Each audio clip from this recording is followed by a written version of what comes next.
Okay. Yeah.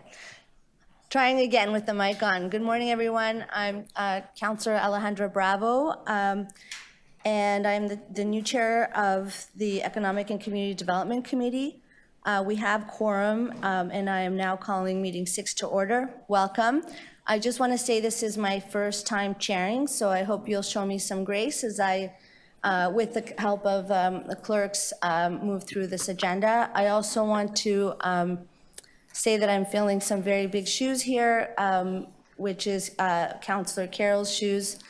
I'm very, very excited that she's still on this committee as a vice chair with particular expertise and responsibilities around economic development. So I look forward to working together. And of course, she's now the budget chief, so she's got a big job. Today's meeting is being held by video conference and in person at City Hall in Committee Room 1. The meeting is also being live streamed online at youtube.com, Toronto City Council Live.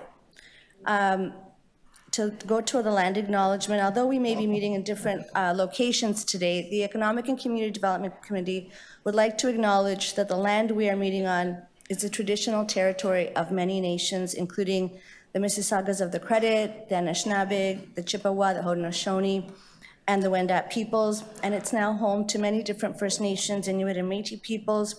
We also acknowledge that Toronto is covered by Treaty 3 with the Mississaugas of the Credit, and obviously the Dish with One Spoon Treaty, which I think is very important to the mandate of this committee. If you're registered to speak today at our meeting, please listen for me to call your name. I will call speakers in the order they appear on the list. The list of speakers can be viewed online by visiting the Economic and Community Development Committee page at toronto.ca/council and clicking the speakers box for today's meeting.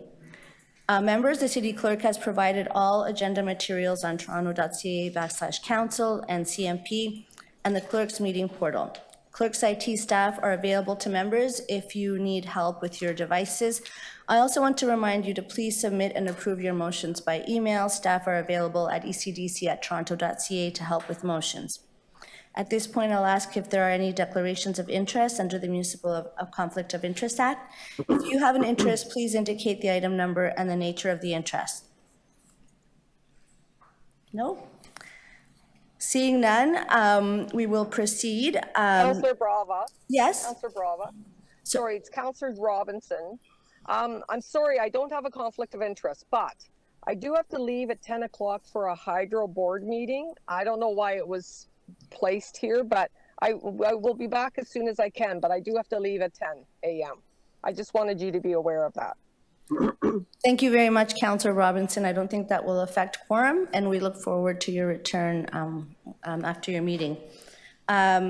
Before we proceed to, so may I have a motion to confirm the minutes from our meeting on July 6, 2023? So moved. Thank you, Councillor. Moved by Councillor Carroll. All in favor? That's carried.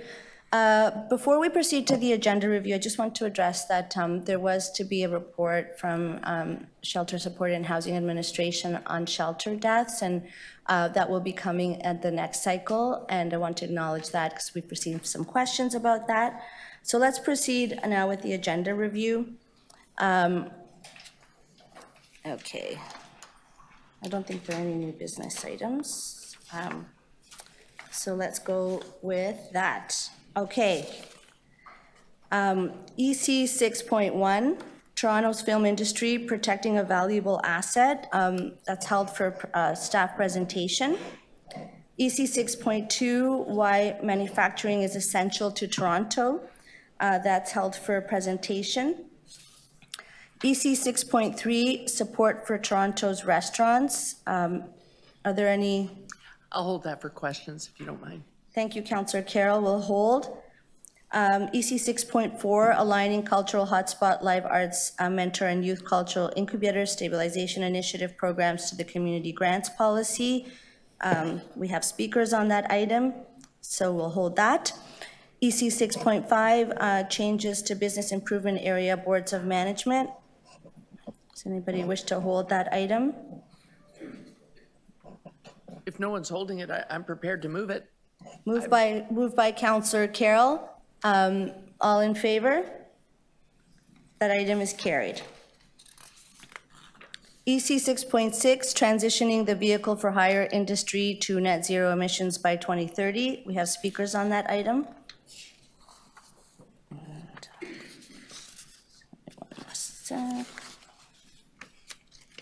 EC 6.7, transitioning oversight of the towing and vehicle storage sector to the province of Ontario.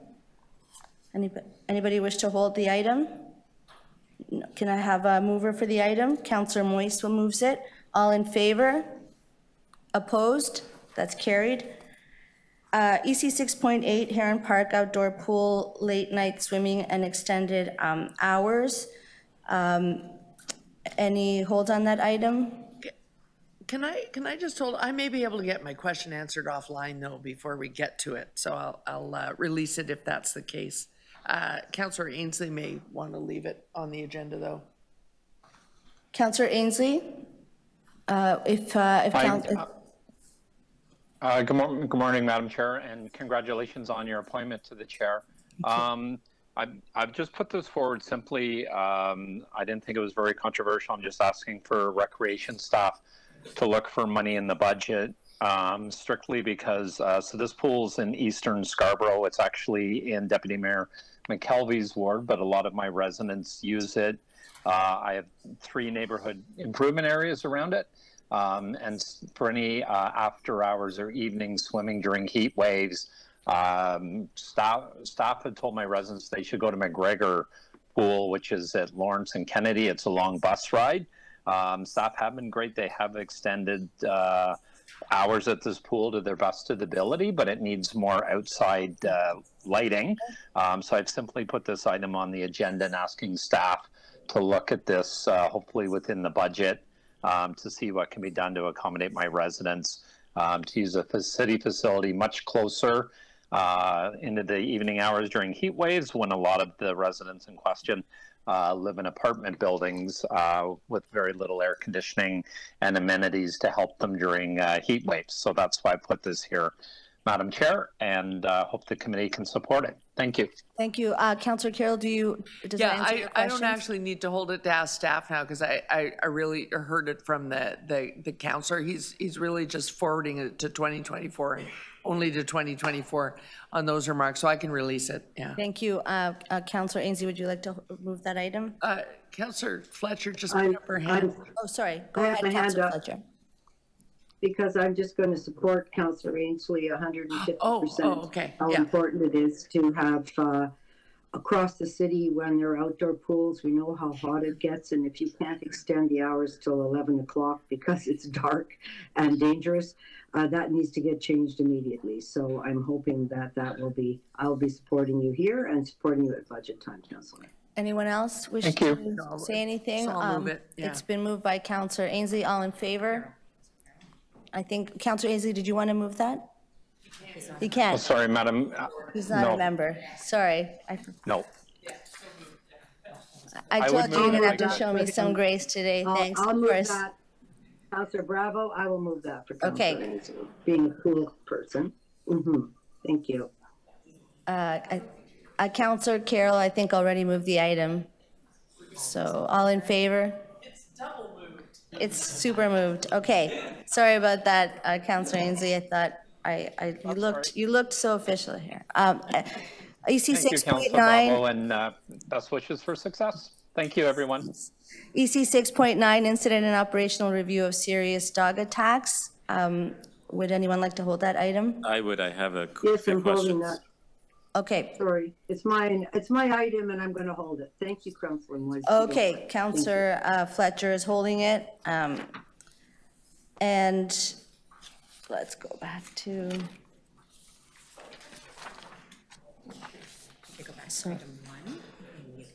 Okay. Yeah. So we're going back to item 1, and I'd like to call for the presentation of EC 6.1, Toronto's film industry protecting a valuable asset. Thank you very much, Madam Chair, and thank you to the committee for the opportunity. I'd like to start by making you aware of some of the features of the film and television production industry in Toronto as it currently exists. In 2022, it made a direct spend through production of $2.6 billion into Toronto's economy, and it employs well over 30,000 Torontonians. 70% of this business is international, 30% is domestic. We have developed over time into a jurisdiction that is highly sought after for studio developers and for post-production and VFX companies. So we have over 2.8 million square feet of studio space, and we're growing with investments from major global development players in Toronto. And some of the dominant players in VFX and post-production and other more high-tech elements of the industry are also investing here, as listed on this slide. Here you can see the growth of the industry just over the last few years. In the 3 years pre-pandemic, the film and television production volume grew by 10% year over year each year. In the 2 years since the pandemic, we have achieved record levels of production. So there has been steady and robust growth and investment and employment. A few more achievements. Toronto is the 5th largest production jurisdiction in North America. Just this, in 2021, Toronto was named by Movie Maker magazine as the 2nd best city in North America in which to make movies. And just this August, The Hollywood Reporter ranked the top 15 film schools in the world, and Toronto has 2 of them. I think the only other city to accomplish that was Los Angeles. Of course, this industry also leverages Toronto's significant achievements growing its technology sector. There are important social benefits as well, in that a June 2022 PwC report commissioned by Economic Development and Culture identified film and television production as a sector in which equity-deserving groups have higher than average employment, and it's also a high-growth sector. So there's a triple bottom line here that is economic and employment, cultural and creative, and also social. Now, a bit more about the cultural and creative bottom line. In terms of domestic production, Toronto and region is English Canada's HQ for creativity, and that's very true for screen-based industries. Broadcasters, streamers, unions, funders are substantially located in Toronto, and of English language production in Canada, 64% of it is shot in Ontario. And of course, we're the home to TIFF and many other world-class film festivals. The city supports the sector through the Film, Television, and Digital Media Board, which is a council advisory body reporting to council through this committee, and it's housed within Economic Development and Culture.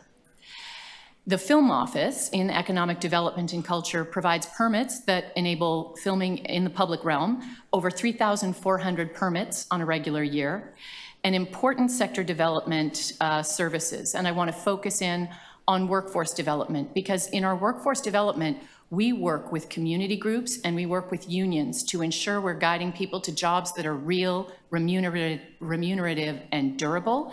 And we work with community groups like POV, Center for Young Black Professionals, Mizwe to do Black-only cohorts and Indigenous-only cohorts and LGBTQ2S+ only cohorts, specifically on the show, Sort of. We also offer many other initiatives such as greening production and so on, but we're particularly proud of that. For all of its achievements and all that it contributes to Toronto, for its importance, which the city has long recognized, the industry faces some very significant headwinds. 70%, as I mentioned, of our business is international, and this business is highly mobile. It can go anywhere business conditions dictate. We find that globally, the competitive landscape for what we call service production is becoming much more challenging. In Canada alone, Calgary and Halifax are building new studios, Vancouver's expanding, and in the US, Albuquerque and Atlanta are investing significantly, and they are succeeding. So our competitive landscape is definitely requiring more effort and intention.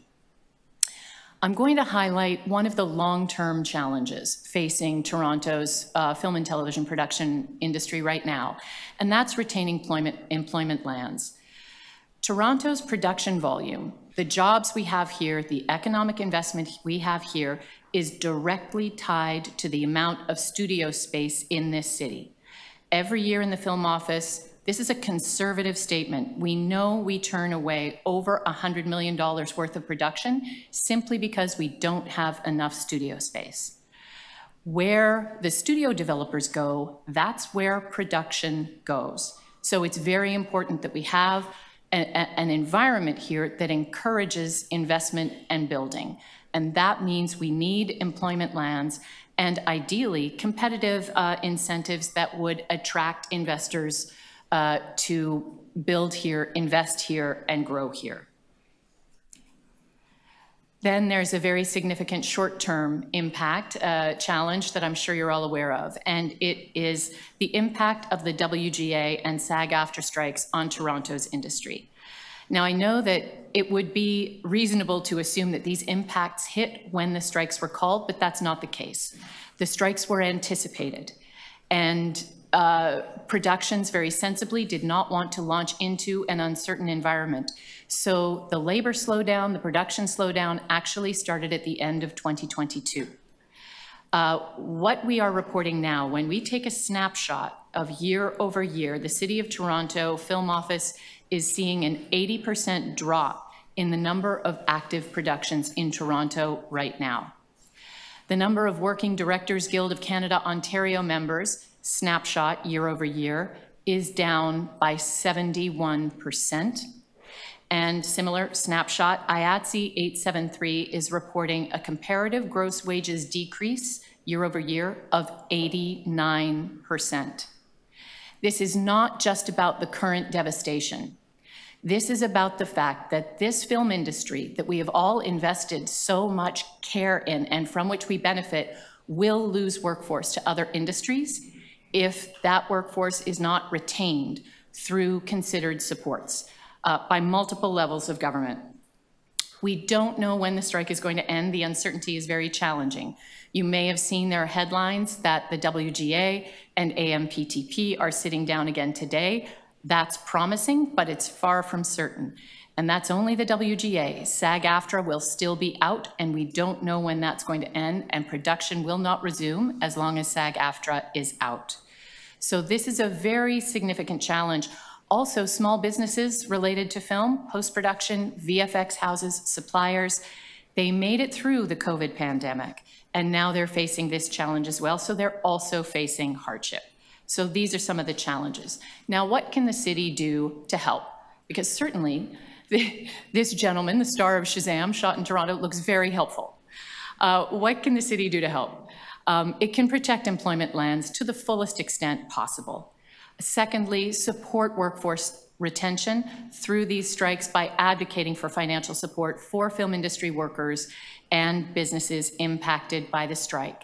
And then looking forward in the years ahead, because the landscape is getting more competitive, we need to be more deliberate and more active with regard to promoting Toronto as a production jurisdiction. We will continue to engage in inclusive workforce development, which is frankly the jewel in our crown. And we will do that upon full resumption of production. And of course, we need to continue to move forward on climate action to green production. By doing this, we will be ensuring that the city continues to leverage the triple bottom line, economic, cultural, and social, in which it has so thoughtfully and generously invested. Thank you for your time.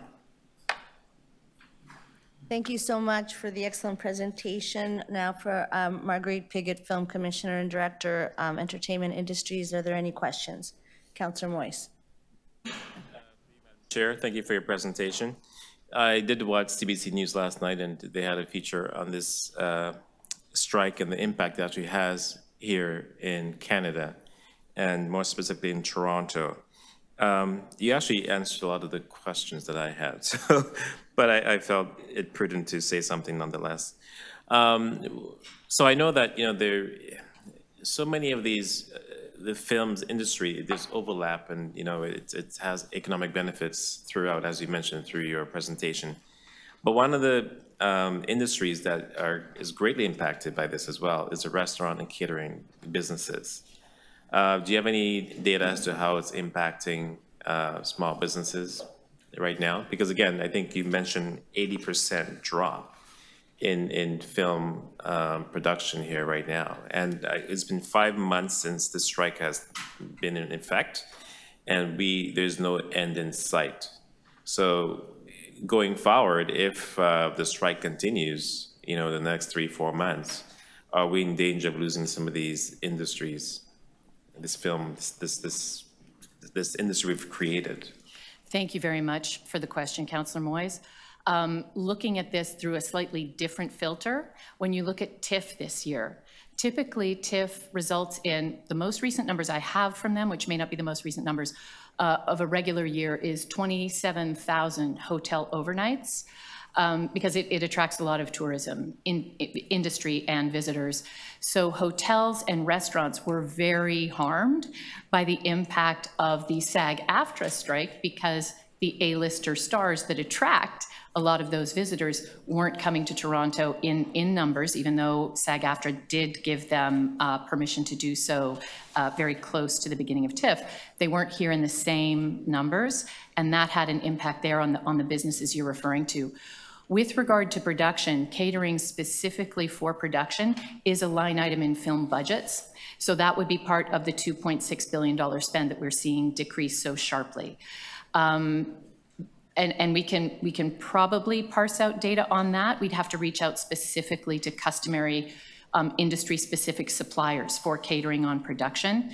But beyond that, I would say for restaurants, for dry cleaners, for car rental companies, for all of the industries that are allied to film, they're all experiencing impacts, as are restaurants. And I think you made a very important point at the beginning of your question when you talked about aligned creative industries, because film buys music. You know, film uses creative technology. There are other industries that are experiencing slowdowns here in Toronto because of the strike. Councillor Fletcher, for the questions? Yes, thank you. Thanks very much. Understanding that number of employees includes just everybody in the industry.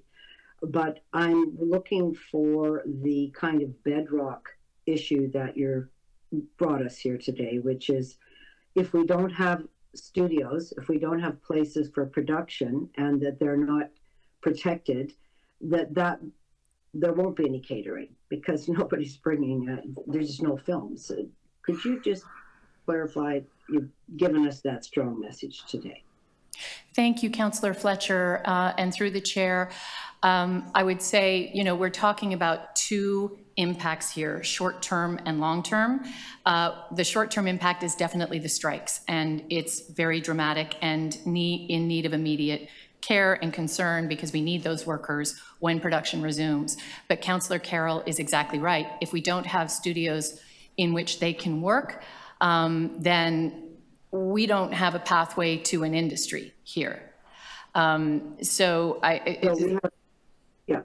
We have spent quite a bit of time saving studios, stopping incursions, stopping conversions. So are you suggesting that we need to keep that flank very strong? In other words, the East Harbour application, that it doesn't impact the film industry converting further to the east, conversions out in Etobicoke, conversions in other parts of the city that would simply wipe out studio capacity. You advising that we need to be very careful in how we take our steps? I absolutely am, Councillor Fletcher, and through the chair, thank you for that comment. When we talk about the competitive landscape that the film industry is facing in Toronto right now, and the fact that we need to promote, we didn't used to need to promote. We couldn't promote, in fact, because Toronto was always full and we were turning away work. But now we are actually competing for work, or we will be coming out of the strikes in ways that we haven't before. And we need more studio space. We've been turning away well over $100 million worth of work. That's economic investment, that's jobs. I look at how we rationalize investments across levels of government. You know, the Canada Media Fund, Telefilm Canada, they all invest in this sectors. The tax credits are incredibly valuable. They are stable, they are generous, they attract business here. And across Ontario, colleges and universities are developing workforce. There needs to be a workplace for all of these investments to thrive, to reach their potential. So that's studios. So yes, Councillor Fletcher, you are quite right. Were it not for the strike, studios would be my absolute sole #1 concern. As it is, Councillor, the strikes and studio space are both my #1 concern. One is short-term, one is long-term. One we do have control over. We don't have control over the strike, but we do have control over land use conversions as a city council. So I just want to be clear that the strike is a little out of our hands, but converting, agreeing to conversions compared to allowing the Ontario government to convert, that is in our wheelhouse. But I wondered if, because studio space is actually very tied in very closely to land use planning. And I'm wondering if you've had the chance to do this in a tandem way, or you're planning to go to planning and growth to lay out the importance of land use planning to the film industry. Have you done that yet? Or will you be doing that on the 28th of September with this same Thank you for the question. And through the chair, at a recent Planning and Housing Committee meeting that was considering the city's response to the provincial proposed planning strategy, I did lay out in a document that was submitted and is on record the vital importance of employment lands for film. Yes. And so... Did you appear? Were you at the committee, or did you simply lay that out in a document? I laid that out. I did not speak at that committee. But we did have deputations from the film industry, from Film Ontario, from the Directors Guild, and from NABET. Yes, that was at a larger land use planning, but the importance of film to land use planning and within land use planning perhaps needs to be underscored, Madam Chair, and perhaps we should suggest that this same discussion take place again, because these two things, I'll speak about that when it's my turn. Thank you very much, Ms. Pickett. Thank you. Councillor Carroll, questions? Yes. So following on what Councillor Fletcher was asking, I'm going to ask the same question when we get to the next presentation from Toronto Industry Network. We're talking about we got to build studios, and that'll be good news to the Premier. He recently said at a film event, I'm so proud of the $2.5 billion in Ontario. I'd like it to be 5. I thought, gulp. But we keep talking about building studios, and if I go all the way back to the beginning, to really get that traffic going, we actually had to build one ourselves. We partnered and built Pinewood on lands that were long ago legacy City of Toronto lands to get that going, and then of course it did. The studios afterwards are private sector. But if we can retain lands, especially in areas where there is already part of the sector there, are there takers? Is it in demand? If we can retain the land, do people want to come here and build studios? Thank you for the question through the chair. Yes, absolutely. We have seen investment from some of the biggest and probably most data-informed global studio developers. Pinewood and Hackman MBS, they have made substantial investments here to the tune of hundreds of millions of dollars. We know that, as I said, the film office turns away well over $100 million worth of production every year. When you when you talk to the industry, or just watch the Oscars, watch the Emmys, you will see show after show after show that's shot here, because our crews are absolutely on par with crews in any other jurisdiction in the world. The studios we have here are a wide portfolio that is fit for purpose across all kinds of production. This is a success story that the industry wants to invest in. One of the things that's extraordinary about Toronto, and we hear this when we do missions to LA, is the fact that Toronto did build our own studio. The fact that, you know, almost 10 acres in the Portlands was set aside for the film industry. The fact that XOTO, Toronto Loves Film, is not lost on Los Angeles, and what we hear when we're there is everyone wants to shoot in Toronto. Right. The tax credits that the provincial government provides are a huge driver, and we just need to have more land and more studios to really leverage that already powerful investment. So once we make that possible, we make land possible, that these are good jobs, and they're jobs that with the workforce development, we're actually making those jobs available to a much more diverse workforce than existed. If I go back, well, I could go back 40 years. If I went back 40 years to when my husband first entered this industry, it was a matter of who you were related to. That's not the case anymore. Through our workforce development, how diverse are we accessing the kids who really are in search of good jobs and career building jobs? Thank you for the question, and through the chair, I would say not only is the City of Toronto Film Office doing that, but the unions are also deeply committed to this work. They are excellent partners. Also, the community groups we work with, Center for Young Black Professionals, POV, Remix, Oya Media, Mizwebeek, they're all committed to the same outcomes. And you can see the result when you look at the product that we make. When you look at Kim's Convenience, you look at The Porter, you look at even Schitt's Creek, sort of. All these shows that are succeeding globally because they are diverse. We are not diversifying the workforce because it's the right thing to do, because it's not just because of that, but because the market we're addressing is a global market. And Toronto is a diverse city. It is our #1 strength. So leveraging the diversity of Toronto to enrich the product and make it more workable for a global audience only strengthens the industry. Thank you. Those are my questions. Thanks, Madam Chair. Thank you. Councillor Malik, questions? Thank you very much. And thank you for the presentation. I think that it responded to a number of concerns and questions so many of us have on our mind, especially coming through TIFF. I guess I will build on Councillor Fletcher's question and Councillor Carroll's. During our discussion on employment lands earlier this year, one of the concerns that raised was around conversions and the loss of film locations. Can you share with us a little bit more the uses of employment lands versus location filming when it comes to production? Because I know in my ward, location filming is also a big use. Yes, absolutely. So obviously from production perspective, just in terms of practicalities, the closer your studio is to your locations, the more convenient that's going to be. So the two often exist side by each, but of course they're very different uses.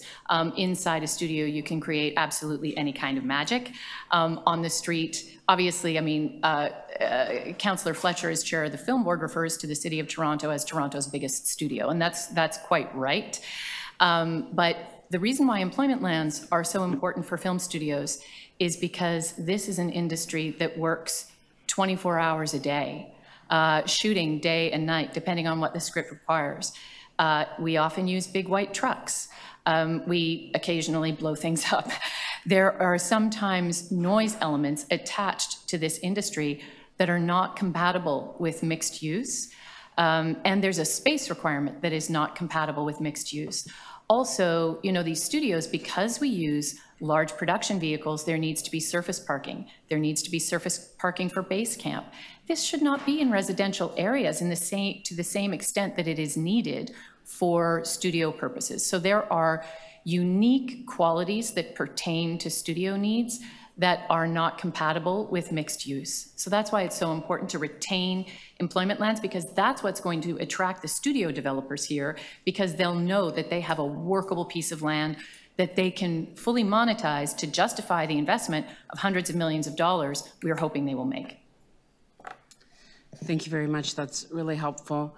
I appreciated the information about the way that the SAG-AFTRA strike is impacting the industry here in Toronto. And I do want to just, I guess, underscore that so many of the things that we're proud of in terms of the film and TV industry in Toronto is what this strike is fighting for, right? Making sure that arts and culture workers can live and imagine a future in the city where their industry is thriving, that there are equitable outcomes, that we're meeting, we're meeting the kind of new landscape of streaming with fairness and with, the good wages that hopefully, we are proud of, championing in a city like this one. And, at our ex-OTO celebration, there was a demonstration of that solidarity with the workers who are trying to lift the floor for everybody in the sector. So my question is, what can we do to ensure that Toronto remains a top destination for filming and leverage the kind of production-rich kind of culture and structure that we've built here in order to encourage the folks who can address this strike issue to come back to the table and get things on track. So thank you for the question. In terms of what we can do to, through the chair, in terms of what we can do to ensure Toronto comes through the strike we need to focus on retaining workforce. I'm very, very focused on Toronto and Toronto-made solutions. And we need to understand that the competitive landscape that exists now is going to require much more muscular promotion than it ever did in the past. We're going to need to make sure that studios are ready to open up, they're ready to accept the work that comes here, and that we're firing on all cylinders. So I'm very focused on the attributes that Toronto has, protecting them, because some of them are at risk. And once they are protected, then maximizing them so that we can help this sector to continue to grow and to flourish so that Canadian production and international production all have a home here, so that we bring the world to Toronto and we also bring Toronto to the world. Thank you. Most of my questions have been asked by my colleagues. I guess I wanted to ask, 60% of the jobs that are available in Ontario right now pay less than $20 an hour. So when you tell us that $100 million in production has been turned away because of a lack of a studio space, because we've lost employment lines in the city, we're talking about leaving a lot of value in terms of provincial tax credits on the table that actually would incentivize the creation of a career path for people. Is that correct? In a very expensive city? That's absolutely correct, Madam Chair. While some of the industry, small films, ultra low budget films and so on, is non-union, the substantial productions are union productions. So yes, you're very right. And a lot of the knock-on effects in other industries as well. Okay, thank you. I don't see any other questions, so first to speak is Councillor Fletcher, and then I think Councillor Carroll wants me to put the motions on the table first, because then she's going to speak to him. Okay, sorry, it's just... Sorry, I was just about to come and tell you that. Thanks. Go ahead, Councillor Carroll. Yes, I have motions that are really just allowing council to endorse the concepts that Ms. Piggott has already put on the table. There they are. The City Council advocate to the Government of Ontario and federal government to provide financial support to industry-specific nonprofit organizations such as the AFC, and I think we can consider that read. And the second part goes to our concern about studio lands. City Council expresses support for the development and preservation of entertainment industry studio space on Toronto's industrial lands. I wanted to get those on the table, and then Chair Fletcher, who is chair of the we call it Film, Television, and Digital Media Board for a reason. We changed the name. It used to just be called the Film Board, but and this is again so much of what they're talking about in the strike right now. With technology, all of these things feed into it. And they actually allow us, workforce development is so full of potential in every direction now, all the way to, you know, there's a kid downstairs figuring out how to make his own games. He's one day going to be able to make an animated film about a game. Well, actually, there's now a live action film about someone who's in a game and then he's in live action, and it's a mixture. So the potential is so varied and so wide, but it all comes back to needing places to do it. And so, you know, when we talk to the industry, when we talk to the people from LA, they just keep saying, you guys keep developing your workforce, because when we do, it ends up being an incredibly rich workforce, because we really have been focusing on all of the sensibilities that feed into the future of film. It just needs a studio space to be in. And so, you know, I gulped when the Premier said I'd like that to be $5 billion, but I didn't keel over, because getting to $2.5 billion didn't seem possible, and yet we did. When I first entered the council chamber, same year as Councillor Fletcher, and we had an industry in which no one would ever think of buying a Canadian product, really. You know, the idea of a Schitt's Creek that could be sold everywhere and a sort of, and so on, and also, you know, actually create change in society.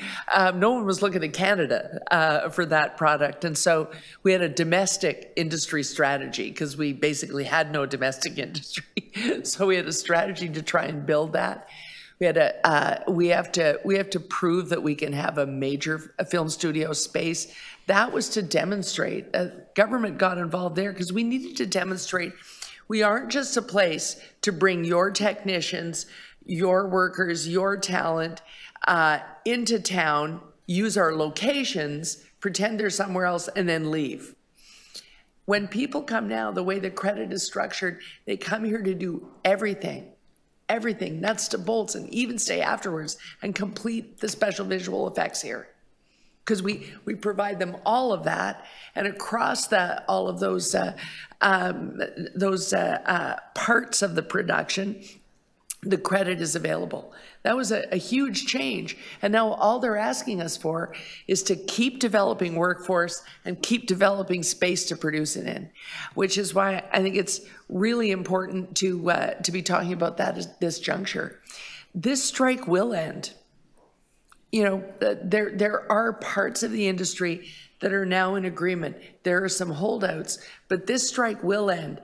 And when it does, this entire planet is going to be so desperate for product. We're already within I think we have a month away from where we will lose an entire television season in the biggest television market in the world, which is the United States.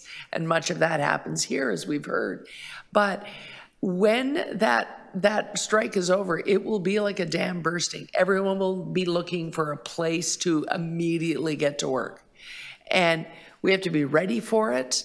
And we have to be able to demonstrate that you should keep on going here.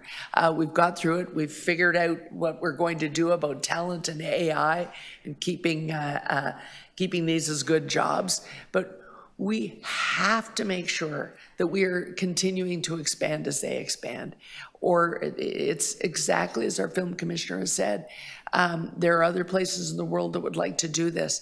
So to let go of the fact that right now, we are very, very welcome. When we arrive in Hollywood to talk about what we're doing now, they're anxious to hear, because we're their first go-to. We got to continue to be that. And if we don't meet that capacity, it could slip away. Councillor Fletcher is going to speak next, but she is holding the hands of the industry right now, along with the Film Commission, because they know they've got to be ready to fire on all cylinders when this is done. So we have to continue to support the industry. Thank you. Councillor Fletcher to speak. Yes, thank you, Chair, and welcome to your new role.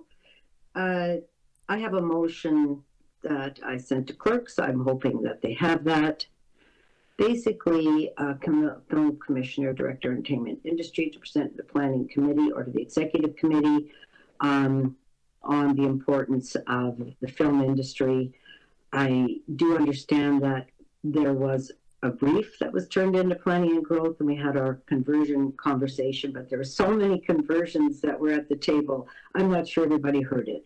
I want to stress around studios that land use planning and the economic development growth associated with the film industry are inextricably linked. They aren't one or the other. And if I have any criticism of the city, it's that for too long, there are two separate things. One is, here's our economy, this is great, $2.5 billion, 35,000 jobs, it's a great industry. And then on the other side, the land use planning around conversions and looking for studio space and understanding what we need, because that's a planning issue, never meet. And I am very happy with currently that we're moving closer and closer to having council, because we do make the final decisions on all of these things, understand how they are linked. I think given what's gone on around conversions, I would very much like to have everything we do at economic development around film that has something to do with land use planning, which isn't the film, the strike at the moment, but it's got to do with studio space, to also be heard at the planning and growth. There was, I'm just going to give you a quick recap. Councillor Carroll did, and first of all, this is a very difficult strike, but it's not the first strike that we've weathered since I've been on the film board or here. They're very painful. They're very hard. People are scraping by and waiting for this to all come back. Same as if there's a downturn in the industry. It's very difficult because it's not where you know you're going every day to a job or a workplace like City Hall. It is based on what productions are here. So it's quite, when it's booming, and when it's busted, it's pretty busted. So getting that strike over with will be fantastic. My introduction to the studio dilemma was 629 Eastern, when it was the mega studio that you referred to, Councillor Carroll. And that mega studio that was done through Mayor Lastman at the time to set a large studio, the world's largest studio, down on the Portlands in a film district to attract the industry. Without that, we would not be sitting here today having this conversation about the importance of film, because that was and remains a tremendous anchor for the film industry. It's where everything grew from that. It was no longer a small studio here, a small studio there, 100,000 feet. It was a mega studio and remains so to this day. But we had to try to keep the other studio on Eastern Avenue open, which we did, but it is now up for a conversion request by the owner. The mega studio was Toronto Film Studios first, and then it was Bell. You probably know that through our TPLC at the time and Build Toronto, that we had shares there. Pinewood was operating that studio, and now today Pinewood actually has the lease for that studio. It's settled very clearly the direction for those 30 acres. And next door, Hackman, another large studio business from Los Angeles, has 12 acres. Beside that, in the Portlands planning framework, which was very difficult, we carved out an area for film. And that will be the same Hackman that is at North York at Downfield, with a large film studio being planned and being started. So the important, even of the city council, I remember the day that Mayor Tory signed seconder for a motion to buy the show line, which had been sold to Canada Post. Very difficult. We did buy that. It's owned by TPLC. It's owned by Create. And we shifted some land with the post office, so that could remain a studio. I think what I'm trying to say is that in this very competitive industry, if you don't have the locations, and in an industry that really talks to one another a lot, if you don't understand that, people hear, well, that's now gone, well, that's closed, very, very bad. It has a tremendous effect, or that's under threat. So this is why converting and weakening our film industry is a very serious matter. As a matter of fact, in the last number of years, the film industry has expanded into Etobicoke. Cinespace took that industry there, the Mercopoulos family. It's now owned by a different consortium, but we have to pay tribute to the first family of film. And then there is William F. White. They supply equipment to every single shoot in the city. There are studios in Scarborough, the studios I've talked about in North York. So this is a city that has taken, why we have such a large income, gross domestic product or gross product from film, is because we've carefully marketed our lands, we've taken care of our lands, we've been clear, we want studios, we've been clear we're building studios, protecting studios, and we're clear that we want film here in the city of Toronto. It is one of the three big industries, 3 Fs, finance, food, and film. And film is one where we really have a very big role to play in economic development terms, workforce development, but also in the protection of these really big, important zones that create so many good paying jobs in the city of Toronto. Thank you. Thank you, Councillor. Any other members to speak?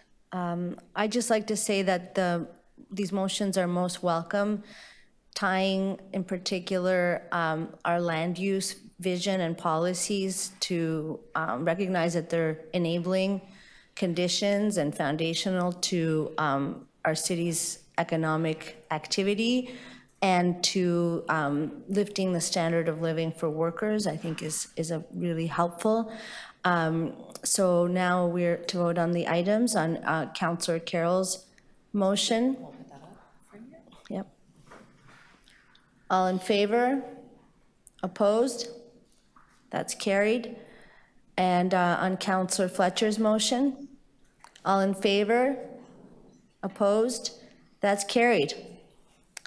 And that is the end of that item. Thank you. So EC 6.2, we also have a why manufacturing is essential to Toronto. We also have a presentation by Paul Scrivener, the Director of External Relations for the Toronto Industry Network, with extensive experience in the field of government relations, operating mostly at City Hall and Queen's Park. Welcome. And Noah Farber. Oh, sorry. Hi, Noah. Noah is in my ward, so I can't believe I didn't introduce you. Noah Farber is Director, Corporate Government Affairs for Mondelez Canada, a role he has held since January 2021. He has experience with several organizations across the food and beverage industry in Canada. Welcome. And thank you. Good morning, everyone. I'm pleased to be here today to speak with you on behalf of the Toronto Industry Network. As you just heard, my name is Noah Farber. I lead Corporate and Government Affairs for Mondelez Canada. Also joining me today is Paul Scrivener, Director of External Relations for TIN. At Mondelez, our Canadian team of makers and bakers are proud to call Toronto home. We employ more than 1,800 people across 4 of our manufacturing facilities located across the city, one of which also includes our Canadian headquarters. Our employees create some of Torontonians' favorite treats right here at home, including Oreo, Ritz crackers, Cadbury, and Halls. As I mentioned, I'm also here on behalf of the Toronto Industry Network, an organization deeply committed to the prosperity and growth of our city. Manufacturing holds a special place in Toronto's economic landscape, not only as an essential component, but also as a source of family-sustaining jobs. Our diverse membership encompasses a wide range of manufacturing sectors, from food and beverage processing to pharmaceuticals and everything in between, all contributing to the economic vitality of our city. These products, proudly made in Toronto, have a dual impact. They not only serve the needs of Torontonians directly, but also find their way to national and international markets, enriching our city's economic prosperity. TIN's mission is to advocate for the manufacturing sector in Toronto, both within Canada and on the global stage. We work tirelessly to ensure that Toronto remains competitive in the industrial landscape, providing a strong voice at City Hall, actively participating in the formulation of policies that impact industrial operations. Manufacturing is the lifeblood of our city's economy. There are 23 areas of employment where manufacturing thrives in Toronto, containing more than 89% of all manufacturing jobs in 2022. These areas of employment account for nearly 400,000 jobs, or 26.8% of all citywide employment. What's more, 93% of the more than 127,000 people employed in the manufacturing sector held full-time positions. Manufacturing accounted for 8.7% of total direct employment, and during the pandemic, it remained stable, a testament to its essential nature. Furthermore, manufacturing in Toronto not only offers employment opportunities, but also pays an average annual wage of $66,800 along with benefits. This is not just a statistic, it represents real, meaningful livelihoods for our fellow Torontonians and their families.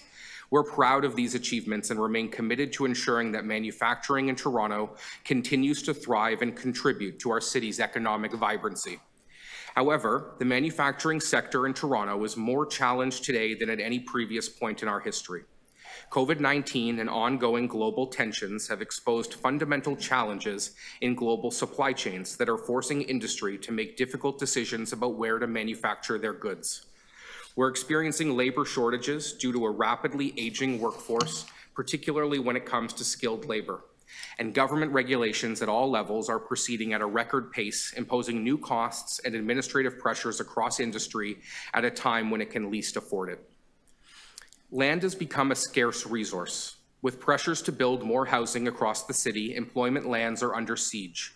In fact, Toronto has lost more than 500 hectares, or 6% of its employment lands over the last 18 years, creating a barrier for further business growth and investment within the city. With each approved conversion request, we are losing opportunities for new jobs and economic growth in our city that we will never be able to get back. Like many other TIN members, I represent the Canadian division of a large global business. We're proud to manufacture in Canada more than half of what we sell across the country. Yet as a global business, we are constantly in competition internally with other markets for strategic investment in our supply chain network. As our city representatives, it's our collective responsibility to ensure that Toronto remains a competitive destination for businesses, including manufacturers. As you continue the important dialogue on the city's long-term financial future, we would ask you to consider, how does the city value its manufacturing industry and its contribution to the greater city economy? At the July council meeting, during the debate on conversions, the chief planner and others pointed to the need to intensify the manufacturing use of employment lands to provide more jobs and make products for use by Torontonians, as well as to generate wealth through exports. Retaining and increasing manufacturing capability is an important revenue generator for the city.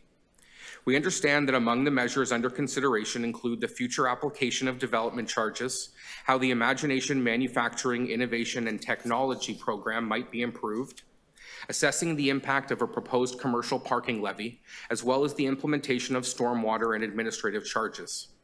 As you consider these measures, I'm pleased to share some thoughts on how the city can work collaboratively with the manufacturing sector to keep good-paying jobs right here at home. Toronto is unique among neighboring jurisdictions in that it does not levy development charges for new industrial construction. Not only does this provide a competitive advantage in the region, but it also complements the need to intensify manufacturing. With a surge of vacant office space across the city, there is a growing move towards vertical manufacturing that currently would be subject to these development charges. Vacant office space in the city may lend itself well to specialized manufacturing, which according to the staff report, would be subject to development charges. It's important that the city maintain its current policy regarding new industrial construction. For many years, TIN has requested that water bills reflect the true cost of water being consumed, rather than have non-consumption costs embedded within water bills. This is a common practice in other jurisdictions, is a fair practice, and should be part of the competitiveness package the city offers to large water users. Some time ago, Toronto Council made the decision to gradually close the gap regarding the tax ratio that was out of step with 905 communities. The gap is closing and complements the development charges and IMIT programs. It's this kind of policy that helps the city maintain and grow industrial investment here. Having stability and predictability in the policy and regulatory environments of our governments is critical. Dramatic changes in policy without consultation causes uncertainty and mistrust. This really impacts on critical decisions industry makes concerning investment in our city. The stability of our industrial neighborhoods is essential for manufacturing in Toronto. It's important that the city consults with its stakeholders in a meaningful and productive fashion as it shapes its financial future. In your deliberations, we encourage you to involve industry as a partner in consultations that impact all of us. We have a great deal of expertise and experience that we are happy to share. Together, we are aligned in a common goal: to make Toronto a great place to live and work. Thank you. Thank you. Questions? I see Councillor Carroll. Yes, I have a million questions. I won't ask them all here. We obviously need to continue this conversation. And thank you for the wonderful aroma that permeates all of these York very often as the Oreos are produced. The issue of space that, and we were talking to the film commissioner about this so much. I'm wondering if the same thing is true here. Because you know, I think maybe the trend to convert started a while ago, because the mantra in business was manufacturing in North America is dead. You just painted a very different picture. Food manufacture in particular sounds like it's not only not dead, but it sounds like there's demand for it. So if we save this space, are there people looking to the fact that Mondelez is here and other biggies, and if we save this space, they will come? Yeah, the trend we're seeing more and more now in manufacturing in North America is this concept of reshoring and bringing more production into local markets. And we're seeing that because of the disruptions over the last couple of years with global supply chains and the pressures that it's put on businesses to have to adapt and really deal with some difficult, challenging environments in shipping goods across the country. So we really see a strategic advantage in being able to manufacture the majority of what we sell in Canada, in Canada. I don't know, Paul, if you want to speak broadly about the sector. So there's a reference in the discussion about film about Pinewood Studios being the anchor for the film industry in Toronto. So the same thing can be said for the food industry, that Red Pass Sugar, the refinery on the waterfront, relies on water transportation, is the anchor for the food industry in Toronto and indeed Southern Ontario. Yes, there are other sugar suppliers, but it is the predominant one here. And it's quite amazing how one company provides the underpinning for a whole huge business. Right. And that never occurred to me. That's why we make such sweet and delicious things. So I'm wondering, what's our reputation with regards to our workforce? We're becoming known for our film school and the development of the workforce. I'm wondering if we're known for our food business. And it's a leading question. I asked this question because years ago, before entering council, I ran a daycare, and just because word of mouth often builds the families that populate childcare, had a lot of Peak Freen, which is the facility that Mondelez now runs, a lot of Peak Freen workers, and a lot of workers from Marzan Foods. In both cases, those were families who were newcomers, families who maybe established themselves and been here 3 years, 5 years, and so on. And today we have a lot of people reaching our shores. Are we known for our workforce, that we have the kind of labor force that can quickly train and lend itself to food manufacture? Is that maybe why we see you thriving and others interested in establishing here? Yeah. It's not only the food industry, but I visited many of our members' facilities and been on the shop floor. I make a point of talking to people on the shop floor. And what I've seen over the last 20 years of my experience with tin is the workforce in manufacturing mirrors the diversity of the city. And it is truly the UN. And it's a good thing. Mm-hmm. So we're very lucky in this city that we have a diverse workforce that's so adaptable to all sorts of different tasks. Not everybody's cut out to be to work in manufacturing or the financial district, but film industry could be their calling, but it's there. And I think, you know, I've grown up in the city and it's my place. And I think it's a great thing for our socioeconomic fabric to have this diversity of job opportunity. And we're glad that manufacturing is part of that. And so if you mentioned a number of things that council is talking about. I'm not going to move a specific motion today, but if we continue this conversation, you're really asking us, I'm assuming we're going to get your written deputation. You're asking us to look at all these measures and maybe have a particular adjustment for industrial lands, similar to what we've done for studios. You want us to look at all of those in your very specific context. And if we do so, there's demand. People will come and take up those purposes on our lands.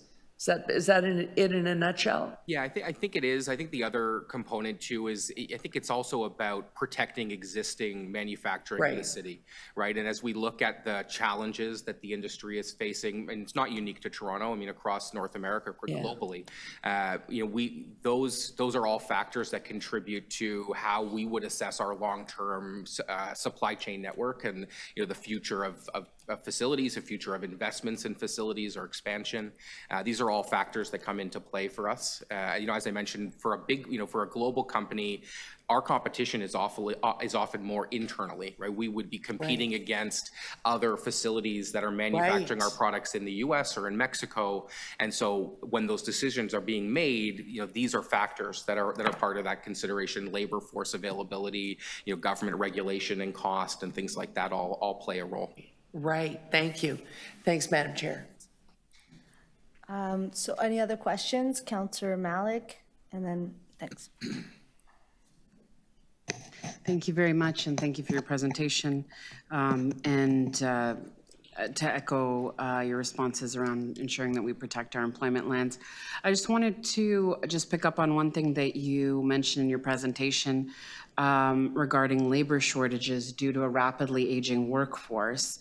What do you see as necessary to get on track or to ensure that people looking for employment are able to access these jobs?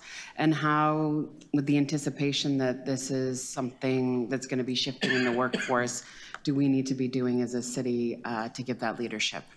Yeah, I think, you know, I would give you two answers really. I think in particular on this, you know, skills development is obviously critical right now, and we're seeing that prioritization particularly at the provincial level, and that's a critical element for us as we think about how we're going to staff and fill some of these vacancies, especially as our workforce gets closer to retirement. I think the other conversation is housing. I mean, one of the challenges is that we have to have places for people to live, for our employees to be able to live and access facilities and get to the, be able to take transit or drive and access the facilities themselves. These all play a role. As people are leaving the GTA because of range of factors, it does have an impact on labor availability for us. Thank you. Seeing no other questions, I'll just ask a couple of my own. I have a question, Chair. Sorry, I had my hand up. Sorry, Councillor Fletcher. I don't have a button.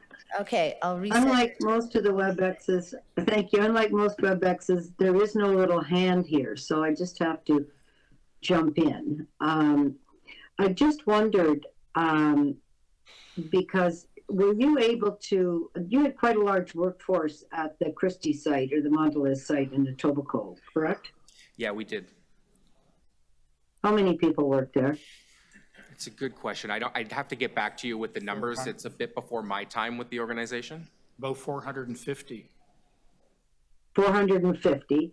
And when Mondelez closed that and converted it, was there an ability to move some of those 450 workers over to your Bermondsey plant? Yeah, that's right. We had a, sorry, go ahead. No, Okay. sorry. I Yeah, we had a very sizable investment at that East York bakery in 2016, well over $100 million expansion of that facility, which allowed us to bring a lot of new manufacturing capacity into that facility that would have moved out of some of our more aging facilities. So the Etobicoke bakery would have been one of them. So we were able to shift production into that facility and expand existing production within a few of our other sites in the city. Where are your other sites in the city? Sure, yeah, we have, so the East York Bakery on Bermondsey. We also have a bakery in Scarborough on Progress Avenue. We have our Halls manufacturing site is on Bertrand Avenue in Scarborough. And then we have our Cadbury chocolate factory in Davenport on Gladstone Avenue. Long-standing great right. smells in from chocolate. So you're a pretty important manufacturer. I'm sure it was hard to close the Christie site, but it sounds like you're able to move many of those jobs to some of your other sites in the city. Yeah, that's right. The employees. Yeah, and we continue to invest in the city as an organization. We've, thinking just in the last 5 years, we've invested about $250 million across our 5 Ontario manufacturing sites. So that's the 4 in Toronto plus our 1 factory in Hamilton. It continues to be a priority in our supply chain network, and really across all the categories. Really now, every category that we sell product in Canada will have some level of manufacturing in Canada. Thank you for that. I don't want to appear snarky, but I hope you don't take it the wrong way. In your mixed-use development at Christie's, and you might not have been there, but did Mondelez make sure that there was a certain amount of, is there 20% affordable housing there as per the city's land use planning, or do you happen to know that, or you don't know? Yeah, it's a good question. I don't understand it if you don't know it. No, I don't. I'd have to check with our legal counsel on it. I can get back to you, though. Happy to. Yes, because as you're talking about the importance of having places to live, and that was a very big conversion. I can't remember how many acres, maybe 40, 30, that ensuring that the affordable housing was there. I'm hoping that that was part of the gig. And I think with you there, it would have been part, but I don't know if they actually did that. So I'd love to know. Thank you. Thank you, Councillor Fletcher.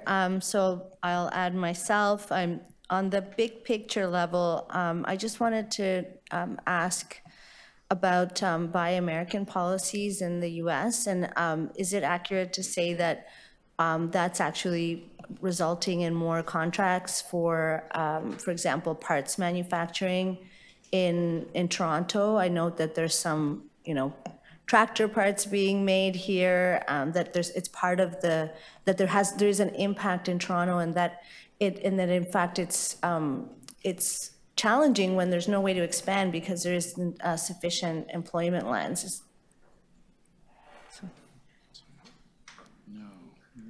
I can ask this question of staff actually. Yeah, after. Yeah, thank you.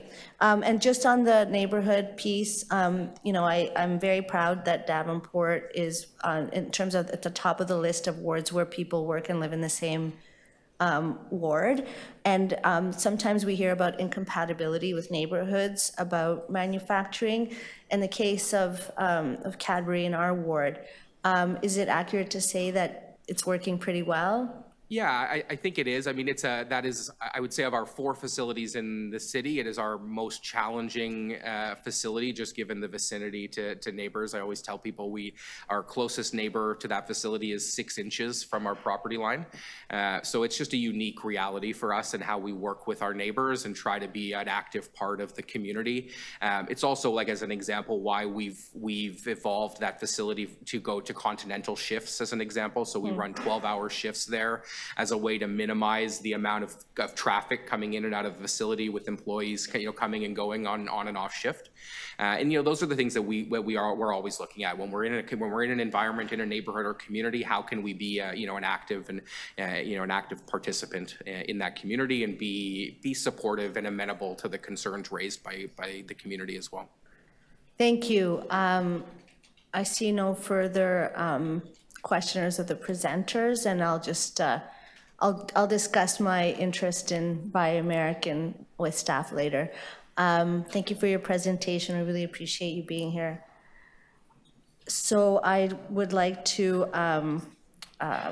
is there a motion to receive the item? Okay, sorry, we have speakers. Go ahead, Councillor Carroll, and please indicate if anyone else would like to speak. Oh, sorry. I'm just getting the high sign that I also have a motion that I forgot about. Sorry about that. Just as I went to speak, so I should definitely read it before proceeding. Oh, it's just the motion for receipt, which the chair was going to move anyway. So we'll leave it at that way. I did want to speak to the item though, just before we receive it, because really all of the measures that we've been talking about recently, and yet not separating out what do we do about its impact on industrial, and that's been missed. And I think we're raising the blood pressure all over town of this important sector. And I should acknowledge, Madam Chair, someone who, particularly because we had a food manufacturer, someone who's been toiling away in economic development in that regard for sector development. Mr. Wolfson is sitting behind the pillar there. A lot of nodding today because he knows this stuff and has been tracking this sector for us since the time when we could go back to where we almost cavalierly provided land conversions because we thought, oh, their manufacturing's done. It's all done.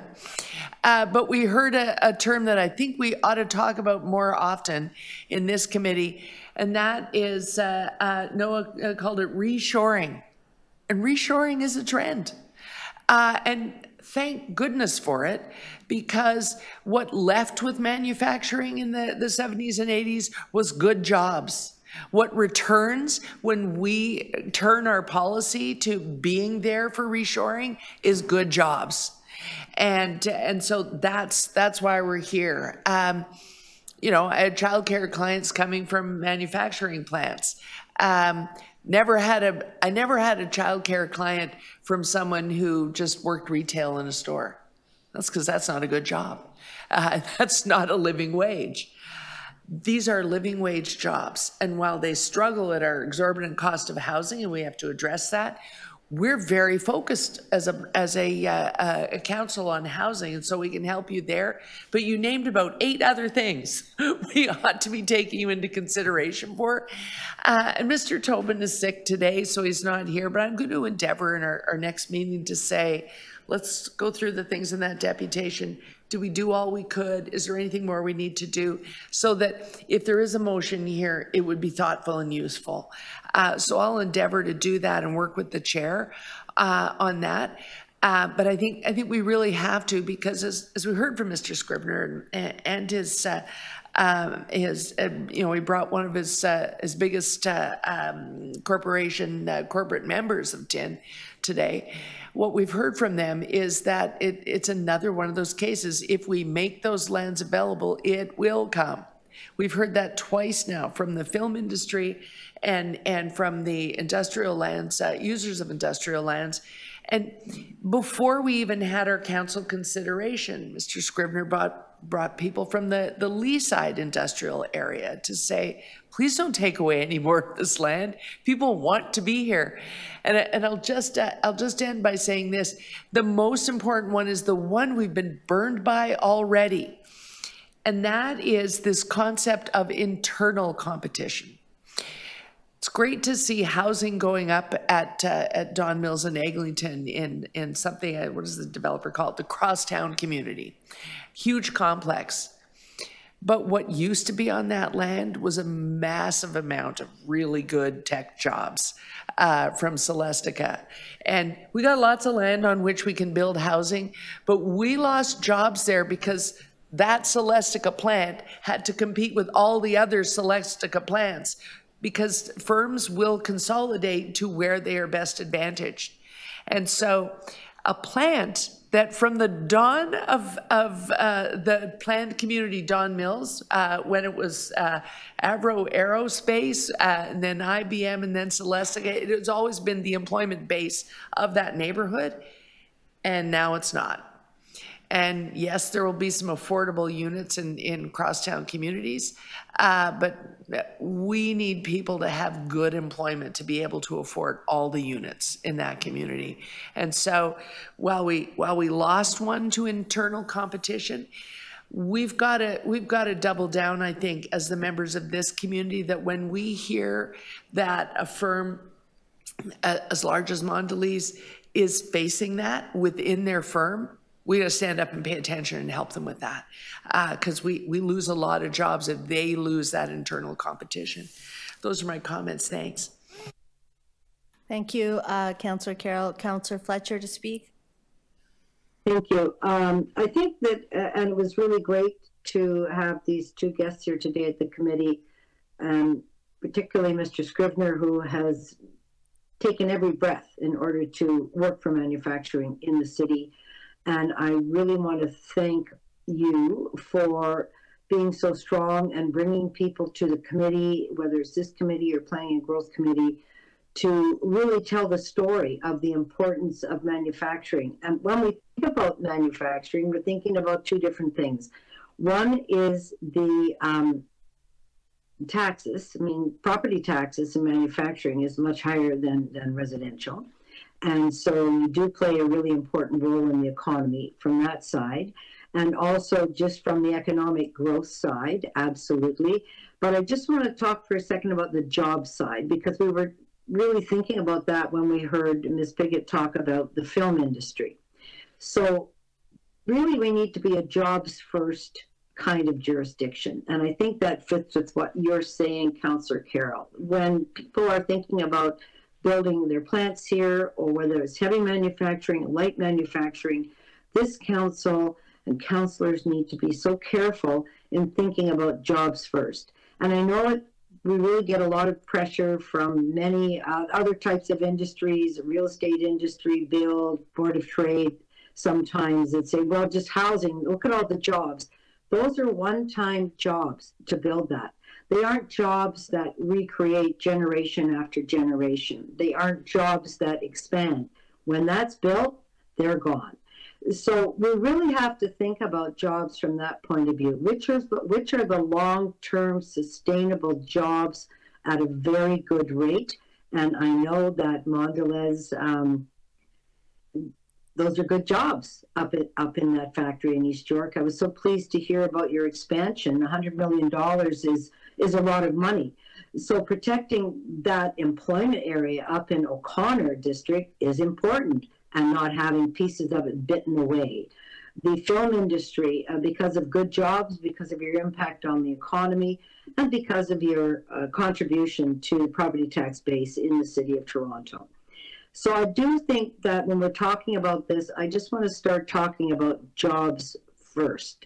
That and real jobs, good paying jobs, sustainable rollover jobs. And I'm not disparaging any jobs that would be building housing, but as I always say, there's a place for everything and everything in its place. We have a lot of places in this city where you can build housing, majority of the city, but we don't have the majority of the city where you can cite industry and know that you're going to be secure there, that you're not going to be worried about somebody next door calling 311 every 5 minutes because there's a noise, or there's lights, or there's traffic, or there's smells. So I'm really heartened to see the approach here from staff and economic development in this big parcel of explaining to us, and I hope explaining to council, the intricacies of making sure our economy is strong, that we have good jobs in the city, and that we nurture and take care of our manufacturing sector as a really critical part of Toronto's economy and part of our city. Thank you, Chair. Thank you, Councillor Fletcher. I'll just conclude if anyone else has, I don't see any other hands to speak, by saying that I think we heard really clearly from the presenters, and I think we all know from experience that even if we didn't know it before the pandemic, it showed us that the real economy is local and that we need to be able to make things in this country and in this city. And I want to invoke a term that Councillor Fletcher coined, which is this: we need to protect employment lands because they're the job belt. The jobs belt for Toronto is as crucial as the green belt is to safeguard our food supply and our water and for climate action. Once we lose it, we're giving up our capacity to be autonomous and safe in times of crisis, but also to underpin one of the most important enabling factors for a good life, for good work, and for a healthy local economy. So thanks very much for the presentation. And I believe that's it for speakers, and we'll go to the motion on Councillor Carroll's motion. All in favor? Opposed? That carries. Thank you. We'll move on to the next item, support for Toronto Restaurant, EC 6.3, and that's been held by Councillor Carroll. I did hold it because I just have a couple of questions of staff on it. I don't know if others do. Oh, there's Mr. Tobin. I just have to get back to, hang on a sec. I just need to get back to, I don't have my portal today, so I just want to get back to the report. I read the report with interest and the study. I'm just wondering if staff can allay my fears, because by the time I finished reading the study, I was sitting there sort of defensively thinking, I have restaurants in North York too. There's a lot of focus on Scarborough because the study that was done out of Scarborough U of T campus. But can I assume that there's a focus there, but can I assume that whatever we learn there, it's going to extend to North York and Etobicoke, where there are other small business owners, you know, similarly feeling sort of isolated from the efforts of Winterlicious and Summerlicious? Thanks for the question, Councillor Carroll. Through Chair Bravo to you. Absolutely. The fine dining exercise with U of T Scarborough was really a pilot to learn about the needs, information, marketing, program design needs of restaurants outside the core, and those aspects are shared by restaurants in the outlying areas. If we take Winterlicious, Summerlicious, for example, Scarborough was acute in that only 2 of 200 participating restaurants in the last iteration were from Scarborough, but only for the 13% were in the other boroughs. So we have work to do across a few programs. I think that's a through line here in this report to have better reach outside the core. Right, and I only have one other question, Madam Chair, and that is there's a look at possible redesign of Winterlicious, Summerlicious, so that it isn't just the, because some of the feedback was some of the impediments to entering were that some establishments, they don't really lend themselves to the must provide an app, a main, and a dessert. That's not really that cultural cuisine. That's not really the way they offer, and so there's some look at even looking at the 3-dish menu and the price points and such. So in looking at that, is there an endeavor for staff to pull together those that have participated in it thus far, so that as we're redesigning, we don't, in an effort to bring in people outside of the core, we don't alienate the core, because the hope would be that we grow it, not move it. Do you know what I mean? Yeah. Through the chair to you, Councillor Carroll. Yeah, absolutely. I think we feel the program still has brand equity. So you'll see in the survey results there, among the various interventions for restaurants, it was still the one most favorably viewed at 69%. And then fully, plus 66% of Torontonians broadly are aware of the program. So there's brand equity there. Yeah. Our goal now is to move it above the 200 restaurants. We have roughly 7,500 restaurants in this city. We'll never get all the way there. But in the combination of looking at the price point, what the barriers to participation are, the price point, as you say, greater flexibility around the menu to accommodate for the needs of outside the core restaurants, as well as the administrative fees that we charge, which are roughly, for the next cycle in January, about half of what they were pre-pandemic. So we're looking at all those barriers and trying to tinker with the program to make it accessible. Right, but when we say we, there's been a big outreach to those not taking part, but there'll also be, upon changing the program, there'll be a lot of consultation with those that have been taking part. Is that what we can count on? Yeah, through the chair to you, Councillor Carroll. Yeah, sorry for not answering that directly. Yes, there is restaurateurs who have been with this program. If you think of OMD, for example, they form an advisory group to the Licious programs and continue to ensure that the program works for its historical core of fine dining restaurants in the city's core. Okay, great. So that already exists. Thank you. Yeah. Thank you, Councillor Carroll. Councillor Fletcher. Yeah, now I have a question. Could you just comment on Asia-licious and if they had to conform exactly to, you know, salad or appetizer, main course, dessert, or how was that run and how successful is that? Because that was basically up in Scarborough. The changes made to accommodate that. Through the chair to you, Councillor Brown.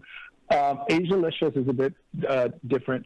Operating in Scarborough, and in fact, it kicked off on the 16th. It's on right now through early October, so please go. It was an initiative of Chinese Business and Residents Association working with Councillor Lai and a few food entrepreneurs. It's a bit different in that it's more of a festival, which highlights certain restaurants and restaurateurs and chefs. And I think in as much as it can tell us things, a few things. One, we recognize that marketing needs to be a big part of this. So we're happy, for example, to see the expansion of the Michelin Guide recognized restaurants in Toronto, and there'll be an announcement September 27 next week. Secondly, that food is culture in Toronto. So whether it be Jerkfest or Asia-licious or others, we have to think about how we support these food-based festivals, because there's certainly demand out there for it. And I think it's if there are limitations to adapting the Winterlicious and Summerlicious programs so they reach everybody, well then let's look, as I think as you're suggesting, at what perhaps a close alternative is that serves the same need, but really meets the market where it is outside the core. So you're saying that the Licious is a core with a very traditional dining approach? That's its marketing, that's its brand? It is. It's the engineering is built around prefix, fine dining, and those restaurants are traditionally in the core of the city. 85% of the participating restaurants were in the core. We are adapting it, as noted, to try to make changes to make it more attractive to outside the core restaurants.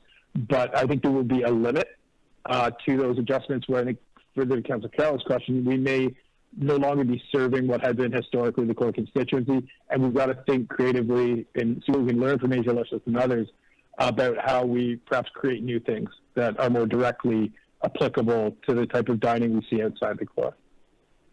But I guess I'm asking the Licious brand, which is city brand, can't be altered to have a dining district like Northeast Scarborough, which has a lot of Asia-licious restaurants that you might want to try. So the whole thing with the Licious is you're going to try something and you see, oh, that looks interesting. I think I'll go, and it's price prefix, so I know what I'm getting. Just to try to attract people to enjoy what you talk about in Toronto, as food is a big part of our culture, and we have so much of it. Through the chair to you, Councillor Fletcher, you're right. It's it has brand equity, but there will be a finite point at which you can extend that to serve all different types of markets before you begin to dilute that brand equity. And with the benefit of both the restaurateurs at the historic core of the program and some marketing advice, we're trying to figure out how to calibrate that. And Asialicious, I think, did find a bit of a sweet spot. Certainly, to your question, there could be opportunity for real place-based interventions. And North York, let's just what you're saying, we're trying to figure out how we strike that balance right now. Great, thank you. I'd like to hear that.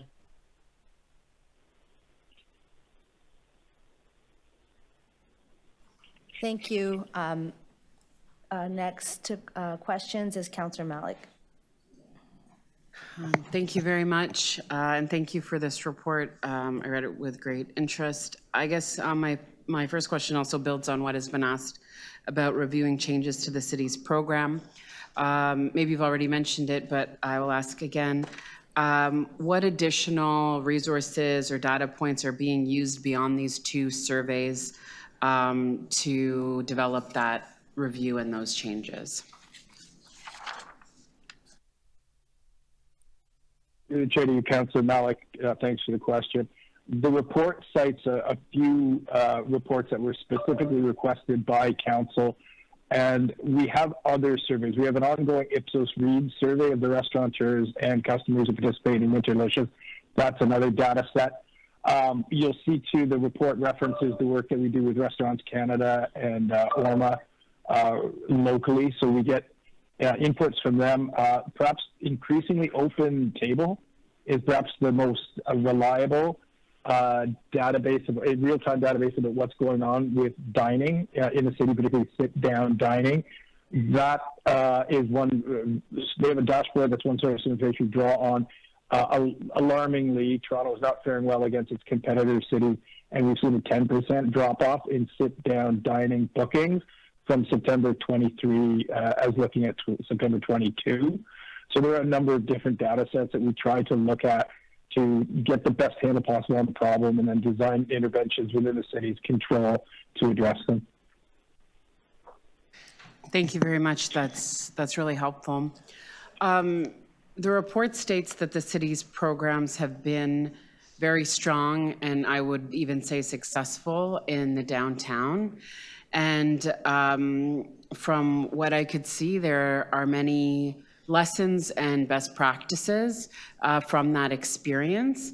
And I wanted to hear a little bit more about how those best practices and those good lessons from where the program has been the strongest will be maintained and also I guess applied more broadly in other parts of the city as and when we take new steps to improve the effectiveness of the program moving forward. Through the chair, Councillor Malik, I think I'd start with the data that we've gotten on the performance of the Licious programs. So it's, again, 66% awareness of the program among Torontonians. And importantly, really high numbers in terms of do restaurants hire more people? Is it patrons first time visiting the restaurant? And then plus 50% of those who first time say that they will return. And then proceeds. It drives proceeds for restaurants. So one, we accept that it's working. Two, to your question, I think why it's working is the brand has resonance. And again, to Councillor Fletcher's question, we got to figure out how far we can extend it. Number two, it's knowable to the market. So it's a prefix. It'll be this, it's the same at various places. And I think a compliment to the program is that there is a guerrilla campaign of Licious programs that run outside of the city's formal program. And we don't have a good count of that number, but you probably have seen them yourself. And then number three, the big issue facing restaurants, and you may have seen some commentary in the local media about this, is affordability for all Torontonians. So this drops prices. How do you calibrate that in a way that restaurants are not taking too much of a hit or, in their view, discounting their product in an ongoing manner, but still providing enough of a material incentive for patrons to get out, particularly for the first time? So those are the main things I would say that we're learning from Licious and hoping to apply elsewhere. Yeah, I appreciate that. And as the review continues, just making sure where the program has been strongest, that maintaining of that and an application of it appropriately across the city is a priority. I guess my final question is just about that. The report focused, and as I think Councillor Carroll mentioned, on area-based needs for improvement, and there are concerns in the surveys that restaurants owned by new immigrants or where English is not the first language are underserved. So just, and I know this will be part of the reporting back, but it would be good to hear just a little bit more about what work can be done to improve connections to these neighborhoods and communities across the city. Through the chair to you, Councillor Malik, thanks for the question. Fine dining was instructive, and Deputy Mayor McKelvey was instrumental in helping put that partnership together. So we actually had Santana and UTFC students go out and pose those questions to restaurateurs. So there were issues about access to information, so more multilingual communication, for example. There's issues about trust in programs and the disclosure that restaurants are administrative burden. What we found helps there is working through intermediaries, trusted entrepreneurs, or those affiliated with the BIA. This is how Asian Delicious came together. So we work with people who are known to the local restaurateurs and can validate or endorse the city's programs. So we're looking at a variety of measures that would, over and above program design, that would help us. Thank you. Thank you. Councillor Moise, questions. Thank you, and through you, Madam Chair. So we went to Delicious, and some Delicious have been great programs. The Cafe Tio has also helped as well. But we know restaurants really struggled during the pandemic, especially early on and during the pandemic back in 2019, and even still today. So my question is, do we know what percentage of restaurants closed their doors during 2019, 2023? Through the chair to you, Councillor Moise. This is a variable number. Some open, some closed. The best I can tell you is that in 2019, taking a pre-pandemic baseline, we issued 7,988 restaurant licenses in the city of Toronto. The industry estimates right now that there's about 7,500. So that's a 7% loss of restaurants from the pre-pandemic baseline. But it's changing all the time. Okay. And do we know what percentage of restaurants are on the Canada Emergency Business Account? Through the JD, Councillor Moise, I do not have that information on hand, how many took out emergency business assistance from the federal government. We do know that it is a pain point for restaurants, as it is with all small businesses. We're encouraged to see some of the changes that are forthcoming from the federal government to perhaps provide a little more time for people to be able to repay. Okay, thank you. Those are my questions. Thank you, Councillor Moise. I see no other questions to speak on this item. Yeah, you speak, Councillor Moise.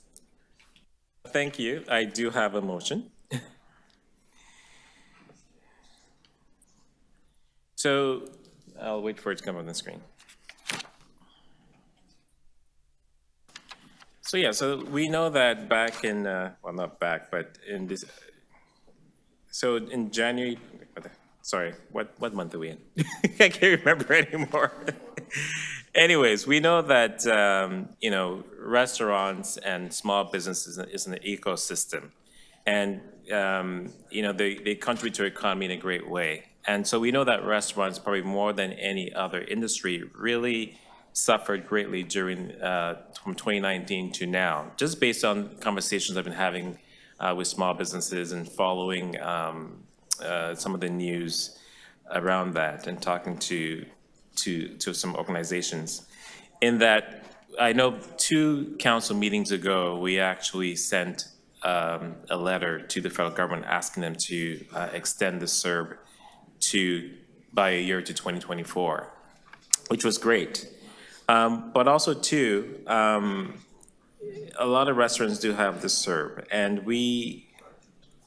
the announcement that came forth said that, you know, they're going to extend it to 6 weeks from the 40 to, well, if you have $60,000 in CERB, then they, you know, the 40,000 can be repaid, right? And there's a 33% in between. But they extend that to 6 weeks, but not to the end of 2024, which is problematic. And talking to restaurants and business owners, you know, they would rather see that go beyond, also to 2024, December 2024. So I'm hoping that this motion will give council direction to actually allow that to happen. I think it's important. If this doesn't happen, if it's not extended, I feel that a lot of restaurants would close their doors. And, you know, with the cost of food and just the cost of everything going up, people are, you know, are really living from paycheck to paycheck.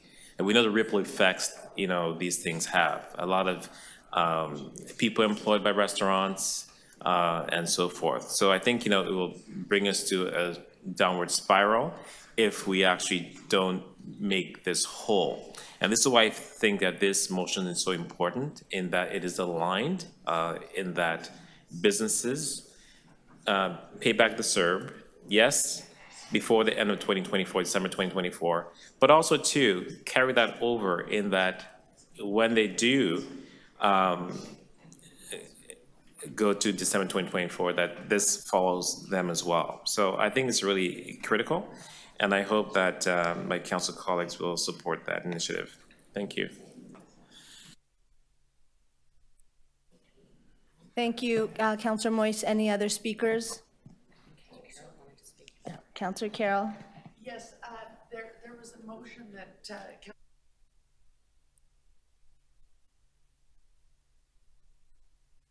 Councillor McDonald.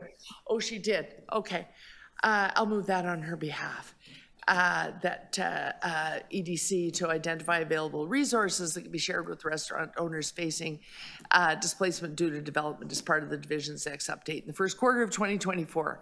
Obviously, there'll be budget impacts to that. It's a new concept, but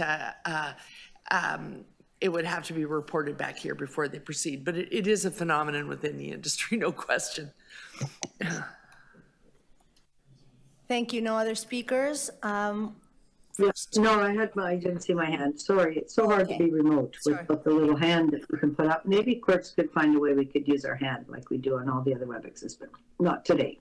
I just want to support Councillor Moise in his motion, underscoring, of course, it's for restaurants, but it is for all small businesses. I think you're referring to the motion that I brought to Councillor, that I took to City Council, Councillor Moise, which was about extending the payback time so you could still get the forgiveness part. And I think that it's so important. 6 weeks just doesn't cut it. I don't know what anybody was thinking. Our ask was to give an extra year for that in order to assist small business. So 6 weeks from the end of December 2023 just isn't good enough. So I really think it's great that you've brought this motion here, and we should let all of the businesses know once it gets passed by council, restaurants and all the other businesses, particularly in our BIAs that have been fighting very hard for this, because I agree with you, restaurants will close, others will close. It's quite crippling.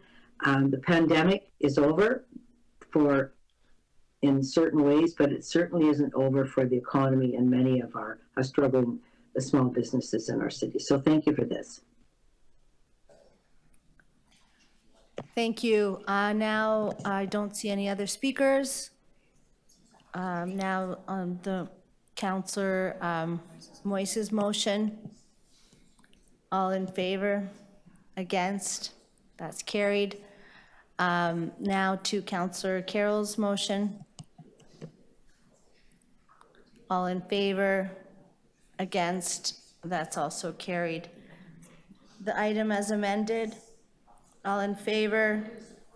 Against? And that is carried. Thank you. We're going to move on to our next item, EC 6.4, aligning cultural hotspot, live arts, mentor, and youth cultural incubator stabilization initiative programs to the community grants policy. And we have speakers on this item.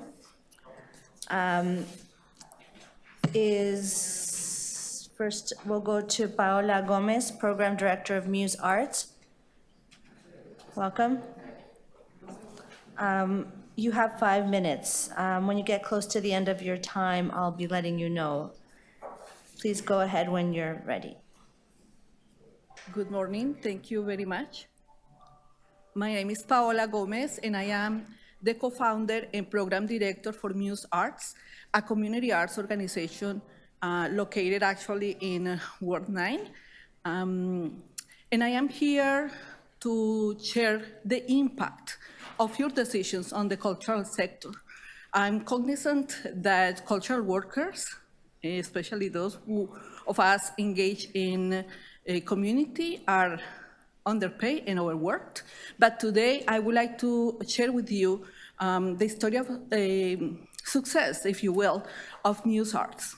Little did I know that today I was going to speak having Andrew Suri present, because I recall summer 2015 when I called Toronto Arts Council asking for a little bit of funding for a project, and then I learned of the possibilities. As back then, a newcomer to Canada, refugee, trying to figure out how to also establish and being able to do the work that I known to do for a number of years back in my native Colombia. I was very pleased to know that the city invests in community and in the arts. So Muse Arts has programs in the different shelters across the city, particularly supporting refugee kids and women. We also have programming in a cultural lab that we have, a space that we have rented from the city for the last 2 years. We also have an international cooperation program. That program has support, we have taken Torontonians, artists from Toronto to Egypt, Mexico, El Salvador. We have also taken artists to Colombia, and in the next couple of months, we're gonna go to Zimbabwe. Why I'm sharing these experiences with you? Because the investment that you have done in programs led by Toronto Arts Council and city programs such as the Cultural Hotspot have had such a great impact on us. How? We have been able to understand what is granting process. We have been able to understand what to navigate in the granting system, recognizing that there is precarity, but also recognizing that there is possibility and opportunity for collaboration. We have received the support, not only financially, but also the support of staff in being able to navigate those processes. We have been able to understand budgeting. We have felt accompanied in those processes and in being able to have successful projects. And you will think, why all this is important? Because I am here feeling empowered and being able to share this experience with you precisely because of the opportunity I received 7, 8 years ago and being able to create these spaces. And it's not only a space that is for us as the core team of newcomer and refugee artists, mostly coming from South America, but also other artists that feel encouraged and inspired by the work that we also do. And I believe that the work that you do here is crucial. And sometimes you don't get to see what happens in the day-to-day. But I am a representation of that, of happens day-to-day. The work of artists that in many cases have to do daily jobs in the cleaning and construction industry. Not that it is wrong to do that work, but that it's also very possible that we can fulfill those individuals that we were before having to arrive, having to leave. And that's the power that you hold here in the spaces when you invest the resources in places such as, the Toronto Arts Council or the city cultural city programs. And again, I have to refer very specifically to the cultural hotspot, because it's this small grant that also provides so much accompaniment to us that empower us to understand how to diversify our resources. I remember our first grant with the city being of $5,000, and starting as a collective 8 years ago, with $5,000. Now, almost a year later, now being a non-for-profit for 4 years, and this week receiving our charitable status, having resources to near $500,000, allowing us to have decent wages for those who work in the organization. And of course, again, there are so many challenges, but I'm not going to focus on those challenges today because I think it's important that you hear of the impact. Thank you so much. Thank you, and thank you very much for what you do, and it's delightful to have you in Ward 9. Are there any questions of the debutant? Councillor Carroll? Just a quick question, because you thought about, you talked about in the beginning, starting with a grant of $5,000. And now you're familiar with all of the ways in which art can be funded through the city and others. But starting back then, would you have succeeded if you just went to the Arts Council? I think there are many aspects that were so important. I believe the work or the support of the Toronto Arts Council was crucial. One, because when you see systems, you are intimidated, especially if you are a newly arrived person. Yeah, you are very intimidated. Yeah. You need that companionship, and I felt that the Toronto Arts Council was that, not only with the resources, but also with the staff that was willing to provide information, as well as the journey, because it's not only that journey that started with that discipline grant back then, but also, there is a strategic grant that recognizes the work that we do with refugee newcomers, or the fact that I have been part of the Cultural Leaders Lab that allow me to understand and being able to connect with other cultural leaders. As a matter of fact, we became a non-for-profit thanks to the connection and the collaboration with others, more seniors in the field that will have been able to explain those processes. And those individuals remain our mentors in people that we go to when we need to navigate things, because trust me, there is still so much for us to learn. Right, right. So they were able to provide that, maybe Absolutely. not a disciplinary, within one of the disciplines, grant streams, but they gave you staff support. So they're part of the journey. This is part of the journey too. Absolutely, everything. Okay. As I mentioned before, I am 100% sure that this had not been possible if we had not had the support of the Toronto Arts Council. I am certain of that. Okay, thank you.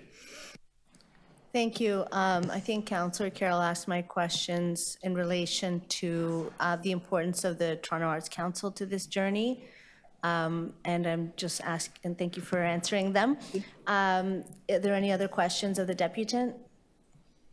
Thank you for speaking here today. We are going to now hear, I hope, from Rebecca Harrison of Unity Charity. Welcome. You have 5 minutes. When you get close to your time, I will be just prompting you to wrap up. Please proceed. Thank you very much. Good morning. My name is Rebecca Harrison. I'm the Executive Director of Unity Charity. Unity Charity is a national nonprofit organization headquartered in Toronto. We use hip-hop art forms to help young people develop resilience and promote well-being, creating healthier communities. We were founded in 2007. We employ 15 full-time staff and regularly contract a roster of more than 45 artists. We are a recipient of the Toronto Arts Council's operating funding, and we're also a participant of the inaugural cohort of the Youth Cultural Incubators Stabilization Initiative. I'm here today to speak about the immense impact of the funding and supports that we receive from both Arts and Cultural Services and the Toronto Arts Council. Most of the time, community arts organizations are founded and staffed not by individuals with MBAs, with broad experience in business and management, or sweeping networks of well-connected and well-moneyed individuals. More often, community arts organizations are founded and staffed by artists and individuals who grow up in communities where they see that art can be a powerful solution to so many social and economic challenges, individuals with passion and lived experiences to try and bring arts opportunities and arts solutions to their neighborhoods. As we always say at Unity, we're building the plane as we fly it. Initiatives like the YCISI and the Toronto Arts Council's operating grant streams are truly so important for organizations like Unity. These are the supports that allow for arts organizations and arts leaders to focus time and resources towards identifying, understanding and addressing organizational challenges that inhibit our ability to be responsive, versatile, and stable instruments of social change, cultural vibrancy, and economic health. A Unity case study. Unity joined the Youth Cultural Incubator Stabilization Initiative as a part of the inaugural cohort in 2019-2020, and we were a grateful recipient of the Toronto Arts Council's operating funding. At that time, we were operating out of a 700 square foot administrative office and running all of our youth hip-hop programs from city rec centers, schools, and other nonprofit spaces from across the city. We had never had our own home to welcome Unity youth to. Today, Unity has secured a 3,000 square foot programming facility in the Yonge and St. Clair neighborhood. In addition to our ongoing work in neighborhoods across the GTA, we are now also proud to be running a community arts programming studio where we're welcoming youth and artists from across the city. Unity's story of surviving, not only surviving, but actually thriving after the difficult pandemic years is due in no small part to the operating funds from the Toronto Arts Council and stabilization supports from Art Services that allowed us to invest in Unity's operations. I want to give a sample of some of the work that we were able to do, work that we directly applied funding from these two bodies to. We built security, risk mitigation, and data protection policies. We built our first annual communications plan and created new outreach strategies to engage vulnerable youth. We developed facility operation and safety procedures for our new studio. We introduced and staffed our first operations department and developed a talent strategy, formalizing our HR department, again, for the first time in 15 years of operating in Toronto. These are often not sexy things that funders like to fund, but I ask you to reflect on how challenging it is to do impactful and sustainable community arts work without any of these functions in place as an organization. I repeat, arts funding that is focused on operations and stabilization have been critical to Unity's growth and development and are critical to the development of arts professionals, organizations, and our entire sector. By supporting the arts community and arts organizations through Arts and Culture Services and the Toronto Arts Council, the city invests in our ability as a sector to be partners to the city in making a positive and sustainable contribution to strong communities, healthy neighborhoods, thriving businesses, and a flourishing economy. I would like to thank the staff at the Arts Council and Arts Services for their tireless work alongside arts organizations and arts professionals. And I would like to thank all of the councillors here today for your advocacy in government for the support and funding that you provide to the arts in Toronto. Thank you. Thank you. Are there any questions of the deputant? I'll just ask, it sounds from what you're saying that you've had to survive and thrive, as you say, there's been some scaffolds that have been created, the Toronto Arts Council relationship and the stabilization through a very challenging time. Is that what you're telling us? Yeah, absolutely. Thank you. Any further questions of the deputant? Nope. And we're going to go to questions of staff. I believe Councillor Carroll has questions of staff. Yes.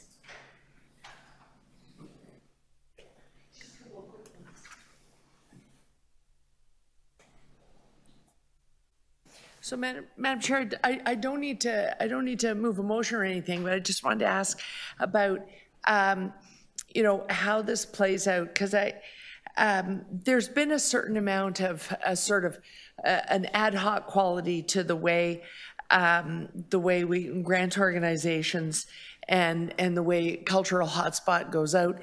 This would now, as I read the report, should I assume that this takes this handful of grants and makes them more along the lines of other grant programs, where there will be more of a timetable to calls for proposals, timing of when the grants would be considered? Is it going to take on more of a flavor of like that? Through Chair Bravo, to you, Councillor Carroll. Yes, that is correct. Yeah, you can hear me? Yeah. I was turning away from the camera because I was looking at Mr. Sellers. Since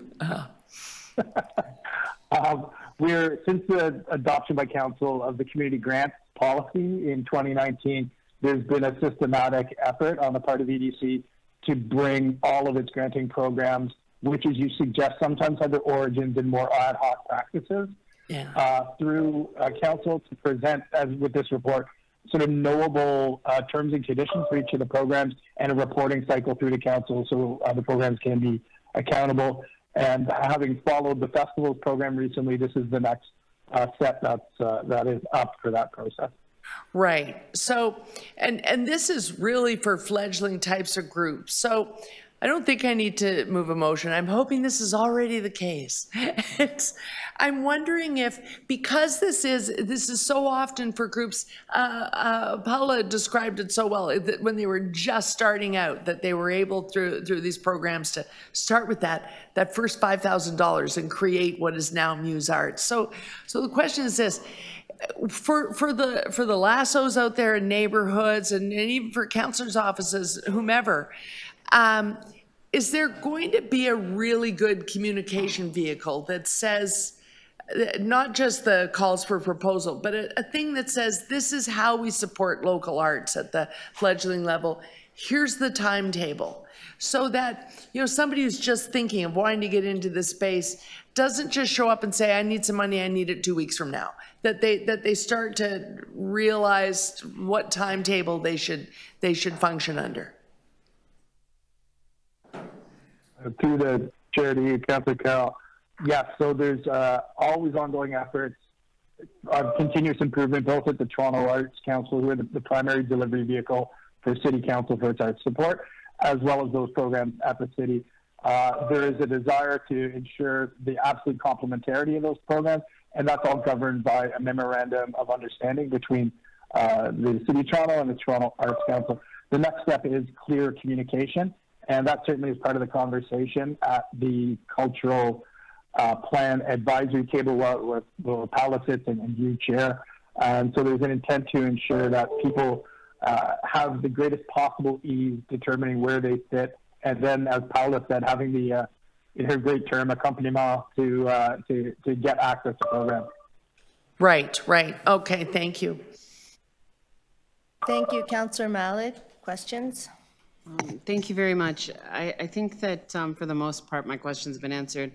I was looking for a little bit more about the changes or accountability that you anticipate from the reform process in front of us. But I guess briefly, what is the main rationale or reasoning for EDC's grant reform process on this one? Through the chair to you, Councillor Malik. Principally, it stems from the comment made by Councillor Carroll that historically some programs had been set up in a bit of a more ad hoc fashion. They had council authorities. They had council authorities in part. We're systematically bringing every program through with strategic plans that show what we're trying to do, and then program by program approaches down to the level of the terms and conditions that will be made public so that people can understand and apply against them. And it is also ensuring that council has the information about the performance of these programs. So it includes reporting information, much like SDFA, a proactive disclosure on an annual cycle through the council of all the recipients of city programs, much as the Toronto Arts Council now does through its open data portal on their website. Thank you.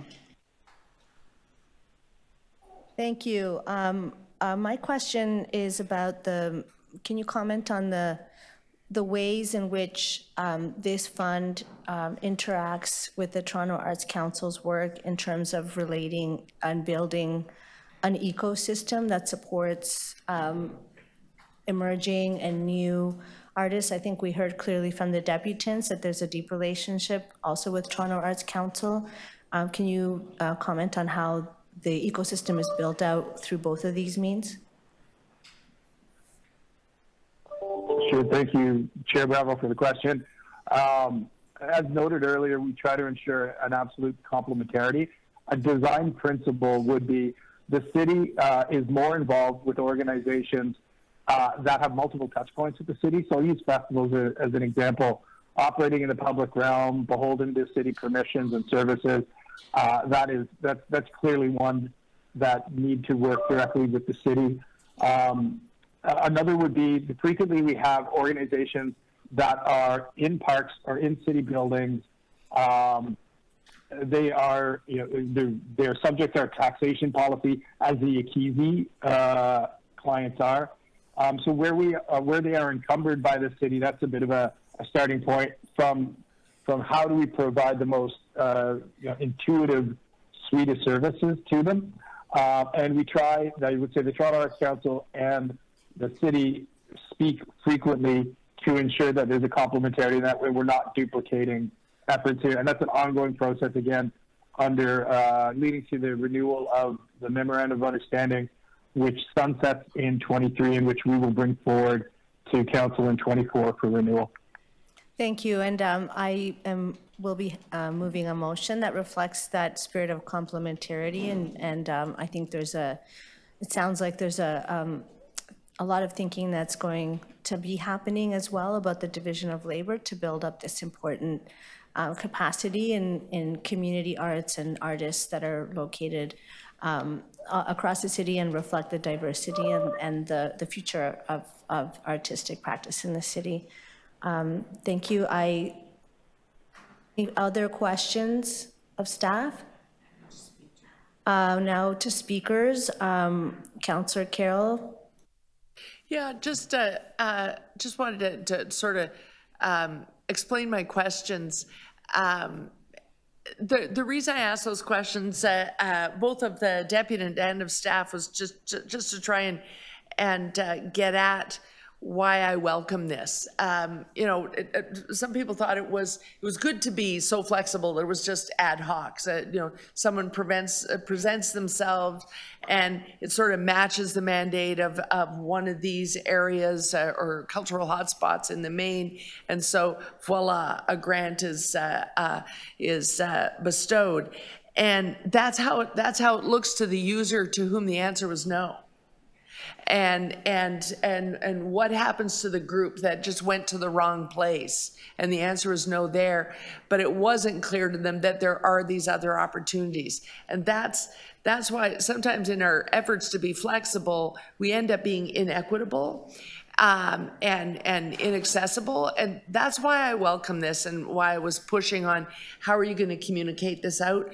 For me, it's about say we have an agency out there, say you're someone serving a big group of youth in the Tropicana Services building on the edge of Scarborough, and you have this group of youth, and you can see them starting to pull together something that sounds like a great cultural activity, and you don't know where to start. You should be able to not just say, go call those people, and I'll hope that they don't just say no to you. You should be able to look at, you know that young group is probably not ready for Arts Council because they've got to get through what is a very credible adjudication process. And what they really need is to be seated as a group. But that needed a little structure too, because I don't want to have to say, I'm sending you to this person, and that young person, I don't know that place, I don't even know that neighborhood, I don't know if I trust that person. I'd like them to be able to sit down with the person in Tropicana Services whom they do trust and say, let's take a look at this page and together decide where you and your friends who want to start down this road of creating a youth arts or one of the other mandates, you want to start a group. Right then and there, we should be so accessible that you could sit down with your counselor and between the two of you, figure out where you're going, what is your next step, and is it the best course that will get you to success. And it may be that you go there and you also end up having a conversation with Arts Council. I was so happy that Paula gave us that answer, because sometimes Arts Council has to say you're not ready, but that doesn't mean they don't nurture. But let us tell you why you're not ready, and let us give you a little advice. That goes on all the time, but I think we have to be a little more scheduled and a little more transparent through whatever social media means and our website, et cetera, to make it clear to people, here's the length and breadth of the opportunities and how each one works, so that right in your own community, that person you trust the most could sit down, you could figure it out together.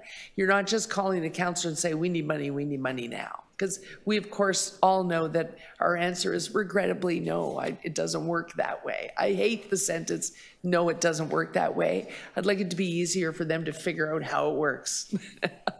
Thanks, Madam Chair. Thank you, Councillor Carroll. Any other speakers on this item?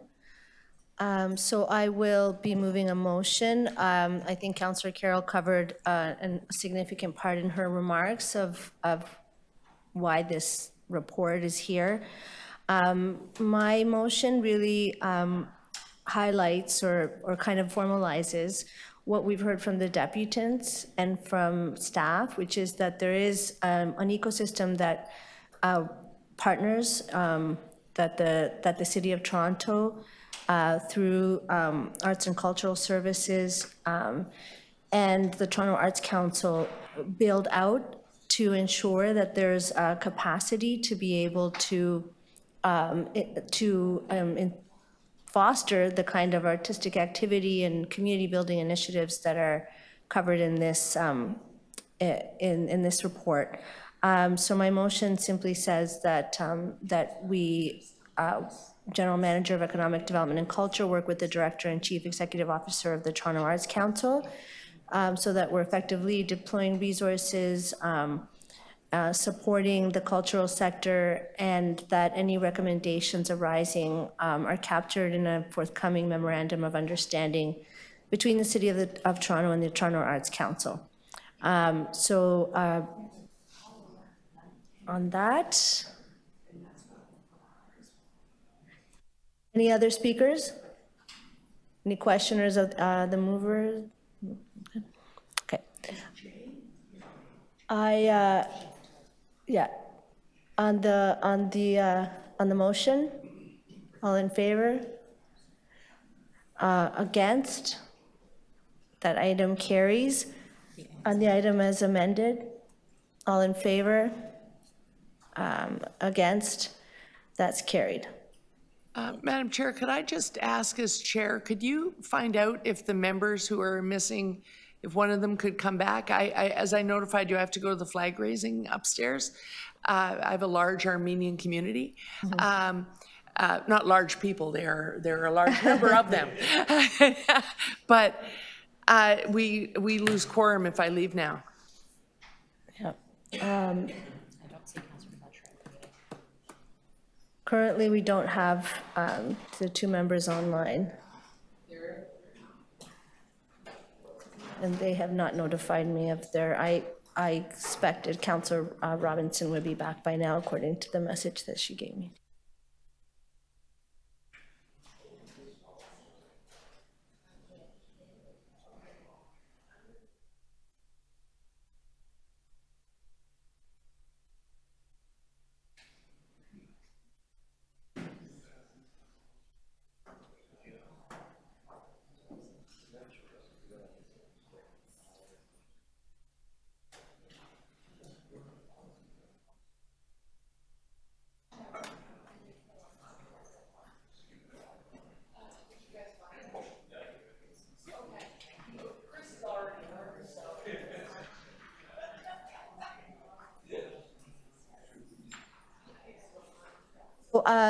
Thank you. We want to accommodate that and make sure that we're also continuing with the meeting. So I'd like a motion to break for lunch and to return at 1 p.m. Moved by Councillor Moyes. All in favor? That's carried. Thank you so much. Thank you so much. See you at 1 o'clock. Thank you.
Okay.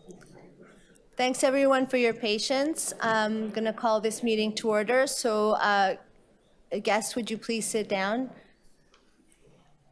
Thank you. We are now going to consider EC 6.6, transitioning the vehicle for hire industry to net zero emissions by 2030. We have speakers. When I call your name, please come to the front, turn on your microphone. You have 5 minutes to speak.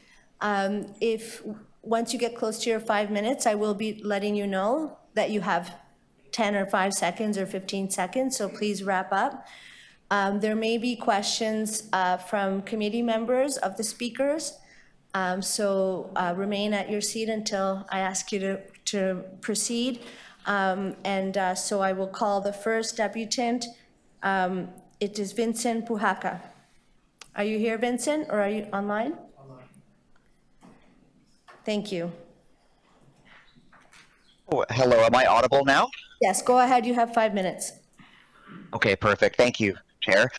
So good afternoon. My name is Vincent. I'm actually speaking on behalf of TTC Riders. I'm sorry that didn't end up in the speakers list. Probably my fault. So I'm just obviously speaking on the plan to transition the vehicle for hire industry to net zero emissions. So as you know, we are a grassroots transit advocacy organization, and we strongly support the decarbonization of our city's transportation emissions from all sources, of course, recognizing that there is a place for taxis, limos, and app-ordered services. But when reading the staff report in question, we do notice some deficiencies in the plan that this committee and council as a whole would do well to fix. So what the plan doesn't really acknowledge is that the vehicle for hire industry exists within a city that's pretty fairly car dependent still. So although the overall GHG emissions from the sector are a small percentage of the total, they represent a pretty troubling trend when you consider especially the growth of ride sharing compared to the niche role that traditional taxis would have held. So to illustrate this point, I'm going to give you a snapshot from my own life. Maybe that's interesting. So prior to Uber and Lyft coming onto the scene in the mid-2010s, I could count on one hand the number of times I found myself in a traditional taxi. Although I said before they have their uses, and I want to stress that I'm not against the taxi industry as a whole. I grew up in Scarborough, spent a few of my university years in Midtown, and in both contexts, my peer group back then either took transit or maybe drove their own car, depending on the trip. So we did use Beck Taxi and the like for trips that could not be done by transit, but the relative strength of the transit system meant that the TTC was a major part of our life. Fast forward to today, and it's very common for folks that I know to hop in an Uber to do things they would have taken the TTC to do, or even more worrisome, hop in an Uber to do things they would have walked or biked to do. So some of this can be put down to higher income as folks get older, but even people 10 years older than me, so 10 years ago in their 30s, are doing it more, and they had income back then. So there's a lot of reasons why this could be. Transit service is much more unreliable. Ride shares are easy to access and quote unquote relatively cheap. But the key here is that TNCs are taking people, TNCs being rideshare apps, are taking people who were previously transit riders. Folks who had cars still just have cars. And a lot of relatively recent research bears this out.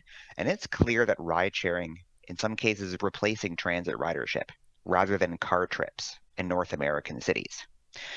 A related fact is that the very report in front of you estimates that ride shares make up a majority of vehicle for hire trips in this city, which mathematically means that much of this ridership is coming from current transit riders.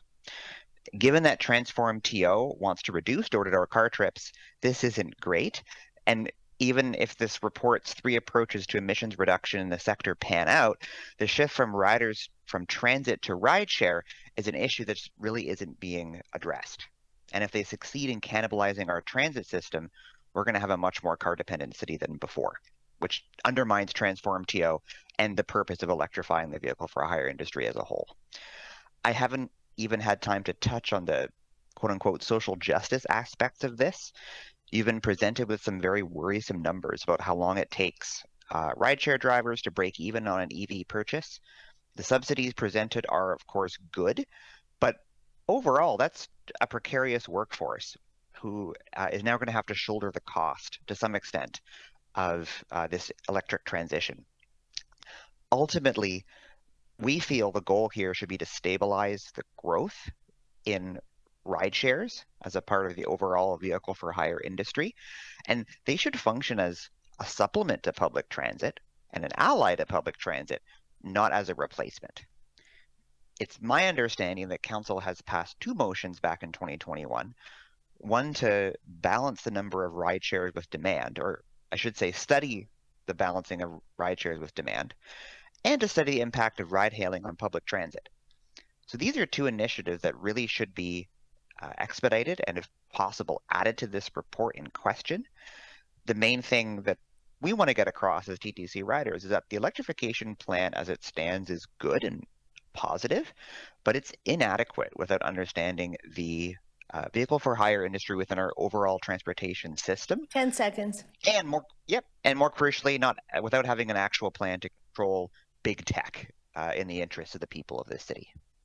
Thank you. It took longer than expected. Sorry. No, perfect. Thank you for your deputation today. Are there any questions of the deputant? Seeing none, I will ask a question. Are you suggesting that you'd like to see the outcome of those reports about the size of the fleet, et cetera, before we proceed? Of the personal transportation company vehicles? Okay, thank you. The next deputant is Wayne Edward. Wayne Edward online. Hello, Wayne. Welcome to the committee. You have 5 minutes to speak, and I will be letting you know a few seconds before that your time is up.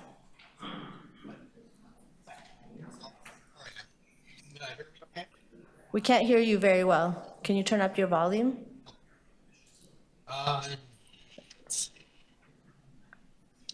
Or somehow get closer to the mic. Yeah, it looks like it's up all the way. Okay, just really project. Go ahead, you have 5 minutes. Okay, so I started doing rideshare 3 years ago now, and I made the transition from gas to hybrid to electric. So my first vehicle was a 2016 Tiguan, and that was costing me $10,000 a year for gas, and that's about 60,000 kilometers a year. So working full time, and I was looking for something a little bit more economical. So I found myself a used 2018 Toyota Prius C hybrid, and that ended up costing me only $5,000 a year for fuel. So cut my costs in half. I attended a plug and drive event that Uber Canada was putting on last year in the summer, and I started looking towards a fully electric vehicle. I went to the auto show in February of this year, and I honestly was looking at the Hyundai Ioniq 5, but then I realized it was a 2-year waiting period for one of those. So anyone that had them on their lots, they were demo models, or they were used and they were asking more than new price. So I took the plunge and I went to a Tesla dealership, Tesla store in Sherway Gardens. Took one out for a test drive, a Model Y. I fell in love, and I went online and I clicked buy it now. The most expensive buy it now I've ever done. I know there's a talk about long wait times for EVs, but this particular one, Tesla has a website up, and you can pick vehicles that are actually on their way to the city. So mine took 2 weeks to arrive. I took delivery March 1st, and I gotta say the most important thing before you make the commitment to get an electric vehicle, if you're going to use it full time for work, is make sure you have charging at home. The building I was living in at the time down by Trinity Bellwoods, it was an older building, and they had a couple of EV spots since they had community share vehicles at the time that they recently sold off. So I made sure I could get one of those 2 EV spots, and it cost me an extra $100 a month for the plug-in. I recently moved to a newer building. They have 9 EV slots. I'm the only one in the building that has an EV right now, and the building's 95% rented. And fortunately for me, the fee for charging is $0 right now. So I'm happy to have an EV and basically having free gas. Thank you for your deputation. Are there any questions of the deputant? Oh, thank you. The next speaker is JJ Fuser from Ride Fair. Welcome to the committee. You have 5 minutes.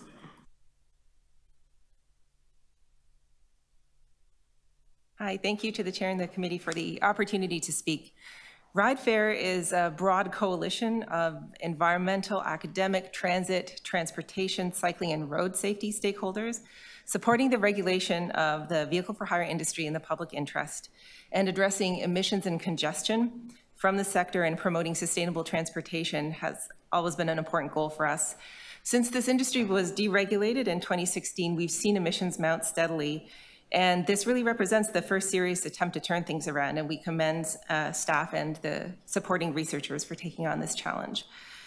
At the same time, the staff report clearly suggests we can do more to reduce emissions in the short and medium term, facilitate electrification in alignment with transformed TO strategies for the transportation sector, and we must do more to ensure that this is an equitable transition for workers in this industry.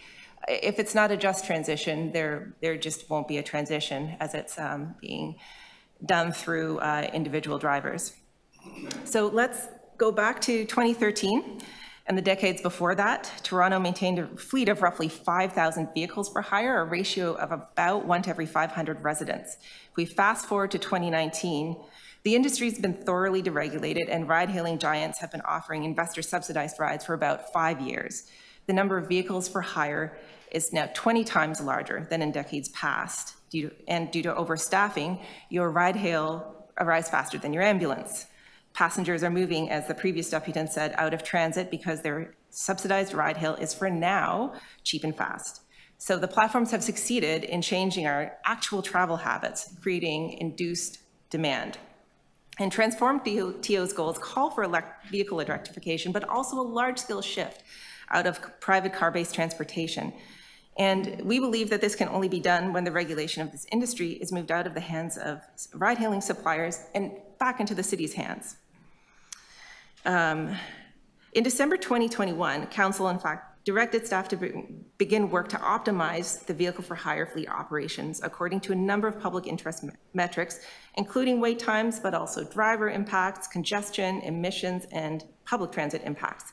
We're still waiting to hear a progress report on this work, as well as a report on the impact of ride-hailing on TTC ridership, and all of this will have ramifications for emissions reductions. However, in 2020, COVID provided us with a case study of how vehicle for hire fleet size might affect the industry's emissions.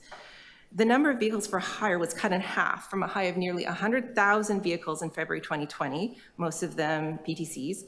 Daily trip levels fell to levels lasting in 2018, and the University of Toronto study estimates that as a result, emissions fell by 55%. We cut them in half. In a gas car, vehicles for hire are the highest emitting way to get around currently. It's because they drive longer and further, but also because they currently spend about half of their working time without a passenger in the car, also called deadheading.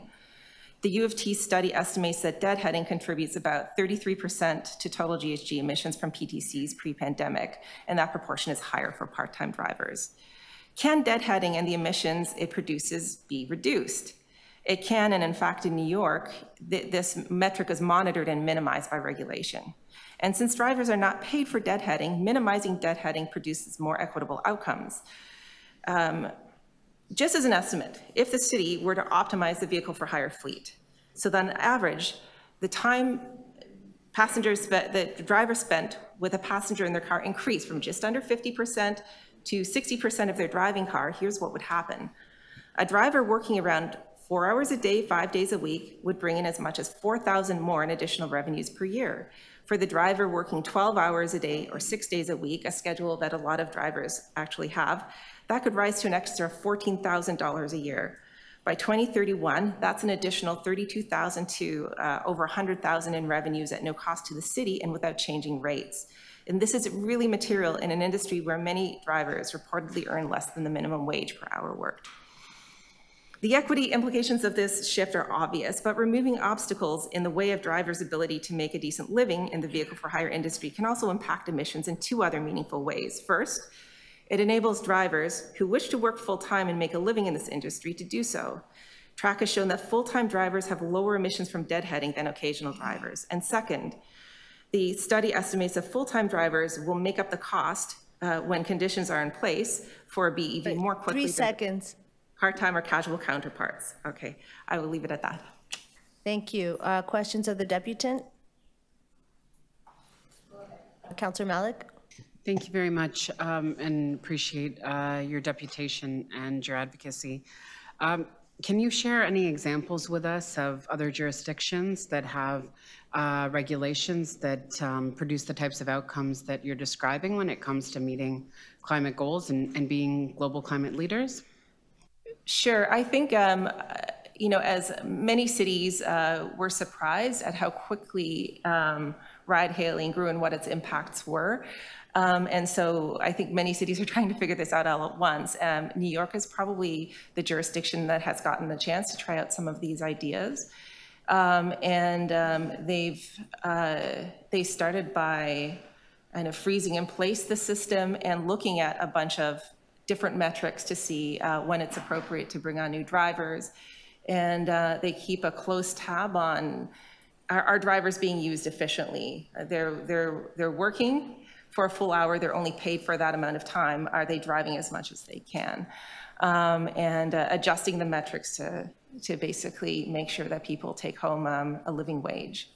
It's very unique, but they've made some important strides, I think, that are worth paying attention to. Thank you, Councillor Malik. Any other members of the committee wish to ask questions? I'll ask a question. So that you're saying that the increase in PTCs has to do with the subsidy of the parent company for to be able to have a significant growth in the fleet. Yes. And the numbers of vehicles. What has happened in other jurisdictions when municipalities have experienced and then the removal of the subsidy and the cost of PTCs after the sort of diminution or reduction of the public the public transit capacity, as we've heard, and also the taxi capacity? Yeah, so that's, I think from the perspective of the companies, they need to engage in market building activities. So to offer really short wait times and grow the network as fast as possible in early years, but we know that's not sustainable. And their market share has grown. I can probably look at the statistics for that. And here in Toronto, it's now eclipsing the regulated taxi piece of the industry, but also in Toronto now we've seen, I think one of the 2019 studies commissioned by the city found that pre-pandemic about riders were reporting about half of the trips they took and PTCs they would have otherwise taken by public transit. So, you know, there's a study that's been called for to dig a little bit deeper into those precise impacts. What we do know is that things are going to change. That's not a sustainable system. And then once the network is built, the prices can go up. And what we've seen researchers report is that there's been as we exit the pandemic, fares for PTCs have globally increased, but these have not been passed on to drivers. So basically the company's take portion has increased. Thank you. Any other members wish to ask questions? Thank you for your deputation. The next speaker is Nadir Kaidala, ATLS Fleet Insurance Program. Online, you have 5 minutes to speak, and I'll remind you of that your time is up. Go ahead, please. Can you hear me? Yes, go ahead, please. Okay. First of all, I agree with, my name's Nader. I'm from Airport Taxi and Limousine. I also manage an insurance program of thousands of taxis. We probably insure a majority of the taxis in the city of Toronto. First, I would like to, also I agree with what the previous speaker said about the carbon footprint of many of these ride-sharing drivers all being on the road looking around for fares is a bigger impact than probably we'll save from switching to electric vehicles. The bigger problem is the number of vehicles on the road. And that first. Second of all, I feel like I'll speak more towards the taxi side of things. For high mileage applications, our vehicles, say in our company, do around 200,000 kilometers per year. And for what we're seeing from the existing vehicles on the road, when vehicles reach around 300,000 on the hybrid models, the batteries start to deteriorate. The charge is not as good, and the vehicles, a lot of them need to be, the battery banks need to be replaced. So I feel like more research needs to be done for applications, whether these vehicles will stand the test of time, they'll last, and if the batteries, the batteries themselves also have a carbon footprint of the minerals and whatever it takes to create those batteries also hurts our environment. So that needs to be looked at, because the batteries, from what I've heard, they don't hold their charge as well when you get to higher mileages. And that's a big issue, because these vehicles are doing hundreds of kilometers per day. Our drivers put 200,000 kilometers per year on the vehicle. There's no way an electric vehicle would be able to do that kind of mileage on the existing ranges. I know by 2030 the technology has probably changed, but with the present setup of electric vehicles, it most likely will not be able to sustain the usage. These drivers would have to take a break out of their day and go charge the car. And if a customer is going a little bit further away, they'd have to like stop and charge the vehicle. Like more research needs to be done before we take this step to mandate that every vehicle needs to switch to this, because it should be more of a voluntary incentive program instead of mandating it, and then provide an incentive for the drivers who do want to switch to EV. There was a company in Montreal that decided to go all electric. It was called Tio Taxi, and they went bankrupt because of maintenance issues. They couldn't maintain the fleet. The company went bankrupt after 1 year, or like 1.5 years. And that all these things need to be looked at, because the maintenance component of this is a big factor, and in present technologies, it can't support it. And I feel like the taxis have been through a lot already, and most of them are owner operators. They would have to spend money to put a charging station in their houses, and that's very expensive, and the actual cost of the vehicle is more than they're spending on the average car right now. From the insurance aspect of this, for accident repairs, you need a completely special facility to repair a Tesla, for instance. There has to be an aluminum room that is specifically designed to repair electric cars. There's very, very few shops that have that. The delay for parts is huge, and these vehicles need to be on the road. If they're involved in an accident, it's going to take a hell of a lot of time to repair the cars. And presently, we don't insure electric vehicles for that reason alone, is that majority of the time when they're involved in a collision, their vehicles are totaled.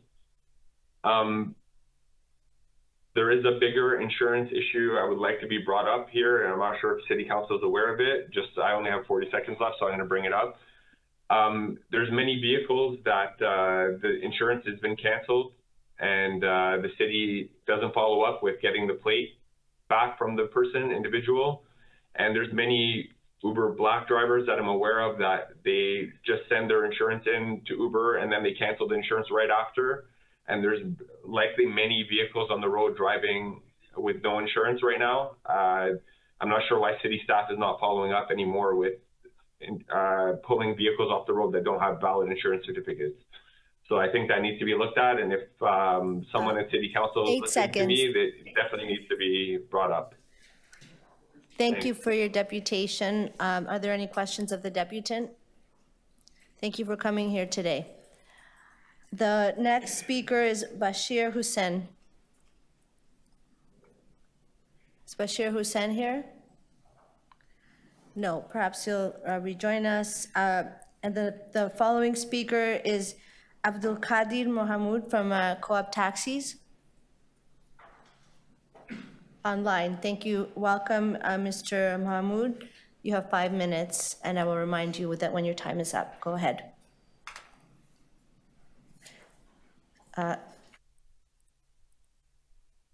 Sir, you're muted. Please unmute, and I paused your time. Yep. Hi, my name is Abdul Qadir Mohamud. My friends call me Abdul. I am the CEO and General Manager of Co-op Cabs.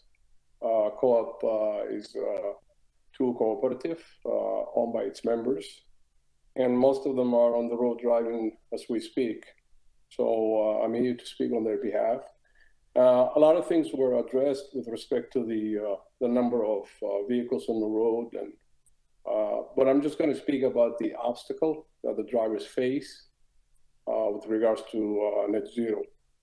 Most of the drivers do not have home or houses or private garages to charge their EVs.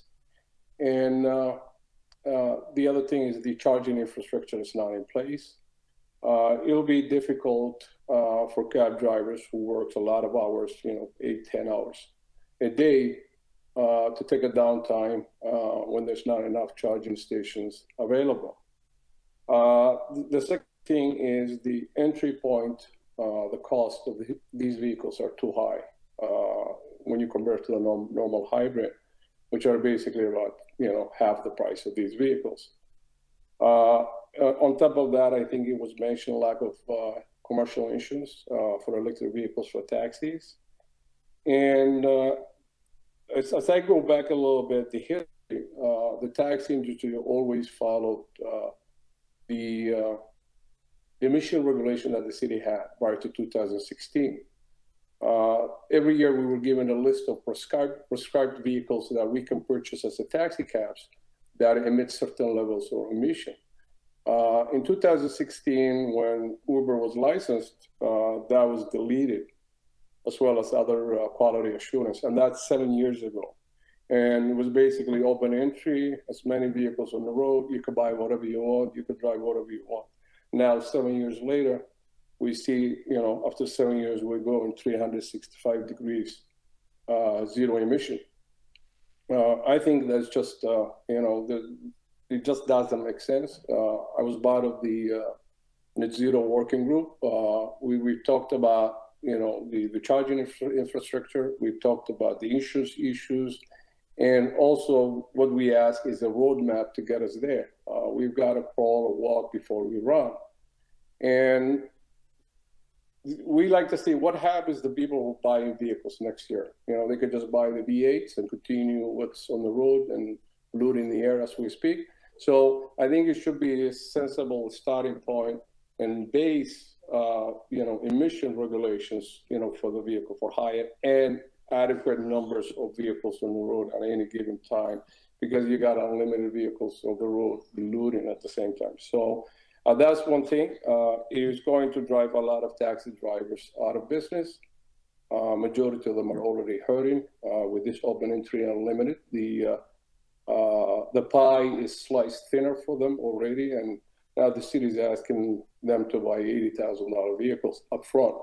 In today's economy, high interest rates, as well as cost of living and inflation, so it's a timing, it's something else. The other thing I'd like to point out is the vehicle extension that was recommended 1 year. That is a welcome. But that is a little bit of, dangerous as well, because it extends 4 model years, 2013, 14, 15, and 16. And we have to change 4 model year at once, which can be heavy. So I recommend that we adopt the similar to what was passed for the accessible, 10 model years until 2025, and then things go back to normal. And the other thing is renewal fee. The taxi industry pays the highest renewal fee than any other business in the city of Toronto. it's recommending now to go back to over $1,200 plus the right to drive for another $200. So to be your own business and driving a cab, you're looking at about $1,500. So that is very excessive, and subsidy will charge you the highest fee of any other business, then we'll give you back a little bit to buy a very expensive.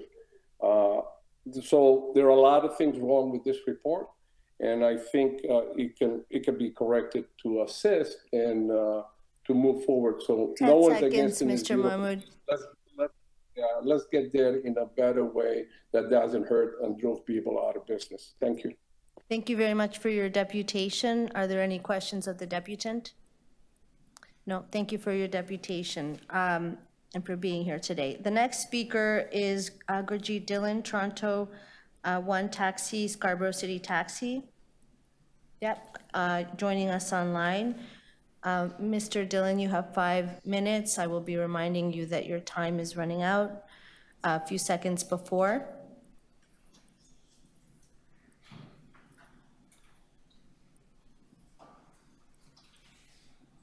Thank you, Chair and members of the committee. Can you hear me okay? We can hear you. You have 5 minutes. Okay, thank you so much. Appreciate that. My name is Gurjeet Dillon. I'm the Vice President for Toronto 1 Taxi and Scarborough City Cab. As an organization, we've been part of the taxi industry since 1994, and I myself have been involved for over 2 decades. I've had a chance to participate in many working groups and consultations, including the Vehicle for Hire Net Zero Working Group. As a world-class city, it's highly commendable for Toronto to set ambitious net zero goals. Given the dire straits that we're facing due to the climate crisis, it only makes sense to think big. But today I want to share some significant items that should be taken into account to ensure a successful path towards net zero targets. Since the beginning, the taxi industry has always worked with the city to achieve its goals, and we will continue to do so. You may be aware that the taxi industry began making the switch to low-emission vehicles back in 2014, 2016. Unfortunately, the city didn't apply the same requirements to PTCs and eventually just removed it altogether, pushing the city's emissions reductions back by a decade. To again be talking about introducing untested regulations on the taxi industry, it's a difficult hurdle to go over due to the lack of trust that has been eroded over the years. When we talk about imposing requirements for EVs on the industry, it's important to keep in mind that we're talking about 2,500 taxi cab vehicles compared to 60,000 PTC vehicles that have flooded the Toronto roadways. With the introduction of PTCs, as well as the impact of COVID, taxi drivers have suffered tremendous loss, and they're still barely just surviving. Given the current environment, thousands of taxis are still not back, and it's very difficult to get new ones coming into the industry. It's necessary to recognize that the taxi drivers are already suffering and barely surviving. We need to ensure that before we add any additional costs or barriers, that the taxi industry is set up for success and to be able to make a living wage. The industry has lost already 2,500 cabs, and by the next few years, we may be looking at closer to 1,500 taxi cabs left in the city. So as we speak about environmental impact in the vehicle for hire sector, we want to note that the city does cap the number of taxi cabs to about 5,000. While there are over, as I said, 60,000 PTCs, one way to mitigate the environmental impact would be to consider capping the PTCs at a much lower number, closer to maybe 10,000 or even less. There are experts that can speak to the formula and the methodology. So based on our experience, we believe that the report needs to have a more solid plan and a path for success in addressing items such as availability of EVs. The supply chain issues are already causing major issues for drivers as of right now, and it will only get worse in the future unless something drastic happens. Also, the availability of cost-effective and accessible charging stations I don't see that the plan is there to be able to reach and meet the requirements in 2030 as of right now. The idea of cost savings that charging at home doesn't really apply across the board, as we know. The lack of availability of commercial insurance for EVs, as was spoken earlier. At the moment, commercial insurance for taxis themselves is a huge challenge. EVs are not, it's not available for EVs. I just spoke to my insurance broker yesterday. He confirmed that and also brought up the safety concerns with EVs as well as the maintenance issues that were brought up earlier. The range anxiety and the impact of charging for long distance customers, that was also mentioned earlier. We have some customers that go to Ottawa, Buffalo even. How would that work?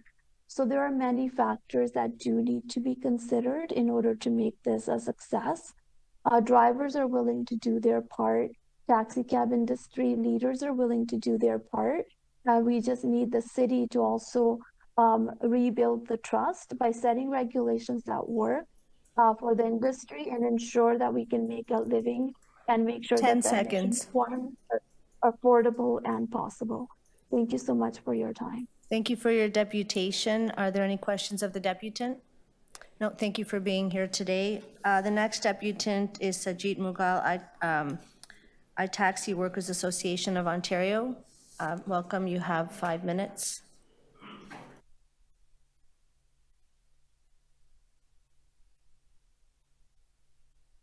It feels so good by sitting on this chair after 7 years. 2016 was the last year when the tax industry pretty much came into this room and gave a deputation, but after that era was not even, we don't want to even remember that era anyway. Madam Chair, thank you very much to you and the committee members for giving me this opportunity to speak my mind. I welcome the recommendations from 1 to 16 of the staff report. As a matter of fact, this report is culmination of the recommendations, one of the recommendation of the Licensing and Standard Committee back in 2016, Licensing and Standard Committee meeting number 10.3. The concern or the reservation I have about this report is the recommendation number 617, which states, City Council amend City of Toronto Municipal Code Chapter 441 fee and charges to undo the temporary 50% reduction of renewal fee adopted by the City Council on February 18, 2021. Madam Chair, before you adopt this recommendation, this committee should know some facts. In 2016, City Council passed a new vehicle for hire bylaw to regulate Toronto's ground transportation industry. This bylaw was introduced to accommodate PTCs, private transportation companies, such as Uber and Lyft. This bylaw basically killed the cab industry. Council at that time foresee that the bylaw will have a huge impact on the taxi industry. So they passed additional 3 recommendations. Number 1, the feasibility of lowering the fee of standard plate owners by 75%.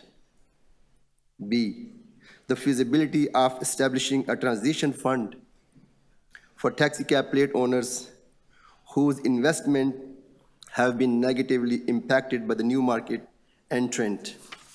And C, the outcome of the study that assesses and measures the impact of the volume of PTC vehicles and drivers. And direct the Executive Director, Municipal Licensing and Standards to report back on the Part A and B above mentioned in September 2016. Unfortunately, as of today, that report is still outstanding. Those 2 recommendations still need the staff report on the feasibility of these 2 recommendations. But unfortunately, staff did not bring any report in front of the NEF committee or direct to the council. Madam Chair and respected councillor, the impact of the bylaw on the taxi industry is as big that even after 7 years, the cab industry could not recover.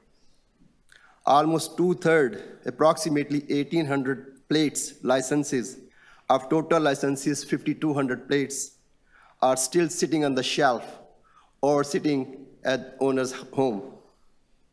There is not enough business so that all 5,200 licenses could start working. Plate owner lost their all investment. The plate value before ground transportation bylaw was $275,000. Today, there is no buyer even for $7,000.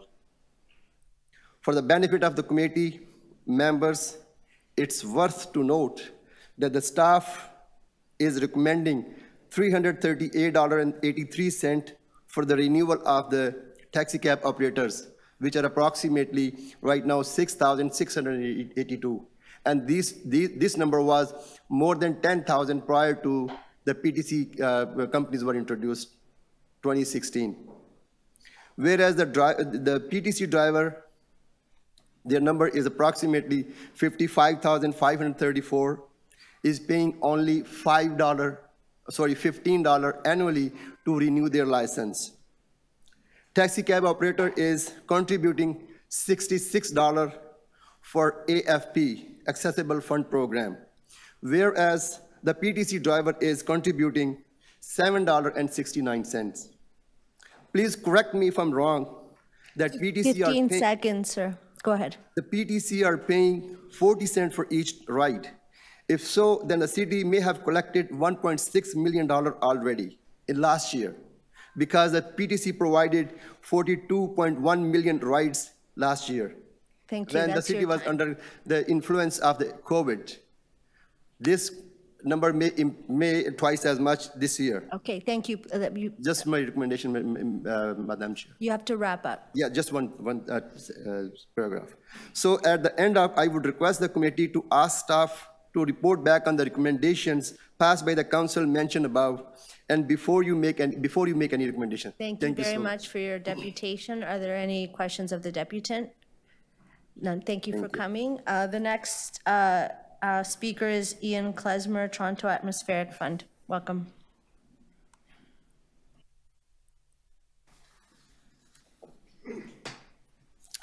Good afternoon. My name is Ian Klesmer, and I'm the Director of Strategy and Grants with the Atmospheric Fund, or TAF for short. TAF strongly supports the adoption of staff's recommendations to transition the vehicle for hire sector to net zero by 2030. Transitioning this sector to net zero is an essential element of the city's electric vehicle strategy, and it also supports the city's broader aims with respect to the Transform TO net zero strategy. If adopted, staff's recommendations would establish Toronto as a North American leader in decarbonizing the vehicle for hire sector. I also want to commend staff on developing a really strong strategy, not just the regulatory component, but also the grant program that would reduce license fees as the incentive to electrify as soon as possible. That's a really important component of this strategy. And also the waiver of maximum vehicle lifetime limits, which is a great incentive at no cost to the city. It makes sense for the vehicle for hire strategy to lead the electrification of Toronto's wider vehicle fleet for 3 reasons. First, high mileage vehicle for hire drivers stand to save the most carbon and the most money from driving an electric vehicle. Second, electrifying the sector can accelerate broader community adoption of electric vehicles. This is because vehicle for hire drivers will create a large and predictable demand for EV charging in public, which will in turn attract greater investment into an expanded charging network that all Toronto residents can enjoy. And third, electrifying the vehicle for hire fleet supports a more equitable rollout of EVs and EV charging than is likely to happen otherwise. Vehicle for hire drivers will attract more charging infrastructure to the neighborhoods in which they live and work. Many of these neighborhoods are lower income neighborhoods. This will ensure that traditionally underserved communities will have greater access to public charging infrastructure, as opposed to being the last to receive such infrastructure, as is so often the case. While we support adopting the staff report, we have one additional recommendation, which is to develop a clear action plan for supporting the sector's public charging needs on a priority basis. A major concern raised by the Vehicle for Hire Net Zero Working Group participants was the lack of affordable and accessible public EV charging to support drivers' needs. The staff report proposes to address this concern by funding one temporary staff position at the Environment and Climate Division over the next 3 years to consider the advanced needs of the vehicle for hire industry in planning for public EV charging deployment. This would be as a follow-up to the Toronto Public EV Charging Network Study, which is due to be finalized by the end of 2023 and will not directly consider how to address the needs of the vehicle for hire sector. We're concerned that this proposal does not reflect the urgency or the scale of the challenge ahead.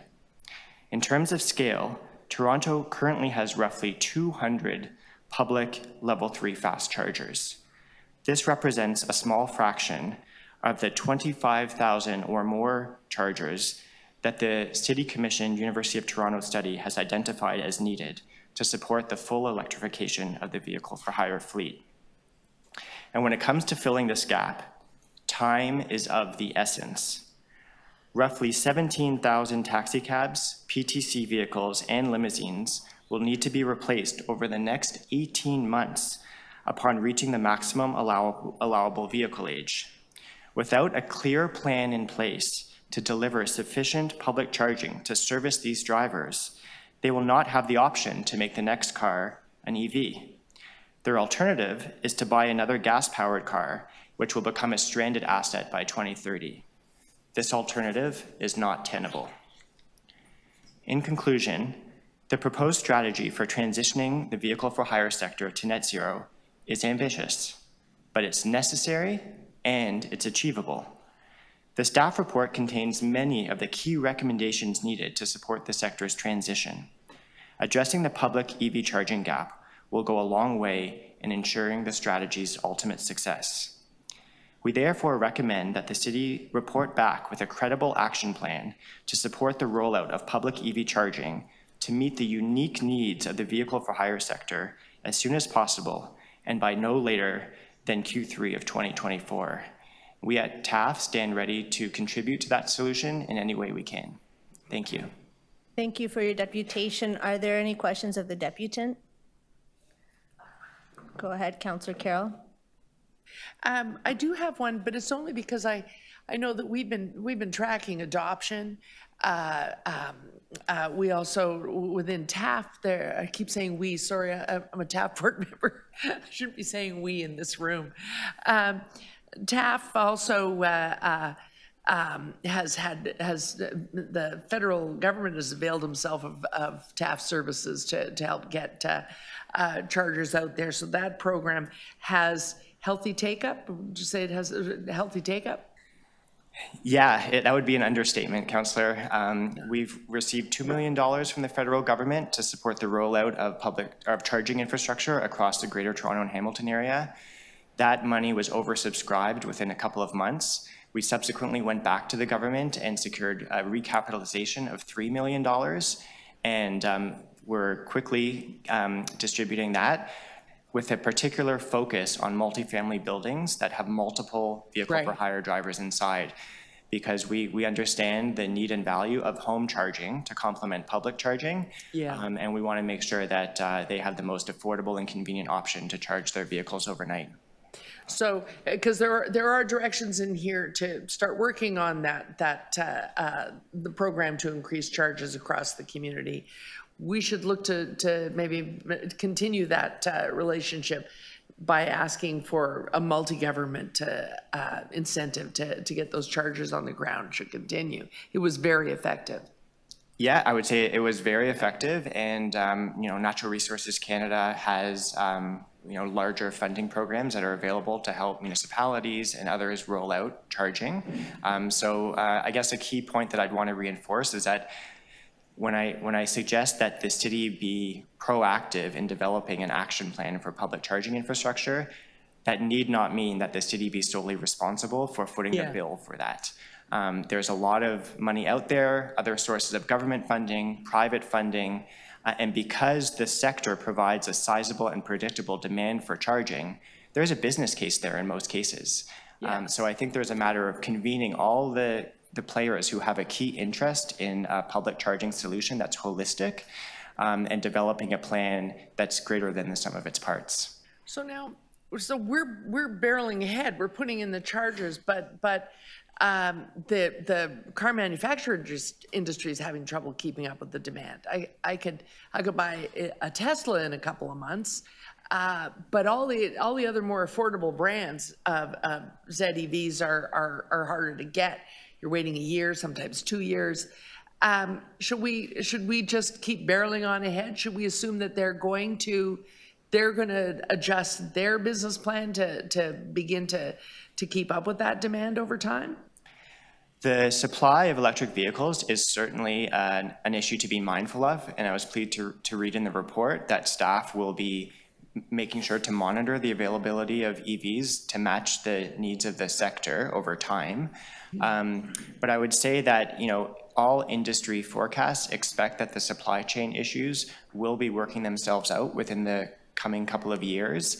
That's partly because there's a lot more manufacturing of electric vehicles going on in Canada and North America and globally. And also with the federal government introducing a regulation that will be requiring that all new car sales be 100% EVs by 2035, there will be a greater incentive for the automakers to get those EVs off the line. Right. Okay, thank you. Thanks, Madam Chair. Thank you. So I just wanted to ask quickly if you said that Toronto Atmospheric Fund would like to be part of the monitoring the environment. Is that correct? That we were monitoring the environment as the enabling conditions, the capacity, the charging capacity, the availability of vehicles, as Councillor Carroll's just asked about, is growing in relation to our ambitious target.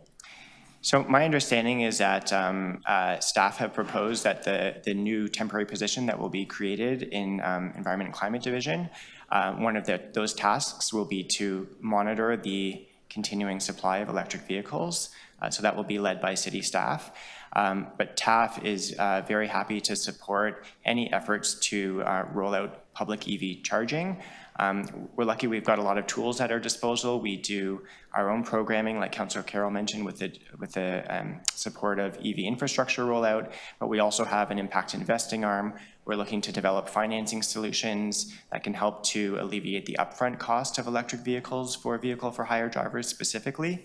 And we do policy work with all levels of government. So we're happy to bring all of those tools to bear on this solution. Thank you. Any other questions to the deputant? Thank you for being here. Thank you. The next speaker is Jake Brockman, Public Policy Canada. Welcome, you have 5 minutes. Good afternoon, Chair Bravo, Vice Chair Carroll, members of the committee. Thank you very much for having me today.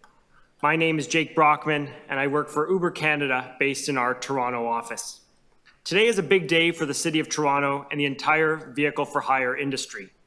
In front of you, councillors, is a robust set of recommendations supported by Uber Canada that would bring the vehicle for hire industry to net zero, a full decade ahead of the citywide Transform TO 2040 target. I want to spend my time today talking about the thousands of vehicle for hire drivers in the city and what we hear from them. Drivers range from students earning between classes, parents fitting in trips while their children are at school, retirees wanting social interaction, and more commonly these days, those who are seeking to supplement their primary employment income due to inflation and increasing cost of living. And these drivers have earned, on average, approximately $34 per engaged hour before tips over the last 4 weeks. But when it comes to the transition to EVs, I want to talk about two sets of drivers. Those who have already made the transition to hybrids or EVs, and those who have not yet but are actively considering it. The first group of drivers are those who have already made the transition to a hybrid or electric vehicle. This is about 1 in 5 drivers on the Uber platform in the City of Toronto today. These drivers are climate ambassadors of the broader transition to net zero in the City of Toronto.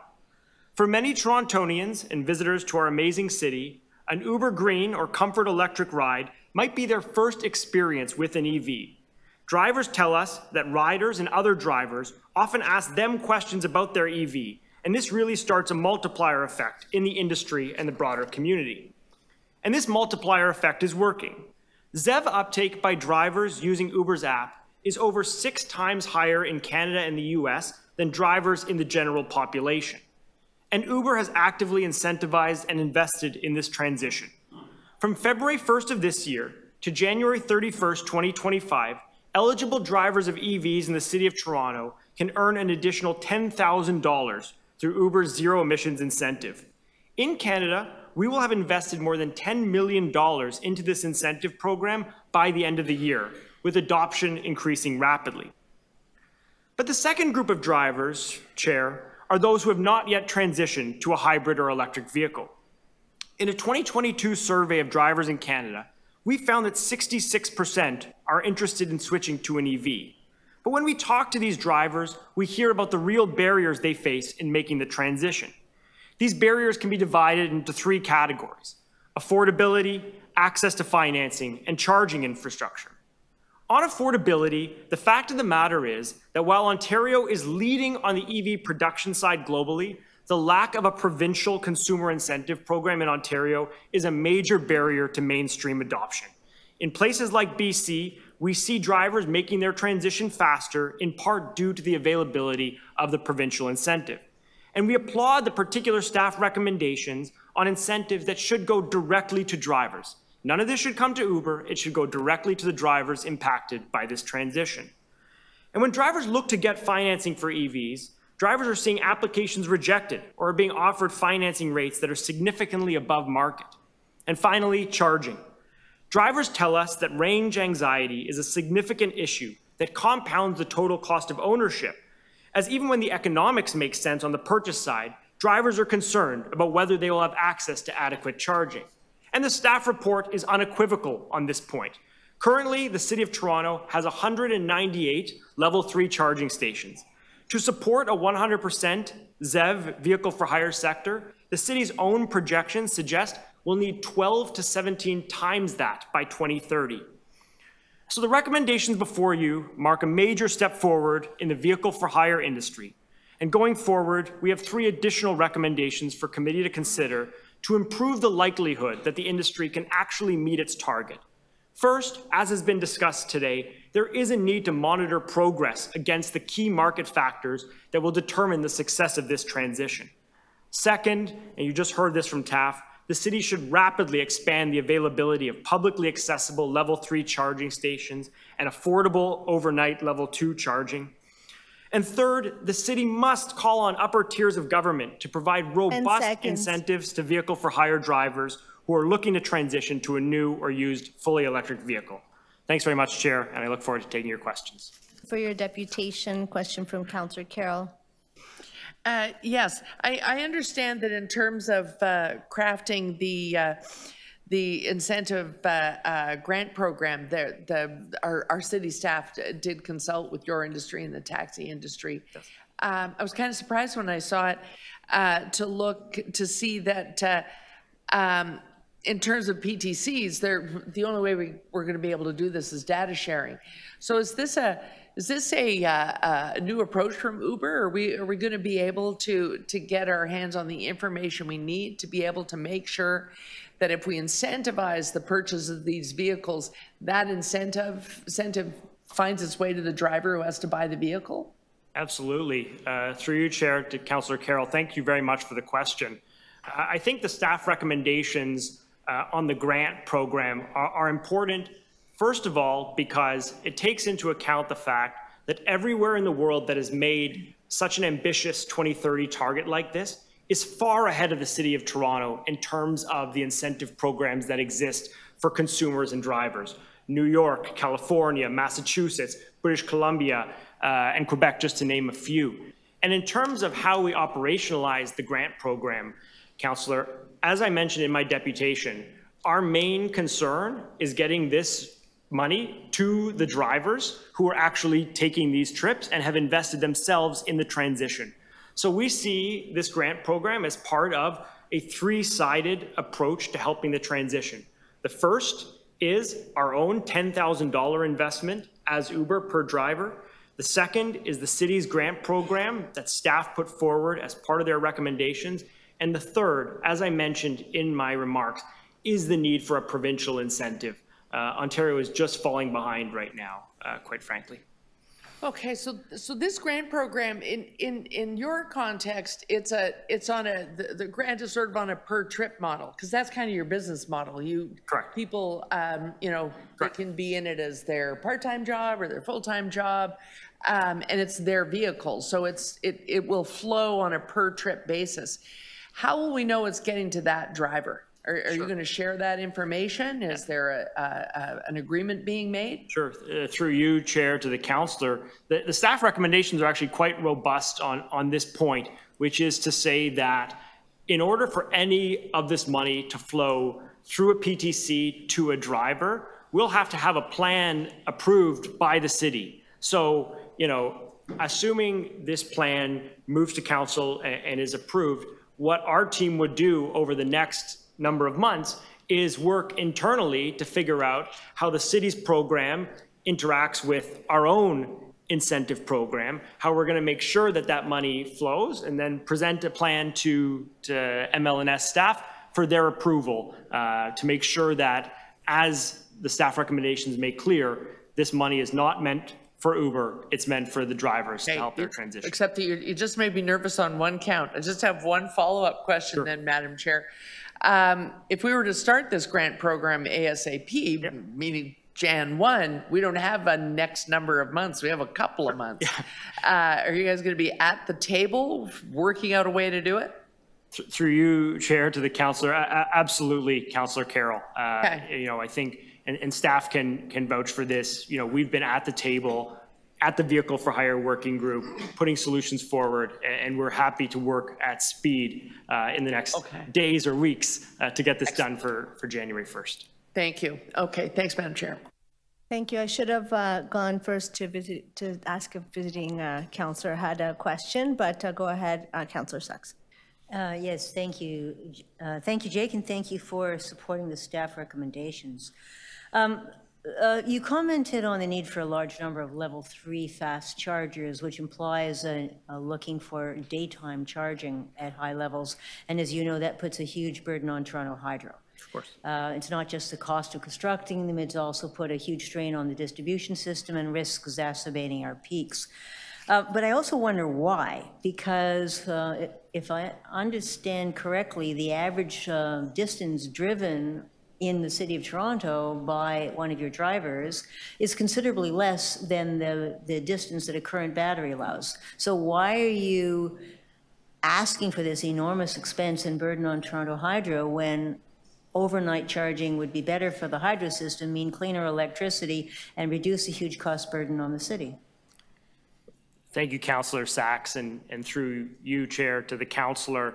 What I would say is, while I focused on level 3 charging in my remarks, in our written submission, we focus on the need for a mix of level 2 overnight charging and targeted level 3 investments, particularly in areas we know that are highly frequented by the vehicle for hire industry. So just on the level 2 side, let me port back to a comment that my colleague at TAF just mentioned in terms of the work that we're doing together right now to identify the buildings that vehicle for hire drivers are more likely to be in, to help those folks talk to their landlords or the people who own the buildings and say, the federal government has this money through TAF, we want more overnight charging in the buildings, and trying to build up that overnight L2 supply while also thinking about the level 3 as well. So I think both of them, play into different aspects of drivers. As you say, some are on the road just a few hours, some are on the road more. So I think it's a mix that's needed going forward. But isn't it clear that in most cases, drivers with access to overnight charging don't need daytime charging if they have a modern vehicle with a large battery? Through you, Chair, to the councillor, yes, I think, a investment in level 2 is very important, as long as we can get it to the places that drivers are living in. All right. And are you prepared to play any role? I mean, your company has made enormous profits out of entering the Toronto market. We've heard some of the costs that were paid by the taxi drivers to allow you in here. Are you prepared to put some of those profits back into building the level 2 charging for the workers? So through you, Chair, to the councillor, you know, I don't want to prejudice ongoing discussions in certain areas, but I know that, for example, the Toronto Parking Authority is looking to make massive investments alongside the private sector in charging. And I think that's something that, you know, as a major part of the vehicle for hire sector, we're certainly interested in playing a role in. Okay, what I heard was you're in favor of the public spending a lot of money on charging. I didn't hear any interest from your company to put some of your profits into making this charging available so that this regulation can succeed. Yeah, thank you, Councillor, and through the chair to you. Part of that process that's ongoing is a procurement that would look to the private sector for funding and for particular models. So that's something we're actively considering. We need you to be part of the solution. Are you going to be part of the solution? Absolutely, Councillor. And just to go back to what I mentioned, we've already put $10 million since January into per driver incentives, and we will continue that into the future as well on the driver side while looking for investments on the charging side. I'll keep asking. Of course, I know, Councillor. Thank you. Thank you, Councillor Sachs. Going to Councillor Malik next. Thank you very much, and appreciate your deputation. So we heard you underscoring the commitment to climate goals and contributing to the ambitious targets that we've laid out in Toronto. So I guess what I'm hearing is that you'll welcome more regulations and responsibility for drivers in order to access government support and meet our climate goals. And can you speak to that a little bit more? Yeah, thank you, Councillor, and through the chair to you. You know, as I mentioned, you know, any government support in this ought to go directly to the drivers who are impacted. So, you know, whatever rules are in place to hold us accountable, to make sure that any public dollars going to this in the City of Toronto, we welcome. And, you know, for example, I know in the staff report, they talk about an audit function. We go through an annual audit for the City of Toronto for all the data that we share. I assume that will be extended to this, and we look forward to that accountability. Yeah, well, you've been here this afternoon, so you will have heard that other jurisdictions that have been effective in addressing this problem, or at least broaching it, are bringing in firm regulations for rideshare companies and requiring that higher level of accountability, not just in passing it on to drivers, but in the way that you operate, and actually, you know, I guess being a lot more you know, clear about what sorts of practices are not acceptable and that are actually not contributing to those jurisdictions reaching those climate leadership goals, and also in how those sit alongside long-established industries that that move people around the city. So, you know, hearing that you'll welcome more regulations, and the depth and breadth of them is really important. There's clearly a commitment to drivers that you've described, and I guess does that commitment fall short of understanding your employment relationship with drivers? Through you, Chair, to the councillor. So on the labor file that you mentioned, you know, I'm happy to chat more about this offline. Uber Canada in 2022 entered into a partnership with the United Food and Commercial Workers of Canada that does two things. One, provides first of its kind representation services to any driver or delivery person across Canada who is removed from the platform or who has an account related issue. So we built our own system alongside UFCW, a novel representation system.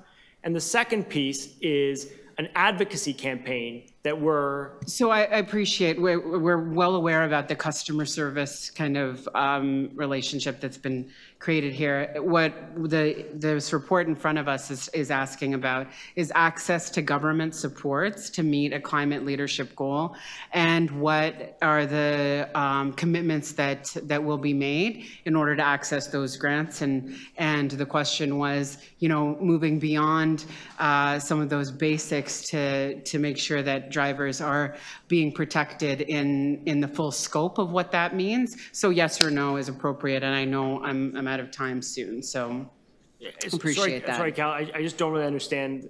Could you repeat the question? No, don't worry about it. Thank you very much. Thank you, Councillor Malik. Councillor Moyes, questions? Thank you, through you, Madam Chair. I'm actually more interested in the $10,000 that you spoke about in regards to, because we know that electric vehicles are expensive, right? It ranges from maybe $60,000 to $100,000+ for a vehicle, and so it's not accessible to a lot of people, right? Especially to some of your drivers who are, you know, students or working class people, and it's difficult. But so $10,000 to each driver who invests in the vehicle, Uber is willing to give them that money. Could you elaborate perhaps a little bit more for us? Sure. Thank you, Councillor, and through you, Chair, to the Councillor. So the $10,000 incentive is a 2-year program for any driver who transitions from an ICE, internal combustion engine vehicle, to an EV. They can earn up to $10,000 depending on the number of trips they take during that 2-year period. So we put that in place to ensure that someone doesn't just take the $10,000 and then leaves the country or whatever. So the $10,000 is on a per driver basis for that 2 years. And in terms of the total cost of ownership, what we see is that $10,000 being a major contributor to the difference, and then a federal government incentive on top of that. But as I mentioned, what is really missing in the province of Ontario is a consumer incentive program that we see in other jurisdictions across Canada and the US. So would they have to buy that vehicle first to qualify, or is that, would that come later on? Because again, I mean, like, just buying a $100,000 vehicle, you just can't just do that overnight. Yeah. So $10,000 will go a long way. So would they work up towards that, and then perhaps they could purchase the vehicle? So through you, Chair, to the Councillor, the other piece of this that I mentioned that we're working on, to your point about the upfront cost, is a financing solution, right? Because right now, what we're seeing is drivers like, you know, you and I will try to get financing for that difference between an ICE vehicle, a hybrid, and an EV, and they're being rejected because banks are actually exiting en masse the business of car loans when they should be trying to incentivize this type of behavior. So with partners like TAF and others, we're at the table trying to figure out what does a financing solution look like to help them get over the hump. So in terms of your question of how do you get from a $35,000 vehicle to an $80,000 vehicle, it's a combination of financing, our $10,000 incentive, the federal grant, you know, the city's commitment here, and hopefully a provincial incentive down the road. And that's what we're seeing in other jurisdictions that are really outpacing us in this space. These incentives make a huge difference. So based on other jurisdictions and what best practices you feel that the plan that you have in place would be successful here in Toronto? I do, Councillor, and through the Chair to you, Toronto is behind on this file right now, vis-a-vis Vancouver and Montreal in particular in Canada. But I believe, and we believe, that the staff recommendations in front of you today, plus a lot of the work that's already ongoing around Transform TO, will take a significant step in getting us to 2030 net zero, 10 years ahead of the Transform TO target. Okay, thank you. Thank you, Councillor Moise. I have questions. I'm going to pick up on the question of the $10,000. So I don't think I heard you to definitively say when the $10,000 kicks in. Is it when you purchase the vehicle, or do you have to earn it through use after? Through you, Chair, it's the latter. Okay, so I buy a vehicle, and then when I work up to a certain number of hours, I get the $10,000. How many rides around would that take? I don't know exactly the figures, Chair, but I will get you the full breakdown of the program. But it would be a lot of rides, I'm guessing. So, I'm going to go back to the question of per rides, because I think that we're all in agreement that what we want is to ensure that incentives accrue to the actual driver. So the incentives that you're indicating requires the driver to take a big financial risk at the front. The incentive that this is being proposed here is a per ride incentive. Now, I have a question about how you actually ensure that it gets to the driver, when my understanding is that the actual per ride accrues to the vehicle and not the driver. And my follow-up question is that has to do with the fact that that my understanding is that more than one driver can drive one vehicle. So in fact, we're not really connecting the incentive per ride to the actual owner of the vehicle or the person who would be purchasing the electric vehicle. Thank you, Chair. I think, in reading the staff report, there is still a bit of confusion out there in terms of how, the licensing fee reduction, how it's meant to flow to the driver. I would tell you, Chair, and happy to continue this discussion offline, the more we can upfront those incentives, the better, right? The more that money can flow to Councillor Moise's line of questioning upfront to these folks, the better. I'll go back to my discussion of Vancouver and Quebec, for example. Those incentives are at the point of purchase, and that's why we're seeing that transition. I believe that there is probably more technical work to be done to make sure that, if it is Council's will to provide incentives to the vehicle for hire industry, we find the smoothest and least bureaucratic way to actually make sure it goes to the drivers. Okay, so thank you. This is really important because what we're doing is we're using public money to incentivize the purchase of electric vehicles, but what you're telling me is that the City of Toronto currently does not have clarity into the business model or a way to ensure that per ride incentive actually gets to an actual driver. And I thank you for saying that there's more work to be done.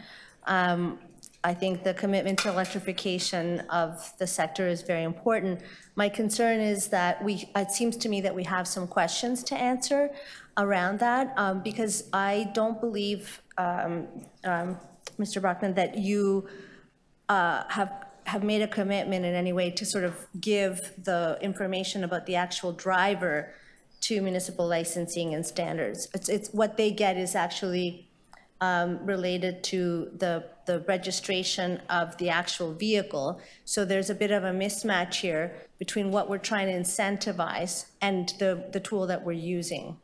Because if 4 people are driving the same vehicle, and it's a per ride subsidy to the vehicle, who's going to purchase? Who's going to take on the liability of purchasing a vehicle that we're talking is $85,000? Thank you, Chair. I think, and happy to continue this conversation offline. Okay. The key for Uber, as I've mentioned, is that the money flows to the driver who's making this investment, right? And taking the trips and doing the work. Yeah. In terms of the data that we share with the city, we provide on a monthly basis a full record of all the trips that take place in the city of Toronto, where they start, where they stop. And I believe that, and I believe in the staff recommendations, they address some of the tweaks we'd make to that data to ensure that there would be the proper accountability with the audit function to make sure that, you know, your wishes, Councillor, and that of Council are taken into account with this expenditure of public funds. Thank you. So, so I guess what I'm hearing is there is more work to be done to make sure that we get the incentive to the driver and not, because right now it goes to the vehicle. Or that what is accounted for are the rides of the vehicle, not the rides that are taken by, like, the work of the drivers. So that's good to know, thank you. And that it's your wish to figure out how to get it to the driver, but we still have more work to do at present. And we're talking right now about flowing on incentive in January. And I think these are important questions, so we appreciate you being here. Any other questions of the deputant? Thank you. I know some of the audience members would like to ask questions of the deputant, but unfortunately that doesn't work with our procedure here. Next, I'd like to call Christine Hubbard of Beck Taxi.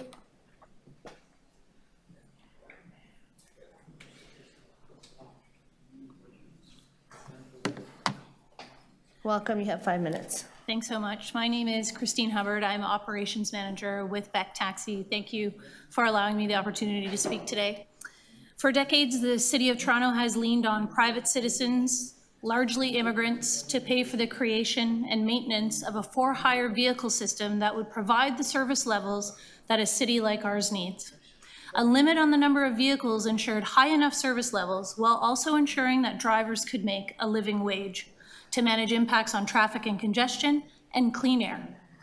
Biannual vehicle inspections at the city-run, industry-funded inspection center ensured proper maintenance and supported environmental goals. Later, environmental restrictions were applied to all for-hire vehicles.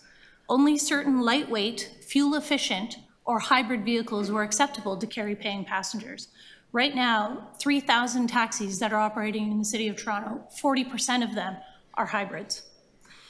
In 2016, all of this was canceled. The inspection facility was closed at the request of no one, except maybe Uber. Environmental restrictions for vehicles were removed, and at the same time, 100,000 cars and trucks were invited to cruise our city streets, creating one of the largest, most precarious workforces likely in our history. More cars, poorer drivers, worse traffic, more pollution. Now this city wants the precarious workforce it created to pay for its own poor environmental policy over the past 8 years.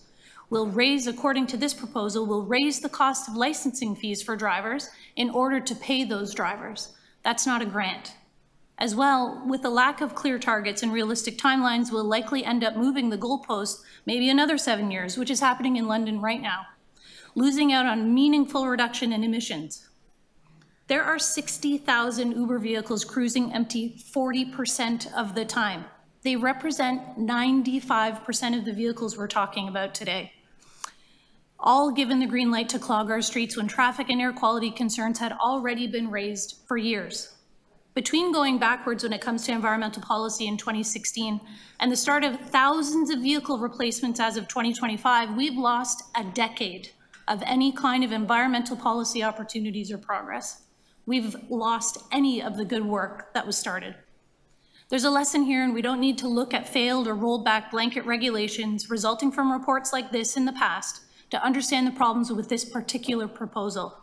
The vehicles are unavailable. We don't have public charging stations. And right now, it is impossible to get insurance for an electric vehicle to be used as a taxi cab. If that wasn't enough, we learned from staff-hosted consultations where all of the just mentioned issues were explicitly discussed that this kind of plan really works best when drivers have single-family homes and can install chargers in their houses. Is this the demographic we're talking about? Drivers with single-family homes. But let's talk about the environment. In 2030, should every one of these 60,000 plus cars, including every Corolla or Camry, which are both lightweight and fuel-efficient vehicles, approved for use when we did have environmental mandates, that throwing away these assets, dumping cars or selling them to buy more cars makes sense from an environmental perspective? Absolutely not. A look at tailpipe emissions only is not how to approach environmental policy. Unlimited drivers means unlimited vehicles right now. This is not good environmental policy. We all want a greener fleet. I live here. I like clean air. We have always supported fact-based, logical policy that has a chance of becoming reality. What this report provides the opportunity for an industry to do is rooted in impossibilities. A measured approach that guarantees success, a step at a time. You can't have people buying vehicles while you're monitoring whether or not they'll have the charging stations to charge them. Guaranteeing success one step at a time so that drivers will be able to invest in, and it will allow vehicle for hire drivers to continue to meet the needs of a city like Toronto. We need to see benchmark progress with the ability to purchase, insure, and charge these vehicles before moving ahead on the backs of already vulnerable workers. If we're being serious and we're looking for the impact of the vehicle for hire industry and the environment to be reduced, we need detailed, realistic, phased-in approach that is fair, taking into consideration for the vehicles that have to be replaced in the next 18 to 24 months and what 2030 means for those people. There has to be a plan for implementation, one that is possible. Thank you for your deputation. Are there any questions of the deputant? Okay. Thank you for your for being here today. The next speaker is Behruz Kamse.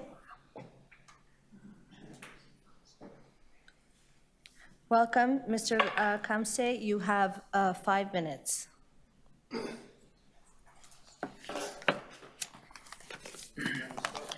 Good afternoon. My name is Behruz, and I'm here today to speak with this committee regarding the transition from traditional taxi to the EV. I already sent you a summary report, Ms. Councillor Bravo. I don't know if you have received the summary of the report. Yeah, okay, thank you. So I said everything in a nutshell in the report for you. Thank you for the opportunity to speak today. My name is Behruz, and I have been a dedicated taxi operator for past 36 years.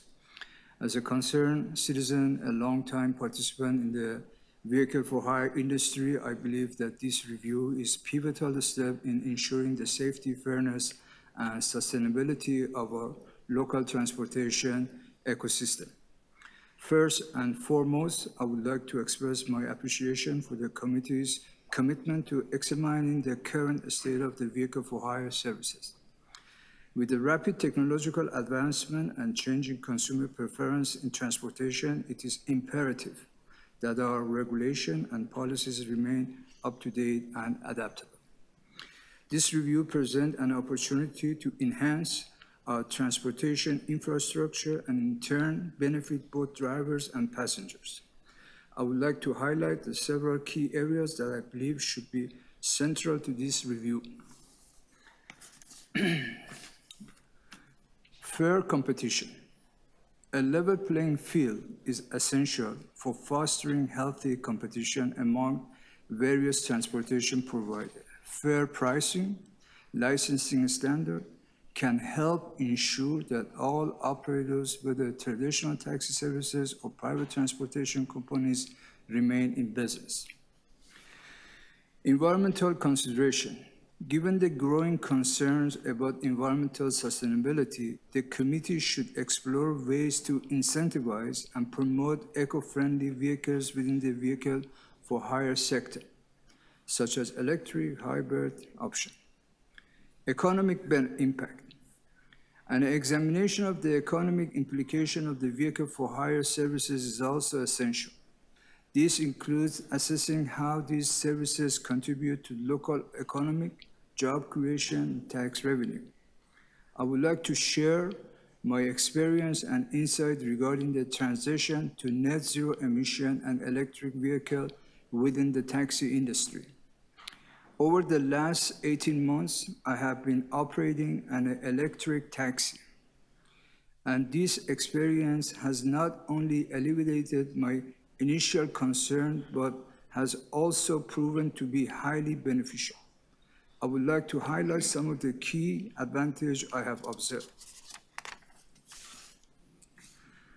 Cost saving.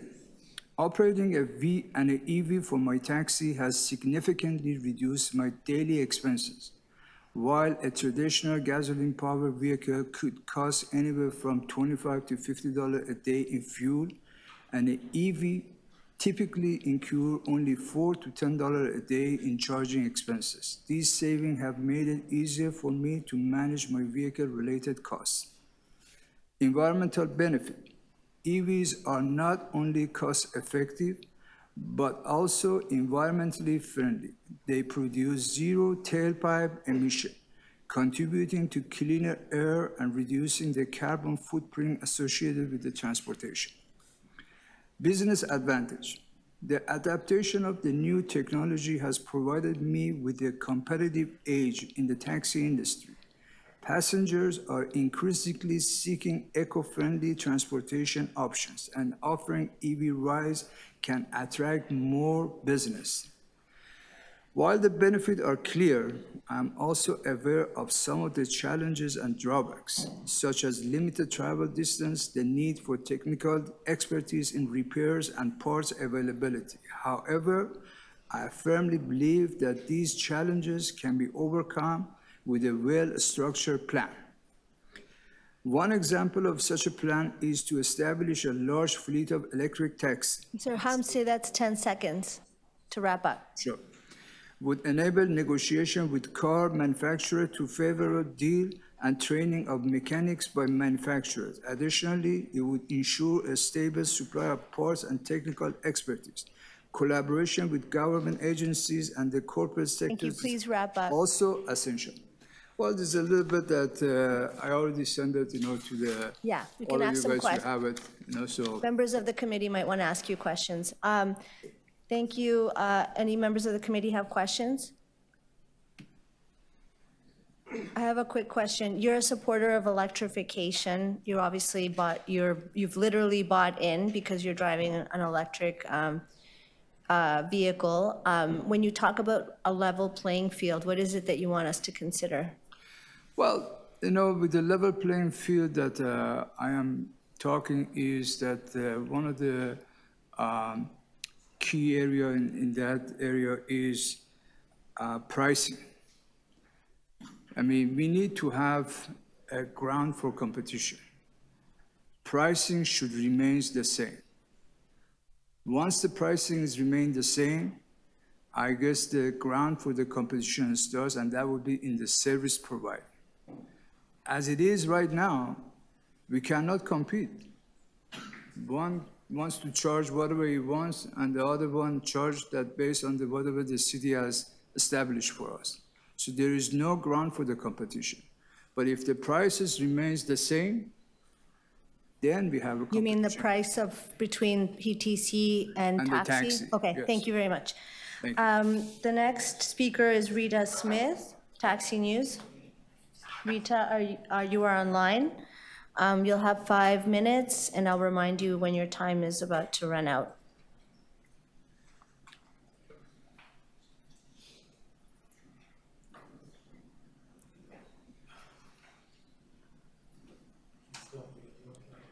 Yeah, Rita, you're muted currently. Can you unmute so that we can hear you? Sorry, I thought you unmuted me. My apologies. It's okay. You have 5 minutes. Thank you. Okay, thank you. Good afternoon, Madam Chair, councilors, members in the audience, members of the taxi industry. Thank you for allowing me to speak today. My name is Rita Smith. I'm the publisher of Taxi News, which is online at taxinews.com. It was a pleasure to listen to the speakers from Mondelez this morning. I listened from the very beginning, and I was inspired to hear business people making plans and talking about their plans for success in Toronto. Mondelez was a great reminder of the work that goes into business planning and the importance of business planning. I kind of got the sense this afternoon listening to both Uber on how their drivers are going to be compensated, and that Nadir Kalarana from the airport taxi on insurance, that same amount of planning has not gone into Toronto's net zero program, nowhere near the planning required. Nowhere in business is, almost nowhere in business, is an all or nothing approach deemed to be the best option, especially when an enterprise is piloting something new.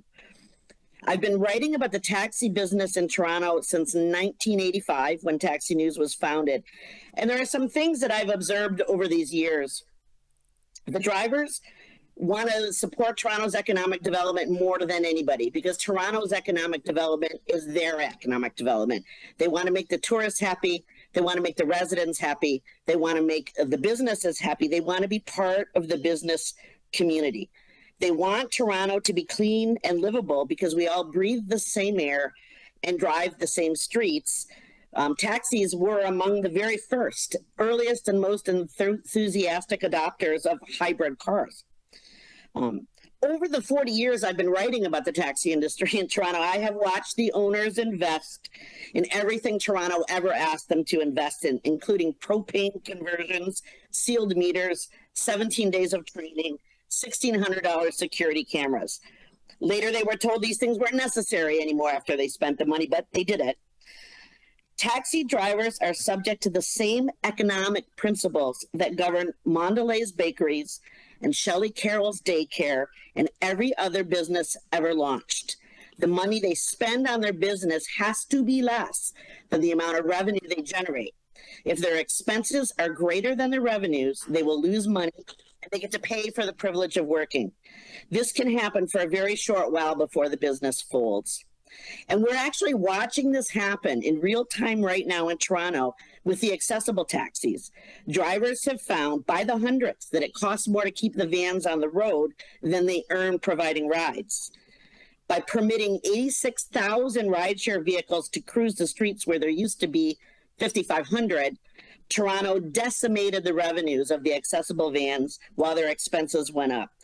Hundreds of these drivers have had to return their plates to the city and park or sell their vans because they cannot operate when the expenses are greater than revenues, and nobody is hurt by this more than the people who need the accessible vans.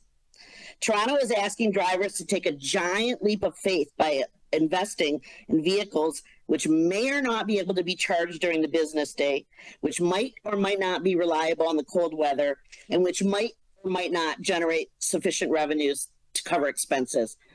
Toronto itself is committing to make only 50% of its bus fleet electric by 2030.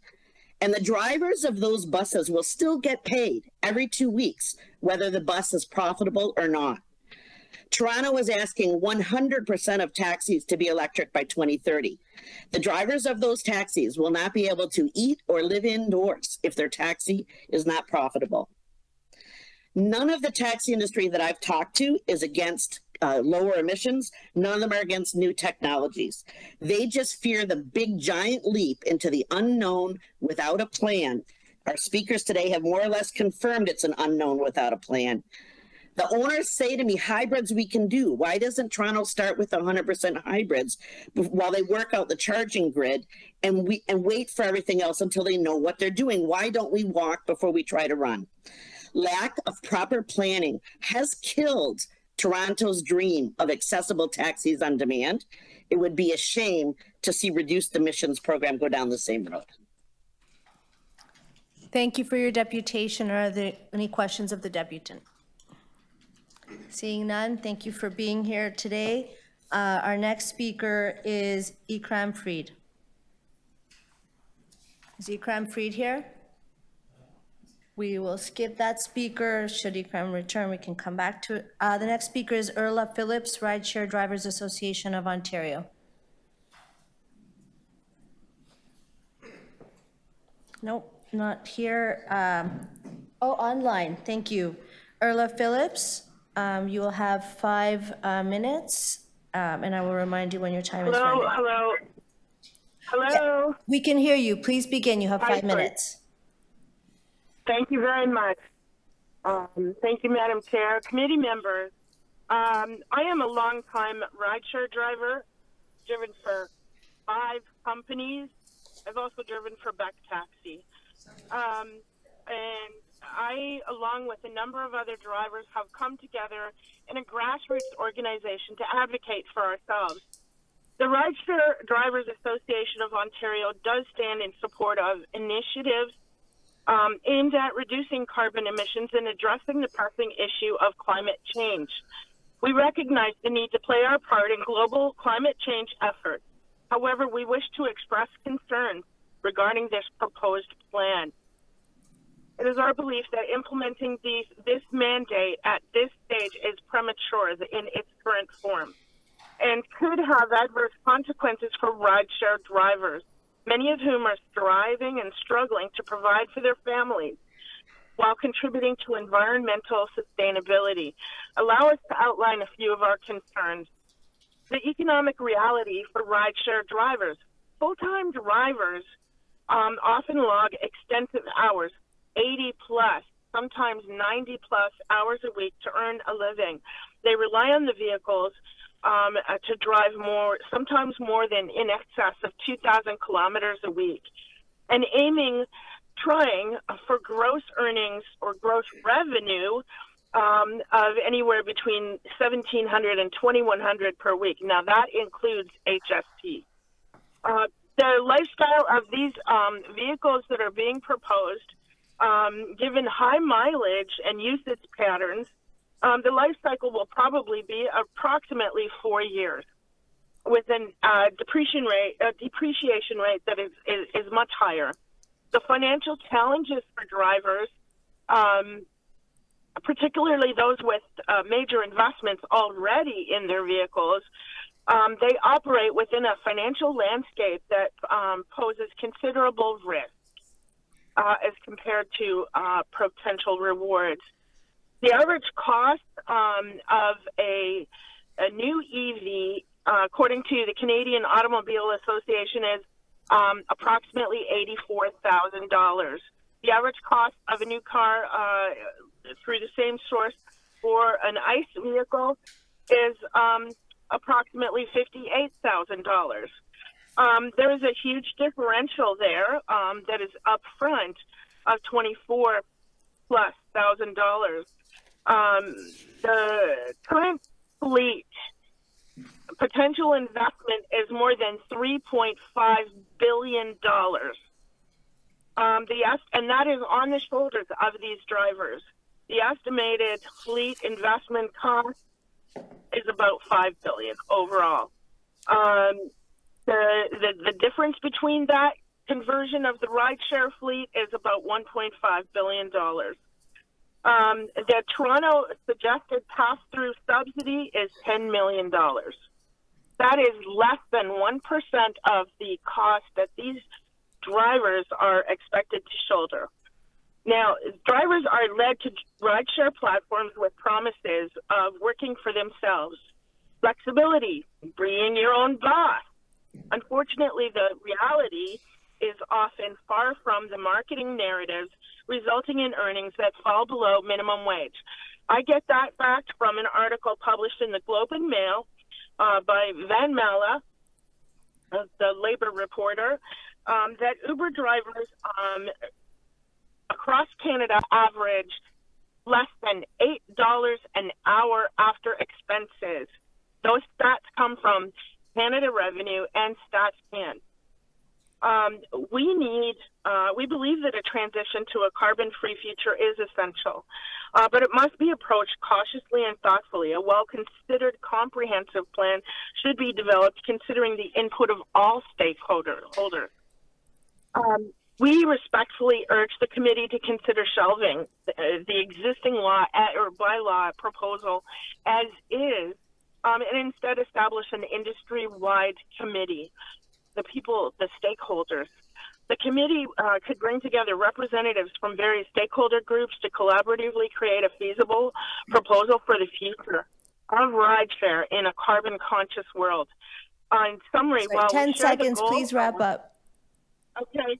All right, no problem. You know what? We just believe that this plan can be improved. Thank you so much. If you have any questions about the reality that rideshare drivers face and need any questions answered about how we are paid, I would be more than happy to take those questions. Any questions of the deputant? Thank you very much for being here today and for speaking. The next speaker is Tesfaye Stefanos. Tesfaye Stefanos is online. You have 5 minutes. Please unmute.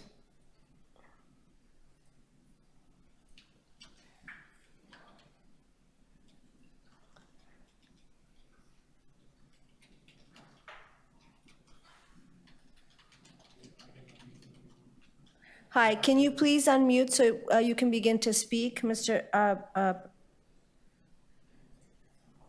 Tesfaye Stefanos? Just press *6. You can press *6, and that way you can also unmute.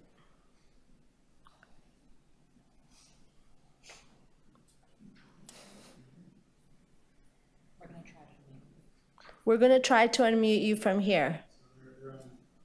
You're unmuted. You may speak. Can you hear me? We can. You have 5 minutes. Thank you. Okay, thank you. I'm just going to be brief. Thank you, Madam, the chairs and the councilors. And my expression would be welcoming the environmental, not as a cab driver, but as an individual who lives in the society. We all care about that. But one thing that never been mentioned, all the speakers on behalf of the transition of the cars, here that we are forgotten about the one speaker was mentioning about the metro demand, how the TTL were incentivized to cover the costs because of the burden they have, especially after the pandemic. Everything was very hard to survive in the tax industry. But from that, I'm accessible taxi driver, which is under contract of with the company of taxi companies, which is a TTC service. But our cost is not different than the other metro on demand, which is TTL cars. But we're exempted from that fund, and we still have problems to change our the program that comes before the 2025, and after that for the EV cars, we don't even know what kind of car we will have, and especially we are giving a service in the day service, how the durability of the cars and the charge, how many minutes or hours it takes to recharge, and that will disrupt the service that we are doing, because our service has to be a continuation of service from the schedule that we are giving. So we cannot be interrupted sitting and charge and recharge the cars.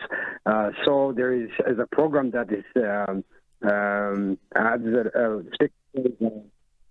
for me, there's the charges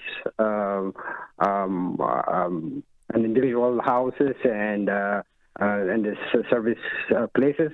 But as I said, we are still taking that burden as a driver. I'm not talking about the company as an individual. How are we going to cover the cost in a way to survive in this industry?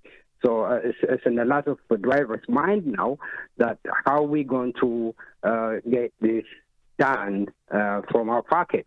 So what I'm asking in behalf of the accessible tax industry, especially the side entries, that the cost is high.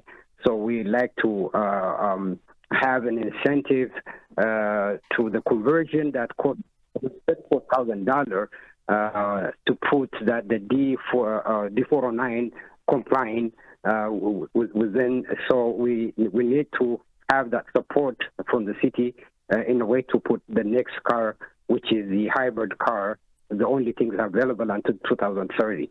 So this is my point. Thank you very much for allowing me to speak. Thank you for your deputation. Are there any questions of the deputant? No, thank you for being here. The next speaker is Javeed Wali. Javeed Wali, welcome. You have 5 minutes. I welcome the new elected councillors, and I'm glad I see some new faces here. And hi to Shirley Cars. I read the staff report, It's my humble request to all of you, please go and read the 2016 staff report. It's completely 180-degree changes, Before 2016, this industry, it was 5,000 taxi with low-emission vehicle. In order to facilitate and legalize Uber, the staff wrote a report up to today. I don't believe that report was written by staff. It was written by Uber and handed out to staff. Read that report. They get rid of low-emission cars. They allowed thousands of cars, trucks on the road. Plus, they are talking about going toward the electrical car. I think the taxi industry has bigger problem than that. This industry will not survive the way it is right now until 2030. I request one of the councillors to put a motion to ask the staff to come with a report to see how can we, what needs to be done to revive this industry. This industry is dying. They are talking about level playing field. How come you expect 2,500 taxi to compete with 50,000 plus cars? We are paying $17,000 insurance, and they are charging the public for the insurance. Our renewal fees. How come you expect a taxi driver or a taxi owner to pay $1,100 while McDonald's and Four Seasons hotels, they are paying only $300? It's very unfair, This industry has been victim of a dirty politics at City Hall. I told you guys before, and I repeated myself, this industry has been victim because it's a bunch of immigrants in this industry. It's nothing else. Mr. Chris, he asked a very good question. He says, how come Uber going to give $10,000 incentive? To answer to your question, John Tory, with his allies, he handed out $1 billion industry to ride-sharing company. What's $10,000 for the driver? And Councillor Bravo, there is one thing, you ask a very good question, if that fund going to go to the driver. City staff know that. At least 25 to 30% of Uber cars, they are rental cars. Are they going to compensate that $10,000 to the rental company? How come staff allowed Uber drivers to use rental car? The ownership of the PTC drive, the ownership of the vehicle should be under the PTC drivers. Why they are asking the taxi drivers to put the car under the plate owners and send a certificate of insurance to MLS, while they are charging insurance to the public? It's not fair what's happening here, and I believe I see new faces here, and I hope, you guys going to do something for this industry. Otherwise, Uber going to take control and they're going to rip off the public. What's Uber doing for the city?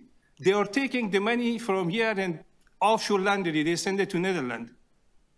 Billions of dollars going out of the economy. This is what's happening here. If they continue like this, we're gonna be a big problem. Plus, the taxi plate, they used to be around $350,000. Now you guys know Uber is just another taxi company.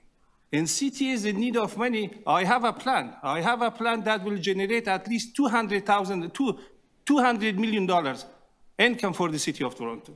They shouldn't get the sticker for free. Why? Why we paid for it and they get it for free? While they are doing the same service, there is no difference between taxi and Uber. They used to talk about technology. There is no technology. They are a taxi company, nothing else. And their vehicle, when we talk with the chief of the police, before they were legalized, they said they are hand-marked vehicle, while the taxi, they are visible. Police can stop them, commission can stop them, and they issue a lot of tickets. Like, I think 90% of Uber cars, they don't have that stickers. There is no way for the police or for the commission to stop those cars. These things has to be in consideration, shouldn't be taken in consideration, and something immediately need to be done in order for the taxi industry to survive. Thank you. Thank you for your deputation. Are there any questions of the deputant? No, thank you for being here. The next speaker is James Wilt. James Wilt is online. Please unmute yourself. You have 5 minutes to speak, and I will remind you when your time is running out. Thanks very much. Can you hear me okay? Yes, please go ahead. Okay, perfect. Thank you. Good afternoon, councilors. Thanks for the opportunity to speak. I know it's been a long day, and so I will try to keep my comments concise. Thanks also to all the people who have presented this morning and this afternoon on this very important issue. Yeah, my name is James. I'm calling in from Winnipeg, Manitoba. I'm the author of the book, Do Androids Dream of Electric Cars, which came out in 2020. It's about public transit and ride hailing and sort of this concept of next generation automobility. And so obviously coming from the perspective of Winnipeg, it might be strange why I'm concerned about this issue, but in addition to what happens in Toronto being vitally important for the residents of Toronto, given the size and the significance of the city, it's also very important for the rest of Canada in terms of what happens in the city and other cities looking on. So just to start with, the proposed transition plan being discussed today is obviously aimed at reducing greenhouse gases via ride-hailing electrification over the next decade and a half. And given the present alternative, which is fossil fuel combustion, this is a decent goal, but it's far from the only approach that should be considered. For one, 2030 is too far away given the urgency of the climate crisis. But I also wanted to note that while reducing greenhouse gases, electric vehicles fail to address many of the other negative impacts of automobiles in Toronto, including air pollution from tires and brakes. I'm sorry, we can no longer hear you. I'm just going to pause your time. Okay. Can you make sure that you haven't become muted for some reason? It says I'm unmuted on my end. Okay, we can hear you now. Please continue. Okay, I'm not sure where I got cut off, but yeah, I'll just say that there's a lot of factors that electric vehicles do not address in terms of the impacts of automobility. So air pollution, congestion, crashes and injuries, inaccessibility for people with disabilities, and so on. And as Toronto's own planning processes have identified, it's essential for there to be a shift of mobility towards public transit and active transportation. So of course, this requires significant dedicated investment and prioritization of transit, particularly in terms of operating funding, which means not only reversing recent service cuts, but greatly increasing the reliability, frequency, affordability, and comfort of the TTC. And it's important in this specific case to understand that in addition to the greenhouse gas emissions issue, that street space itself is a zero-sum game. And so every additional vehicle on the road, in the case of ride-hailing, takes away the space and the ability for public transit and active transportation to succeed as it needs to for this transition to happen. So very briefly, many studies have showed that ride-hailing companies have largely competed with transit and eroded its ridership revenue and efficiency, which in turn means even higher emissions. So I won't go through all the studies because this is a limited time, but I'll just shout out a couple. So in 2017, UC Davis indicated an average net loss of 6% had occurred in transit usage in 7 major American cities due to Uber and Lyft.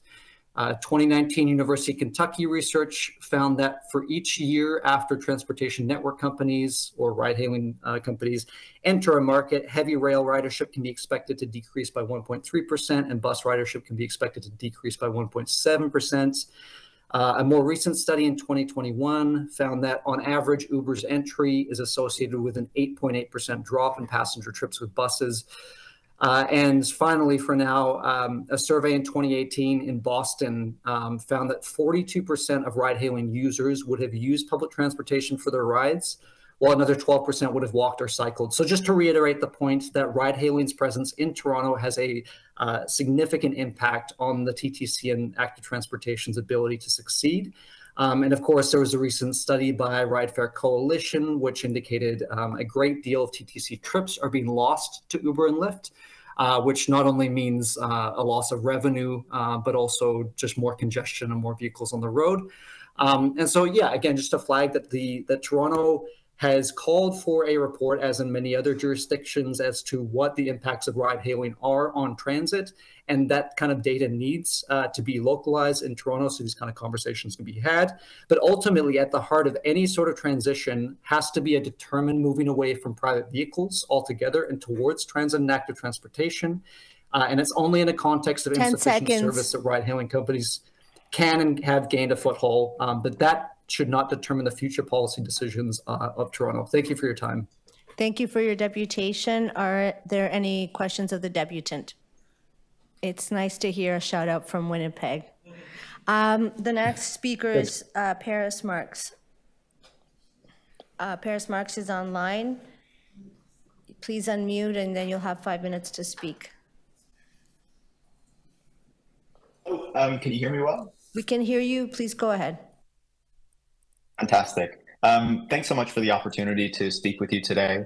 I did research on transportation, looking specifically at the Uber model at McGill, where I did a master's of geography. And I also wrote a book about this topic in the larger kind of what tech is proposing in transportation, called Road to Nowhere, What Silicon Valley Gets Wrong About the Future of Transportation. And so I just want to talk a bit about the Uber model in relation to the proposal that you're discussing today.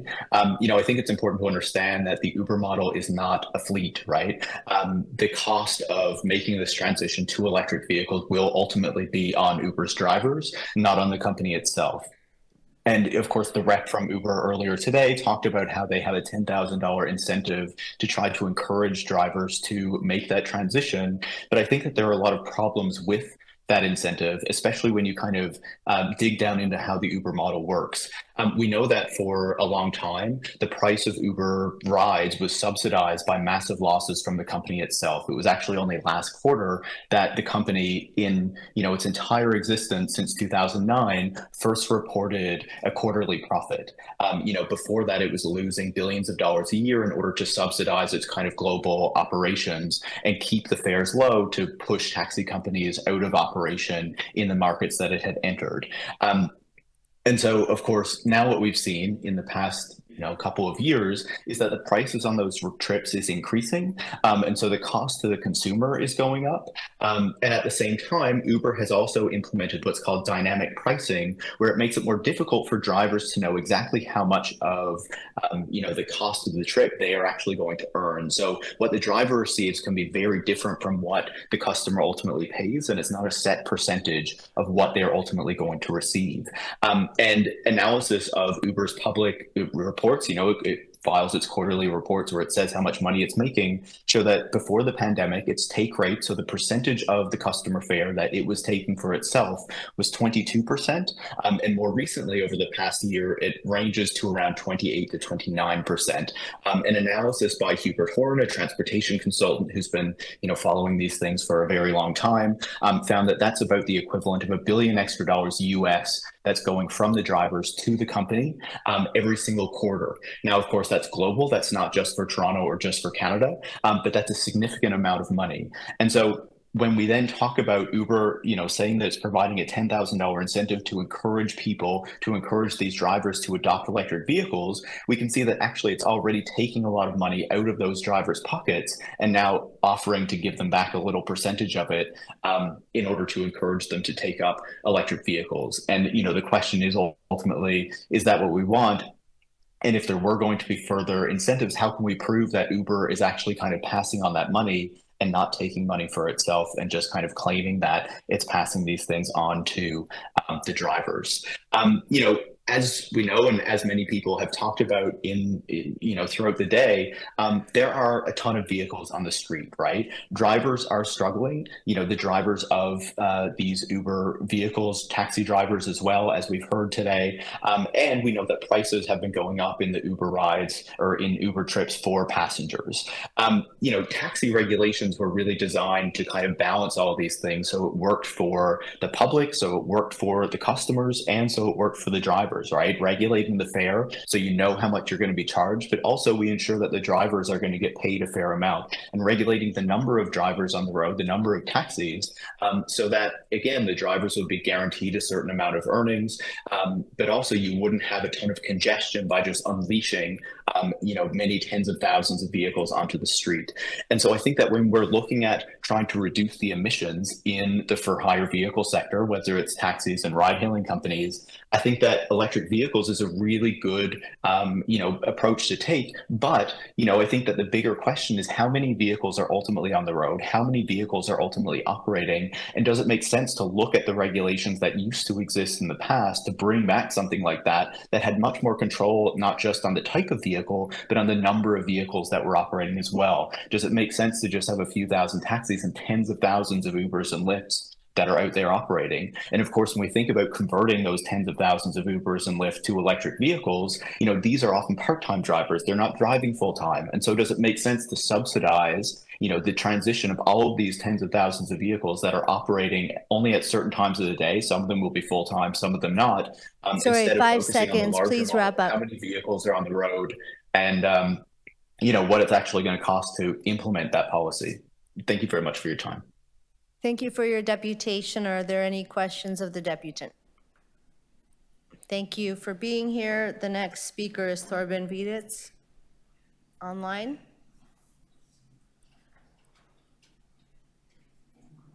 Thorben?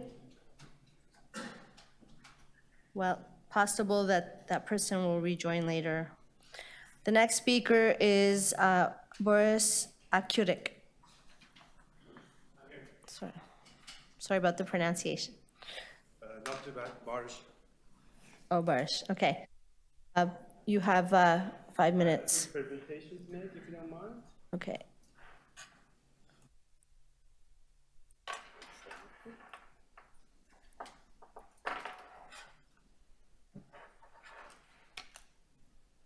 Thank you.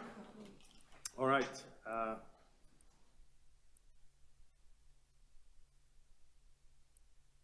All right. My name is Barish. Thanks for the opportunity for me to speak here. I work at Auto Trader. I'm the Vice President of Insights and Intelligence, and probably many of you are asking why I'm here. So we know that the city is actually dealing with this very complex issue, and multiple stakeholders, multiple different needs. As a representative of the Canada's largest marketplace, we do work with universities and nonprofit organizations to help them with whatever they need to understand. We provide data, we do research, and we do analysis to help the automotive market to stay as healthy as possible, especially in these sensitive times.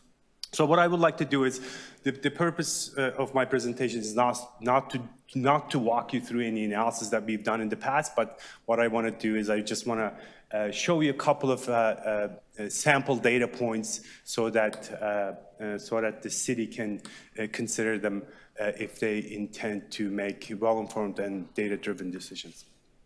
So there are many moving parts, obviously, and this is not an exhaustive list by no means, but obviously the macro environment is one thing that we look at on an ongoing basis for obvious reasons, especially with what the world has been going through in the last few years. Supply is one of the things that have been affected big time. The situation has been improving, but compared to where we used to be pre-COVID, we are still far away from inventory availability. Demand is the other thing, as you may know. Demand on vehicle private ownership has increased dramatically since the beginning of the pandemic, and now with the issue of, not an issue maybe, but the electrification, things have become more complex. And lastly, as we've talked about here, the vehicle prices are on the higher side, and we have the capabilities to look at it, analyze, and understand market dynamics.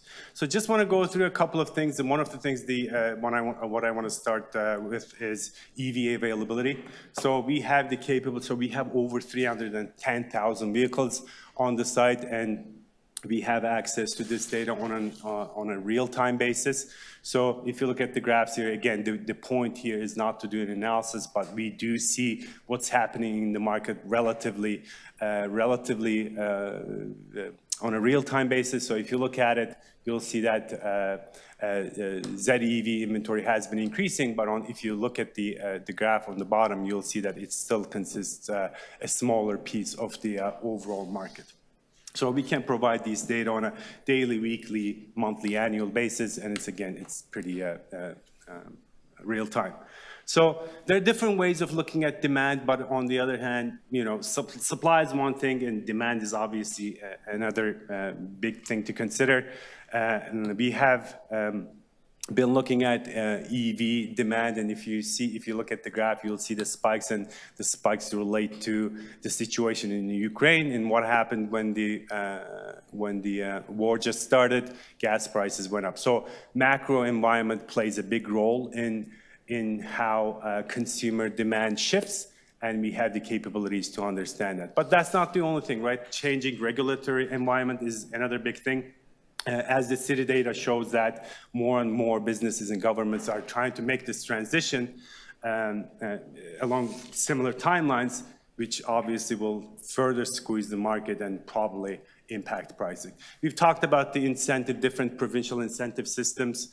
I sometimes get confused about what they are and how they change. So I'm not surprised that consumers are also confused about it. And lastly, changing consumer preferences. So we do a lot of research. We have 11 million unique visitors on the site. We have the capabilities to run research. So for example, one of the things that I want to share here is that the annual EV survey that we run, what we do is we ask consumers about their intention to buy an EV on an ongoing basis. So for example, this particular graph showing that it used to be 68%, being that 68% of the consumers said that they would buy an EV as their vehicle in 2022, and now it's come down to 56%.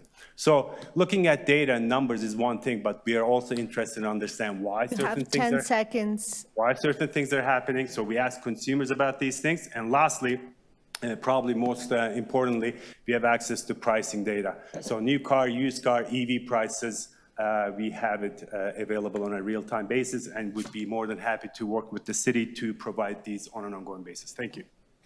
Thank you. Any questions of the deputant? Seeing none, thank you for being here. Our next deputant is Nicole Moore.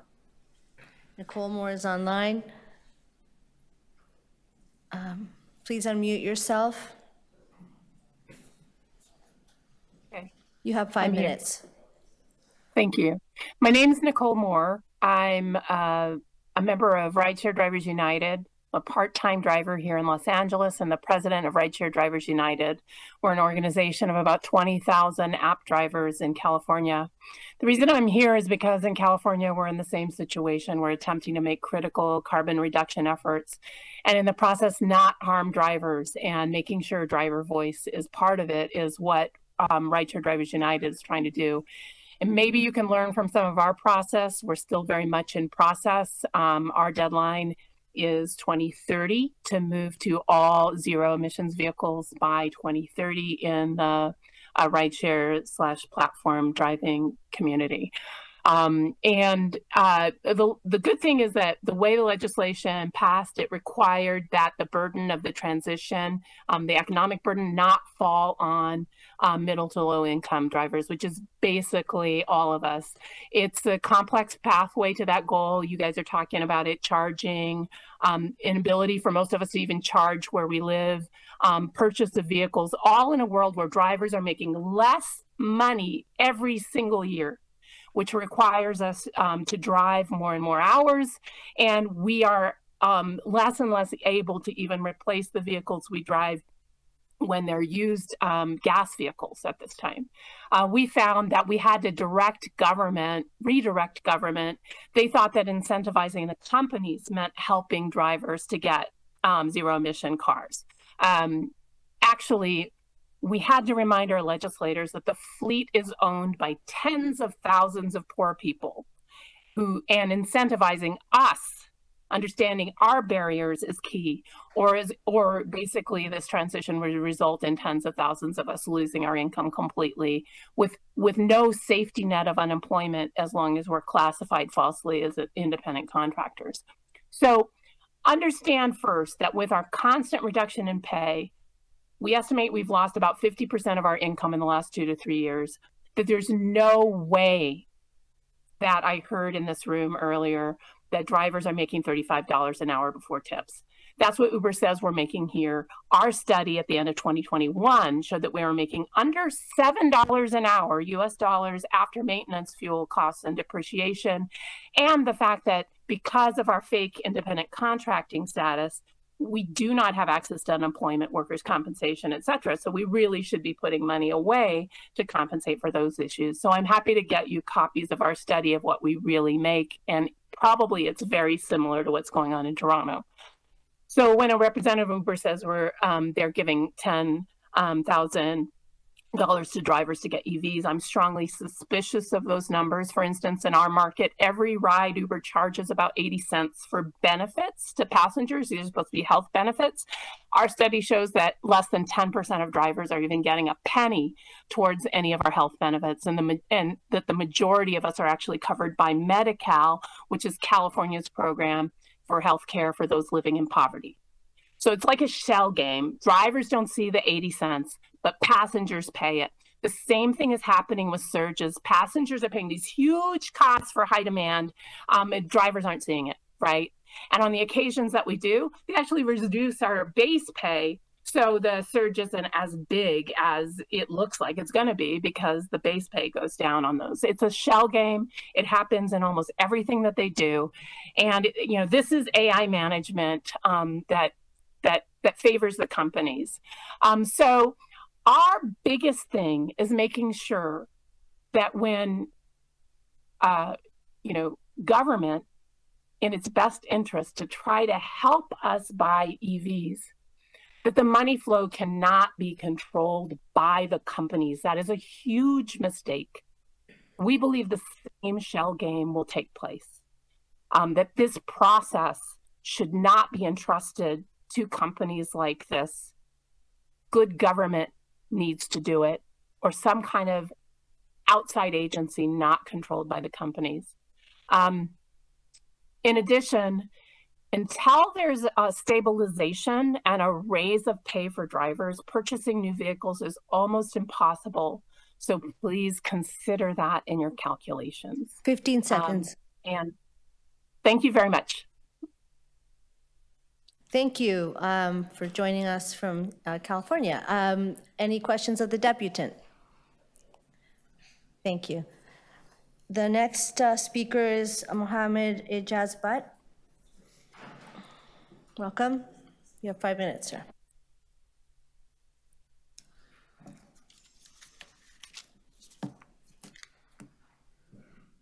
So I am only person here have all 3 sectors, my representations for taxi industry, limousine industry, and Uber.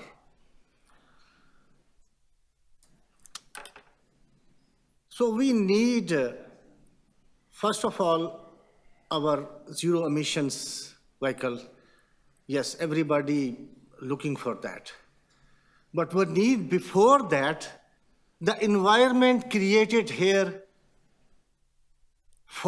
because we have 7 years. Level playing field first. Taxi drivers' plates are on shelf. Limousine drivers are crying. If we will buy a zero emission vehicle, is around $150,000. We need first from the city help for at least subsidy type of money. Secondly, the main problem after that happened, not any commercial insurance covering commercial vehicle more than 70-year-old money, sorry, $70,000 more than that. They're telling that sign it here.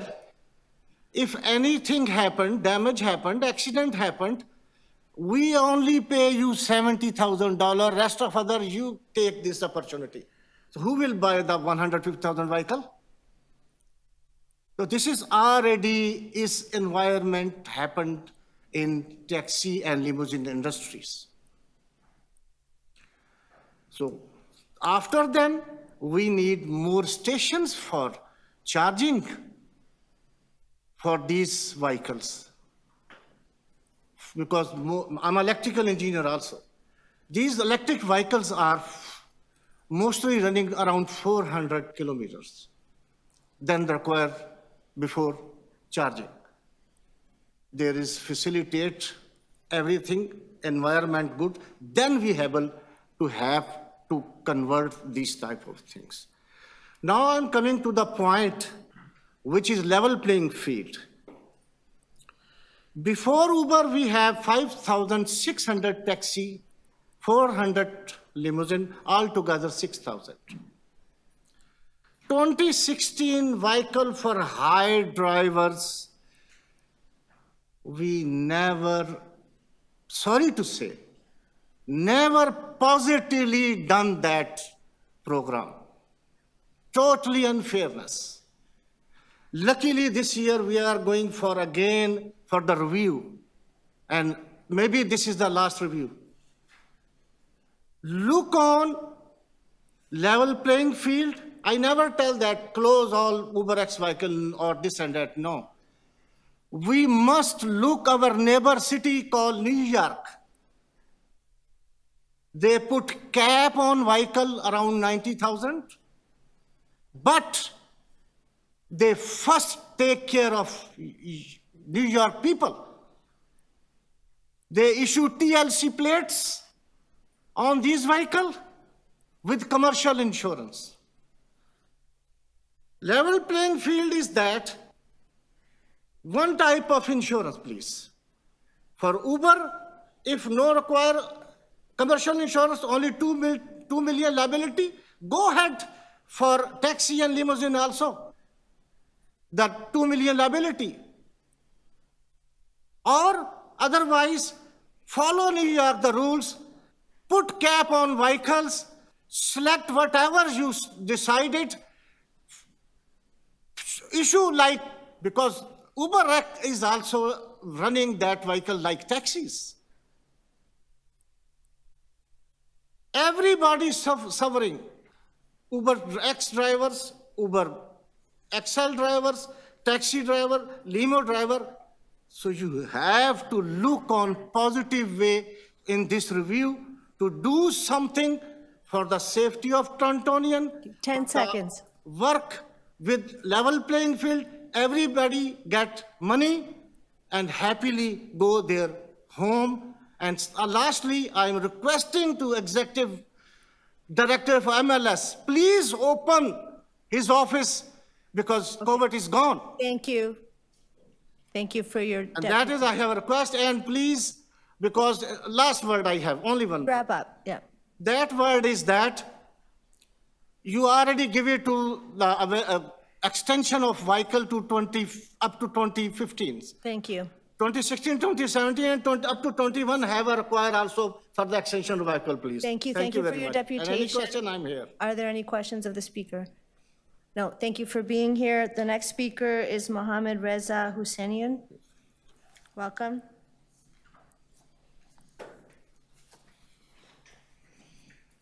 You have 5 minutes. Thank you very much. The chair and the councillor, thank you for opportunity to speak. For 7 years, we didn't have this opportunity to come here and speak with you. My request from you, we did 2 reforms in 2014 and 2016, and that reforms from us, means from the tax industry. We are not closed. We are not saying that we are not supporting this report. We are supporting the report, but before supporting this report, we should see the ability and the condition of taxi industry. Taxi industry is finishing, is totally going in a drain. I myself tried to put the hybrid car. I waited 3 years in waitings to get the hybrid cars. And the interest for that, it was used to be 0.99 or 1%. Now I'm paying 7% interest on the. My brother-in-law, he has problem with his car, and he was in waiting list for 1 year to get the hybrid car. Finally, he didn't have a choice. He has to pay $10,000 under the table. The car available, but the dealers, they are not giving the hybrid cars. Now you're talking about the electric car. Mr. Behruz was talking about he bought the electric car. He take his car to the insurance. The insurance asking for $5,000 deductible. Friend of mine, Mr. Edward, bought the Tesla. He paid $600 penalty because the insurance, Mr. Sam didn't insure him. He is not insuring the Tesla. That is the taxi situation. These are the issues we want to discuss and work with the staff. We request you to basically postpone the whole things and let us work with the staff, because 7 years we didn't work with the staff. The staff did whatever they want, and we didn't know what's going on. Suddenly they comes with the zero emissions, and I was part of that program. I was attending the meetings. The whole meeting I was asking, how you want to reach to that goal? 2030, you want the electric car. How comes right now, 50,000 cars, you must come and see it. 8-cylinder cars, Benz, Mercedes, BMW, all kind of cars, they are working as a Ubers, and nobody comes and say, okay, what is going on? I mean, where is those emission or hybrid cars or low emissions cars? So all has gone, and now we are talking about 2030, the electric car. So in 2030, suddenly you will come and say, okay, from now on, nobody can put any other car except the electric car. So my request to you that postpone the whole things, let us work with the staff and comes with the program which work for everybody. And when the Uber coming and talking about the driver making $34, it is BS. We are talking to driver, they are not making even $8 per hour, and they are lying to you. They are lying about their $10,000. Just let's limit ourselves to, just like on the comment on staff, just I want us to remember that staff follow direction from council, and please, if we cannot refer to other people's comments in that way. You can say what you want, but we don't need to bring other people into it or. Sure, Councilor. There's a lie. Well, Thanks. You understand, 7 years the dictatorship was in this city hall, so we couldn't come, we didn't have the choice, we didn't have the voice. So now it is the time. We are ready to work with the staff. We are ready we are supporting the programs, but it is long way to go. I mean, as I'm saying, the major problem right now it is insurance. We don't have insurance. There is 1 or 2 companies that are insuring, basically they are one, and they are not insuring the electric car. Thank you. Thank you. Thank you for your deputation. Are there any questions of the deputant? Seeing none, the next speaker is Walayat Khan.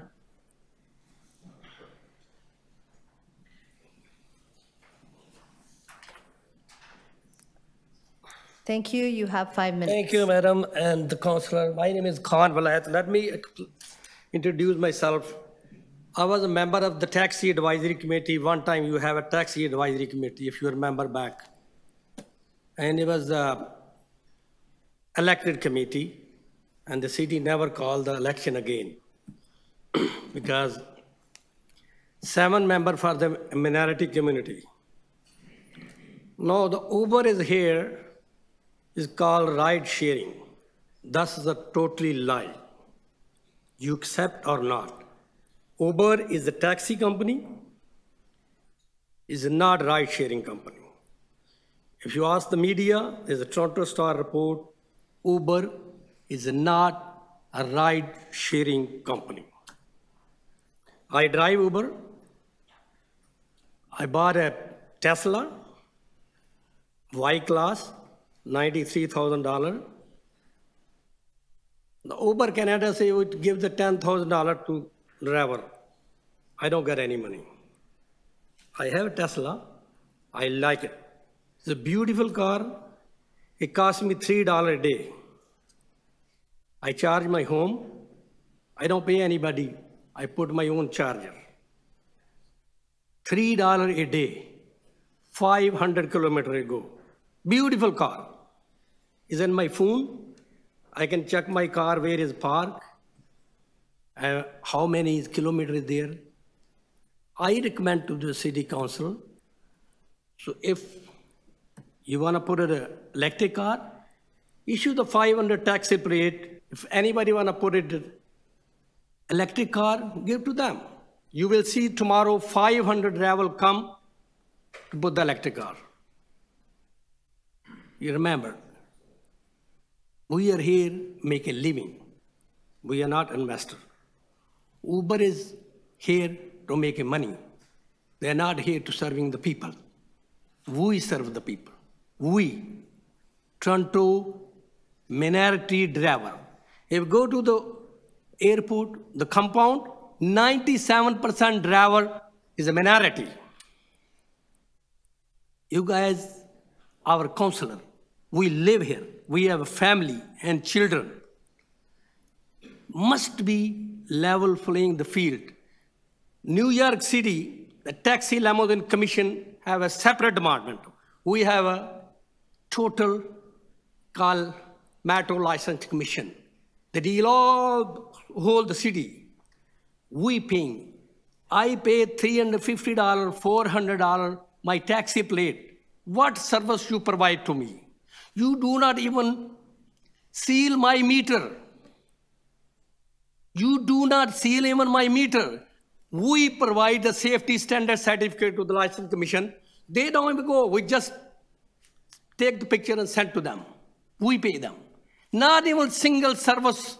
The city of Toronto providing my taxi plate, I still pay $600. Where the money go? Who got it? Why should we pay? I have a family to feed them. Secondly, Uber is not ride sharing. You remember that. It's a total lie this is the biggest lie in the history of Toronto. Uber is a taxi company. They come to make money. We serve the people. Immigrant. 90% driver is immigrant. Same as happening before. Plate owner, the brokerage, they're making money. But the serving, the driver. The driver is serving the people of Toronto. Remember that. So please do something. We are suffering. Many want say, when our previous mayor bring the Uber, he gave them a free hand, Uber make the law. He said, we don't crash the taxi industry. We crash the family. We crash the family. That's what the Meaning Wang told me. Howard Moscow say we crash the family. Why we are here? We are not Canadian? Do you believe we are Canadian? This is an Indian country. So nobody owns this country. Indian, my friend, they own the country. We are all immigrants. Treat us equal. Thank you. 15 seconds. Yes, I know, ma'am. I'm watching the time. Thank you for your remembering. Remember, Uber is not ride-sharing company. And if you wanna, really you are honest to gonna bring the zero emission, give the 500 plate to the taxi driver. Tomorrow 500 people are gonna come. They're gonna put the Zero vision. Thank you very much. Thank you for your Any deputation. Questions of the deputant? No, I don't see any. Trying to do my job. So Of I'm going course, to you do. know, we thank all you. do the job, but so, this is the biggest lie okay, in thank you. Thank you. Thank you. Last call for Bashir Hussain. Not online. Oh, you're here. Okay. You have 5. Good afternoon. As you heard, my name is Bashir Hussain. I've been a cab driver for last 35 years. While I was sitting here, I was quite excited that everything I wanted to say in a nutshell is being said. But all I want to remind you is this is not the first report which is coming to you. I'm 100% sure if you go back last 2, which is in 2014, recommending and accessible vehicles and electric and natural gas vehicles. Well, as we know, everybody said we are suffering. I don't need to re-say it again, but the whole city is suffering when it comes to traffic. No wonder people say we only got 2 seasons, winter and construction plus Uber now and ride sharing. So that being created with some monstrous who has been sitting here at City Hall, which needs to be prosecuted. I'm 100% sure that words cannot describe what we went through as a taxi industry. We are having insurance problem. We're having, organizational problems. We're having police issues. We're having all those on top of ride sharing, what you call it, but it's not ride sharing. So all I wanted to say, being said with a professional way and a professional level.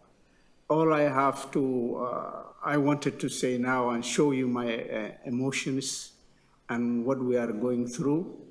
And I hope this report will do the right thing and fairness to the Torontonians and the taxi drivers. And that will be my little deputation. Thank you very much for your deputation. Any questions of the deputant? Thank you for being here today. Ikram Freed, last call. Thorben Vietitz, last call. No, okay. That brings us to the conclusion of deputations. We're doing pretty well. So now we're going on to questions of staff. Councillor Moise. Thank you, through Madam Chair. Again, thank you to the deputants who came in today and, spoke the truth. I don't have a lot of questions, but I do have a couple. So to staff, a few of the deputants mentioned that taxis paid $2 million commercial insurance and Uber does not. Can you perhaps share with us why that is the case? Thank you for the question, and through the chair, our bylaw requires taxis, limousines, and private transportation companies to carry $2 million in liability for insurance. And Uber is not considered a... No, they are a private transportation company, and they also have to have $2 million in liability insurance per vehicle. Okay, so they do have $2 million liability insurance, like the commercial taxis. Is that correct? That's correct. Okay. And there was a few deputants who talked about the New York model. So Can you perhaps share with the committee what New York does versus what Toronto does and the difference? I'll start, and again, this is a very complex matter, and I have a number of colleagues here with me from different areas that can jump in if they need to. But it's my understanding that New York has recently provided a cap on the number of PTC vehicles. But what I can share from an equity perspective is the PTC trips per capita. And in New York City, it's 2 per capita, Chicago 2.18, and in Toronto it's 1.52. So that's just again a comparator between the 3. Do we all have different rules? Yes. Are there different nuances? It is a evolving industry that we are all continuing to work on and continuing to find ways to improve. That would be accurate. Thank you. Thank you. Questions of staff, Councillor Carroll. Yeah, just following on the insurance inquiry, what is this issue around insuring an electric vehicle? That's new to me. I think what I'm aware of is that to insure an electric vehicle, because it is more expensive, the insurance is more expensive. Yeah. The Tesla piece was something that I've learned today from one of the deputants, and that they won't insure Teslas because of aluminum and a variety of things. It's something we are not involved in insurance. It's provincially and federally. We require that there's $2 million, but definitely learned some nuances today on different types of vehicles. But again, it's the cost, and the insurance can be more because the vehicle is more expensive, yeah, which makes sense. I've experienced that personally. I don't own a Tesla, but that was certainly true for my more expensive vehicle when I updated from my ancient vehicle. But what is happening with all these personally owned, non-working Teslas? They're not on the road uninsured. Yeah, again, I would say they have to be insured to be on the road. Yeah. It's a requirement of the MTO. We are not providers of insurance. What we do, and in a number of different industries, we set a limit of a liability that you should have to operate in business A, B, or C. Okay, so let's go to what you did hear about. We asked you quite a while ago to bring this report. This has been part of the ongoing reports around Transform TO and such. So knowing that this was coming, how much time was spent discussing this with the sectors, both taxi industry and PTC industry? Yeah, thank you for the question, and it's a really good question. First, I want to start with, we are following up on 2 directions from council for us to do this work. Another part of that was to establish a net zero working group and that it have a third-party facilitator. We did that. We put out a call for members, and we had a total of 26 members participate. We had 5 meetings, a lot of discussion about the current context, jurisdictional scan, financing, charging, and some of the main concerns, as we've heard today, and understandable, are the need to establish sufficient charging infrastructure, the cost of electric vehicles, and the lack of availability. Right. But overall, the consultations were supportive of the approach we were going with getting to net zero. Okay. And in that amount of time, we've been hearing the ongoing announcements around the auto industry in general. The federal government is putting a certain amount of energy into increasing the supply and getting more manufactured. Not just our government, federal governments writ large are trying to get more EVs produced, are they not? Through the chair, so I think that's happening in 2 areas. One is kind of investments in manufacturing. So we've seen some large investments from both the province and the federal government in battery facilities in Ontario, as well as in manufacturing of vehicles themselves. And then in the second area is the federal government's intention to establish a sales mandate countrywide for electric vehicles.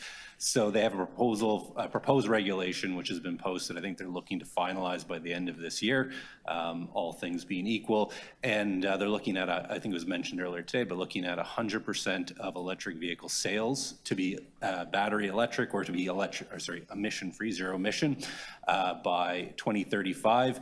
And then starting with kind of numbers that ramp up. So 20% in 2026 and 60% of sales in 2030. Okay, so if we were to adopt this today, if we were to adopt all the recommendations today, we sort of look at, I mean, we're doing it today because it's 7 years from 2030. I would assume that's the reason we're here today.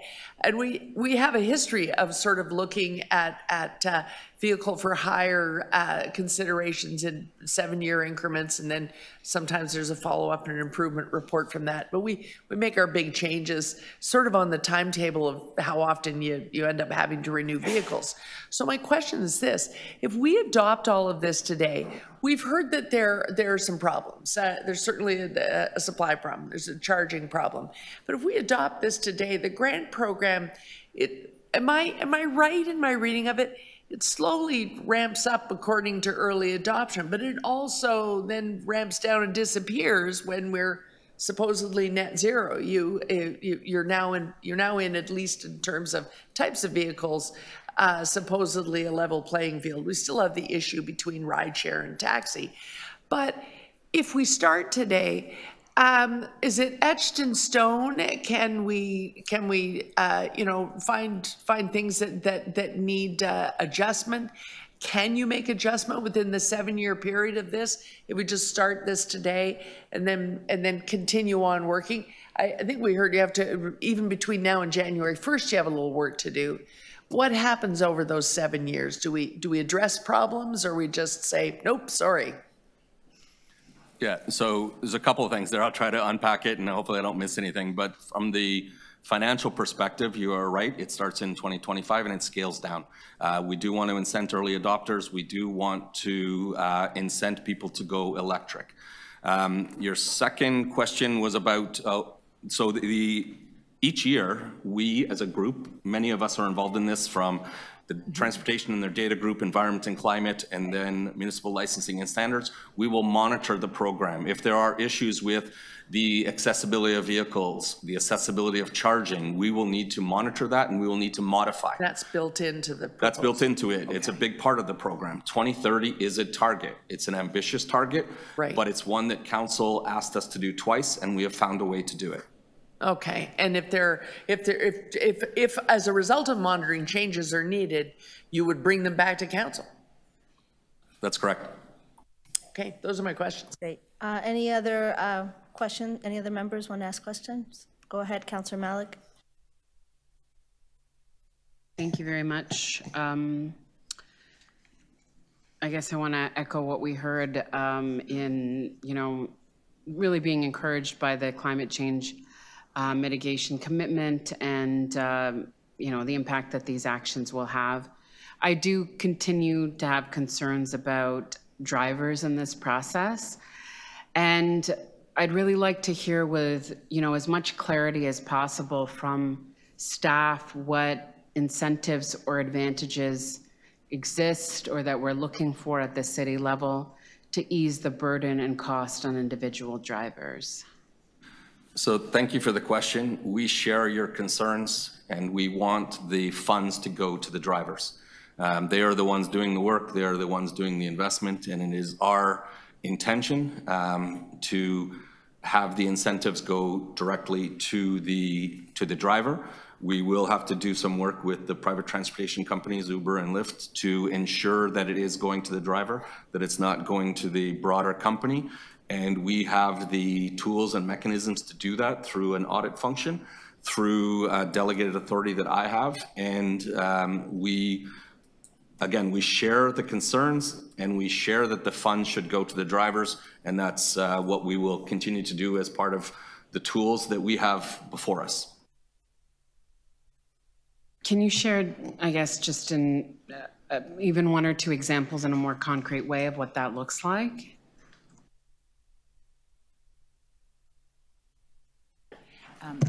Thank you, through you to the chair.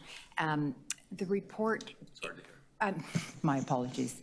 With regards to the PTC industry, the recommendations are that they come forward with a plan explaining in detail exactly how they propose to ensure that the funds go directly to the drivers. There is also a recommendation. We also have external auditors that we retain, and we regularly audit these companies. We would plan to utilize them, as well as a proposal to have a dedicated staffer who would tractor beam on this particular issue to ensure that that is happening. There is also a requirement that the plans around the grant remittance also be posted on the platform sites so that they are available to the drivers, and one would hope that they would also hold the companies as their employers, I'm putting that in air quotes, accountable as well.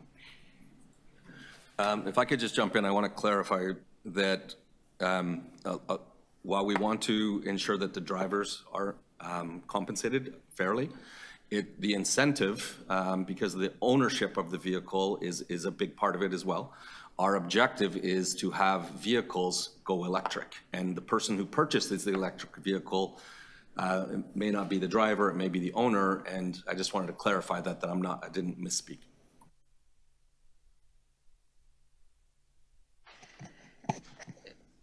I guess we heard a little bit that you share the concerns about drivers.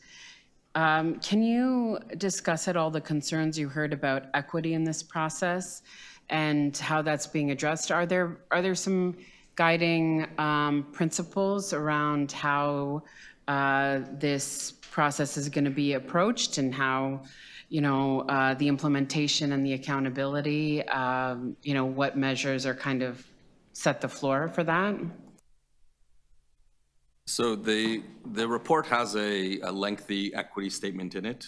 We realize that a large majority of the people in this industry, particularly the drivers, are of lower income. We recognize that.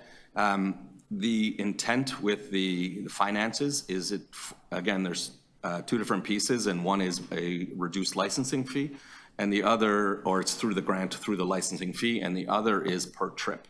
So they are different models, fee models, and that's why some people talked about a fee of $600 and a fee of $33. But the $33 becomes close to $1,000 or more because of the 34 cents per trip. So it's scalable, and we would attribute the grant equitably at 50% in both in all vehicle for hire industries. Sorry, I just have just a final question. I was just hoping you could further explain the timelines regarding the 2030 implementation and the vehicles that are currently in use. I know that this was something that was rolled over a few times in the discussion, but would like to hear a little bit more about that. Thank you, through you to the chair. The proposal that is before us actually there has been vehicle age extensions through COVID. Originally, the bylaw speaks about no vehicle being older than 7 years, and that has been extended.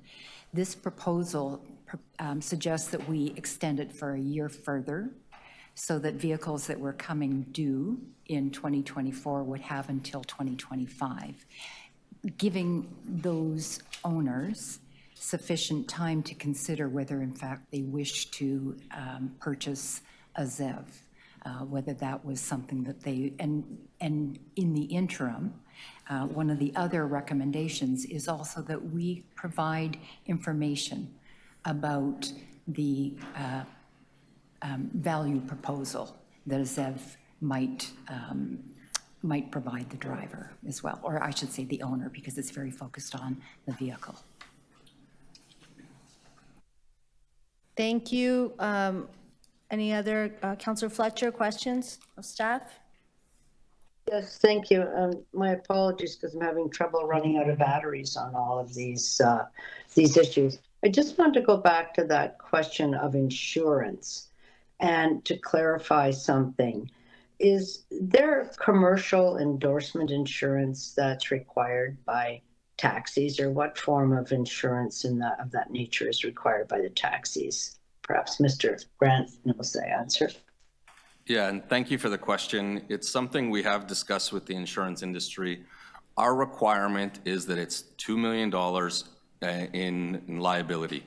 The term commercial is not actually used in the insurance industry. It's used in the vehicle for hire industry. I'm not sure why, but we do not require a different type of insurance. And again, we've asked this question because we've had it before to the insurance industry. And again, there are different insurance, what's the term? Products, that's what I was looking for. Different insurance products out there that the insurance industry offers.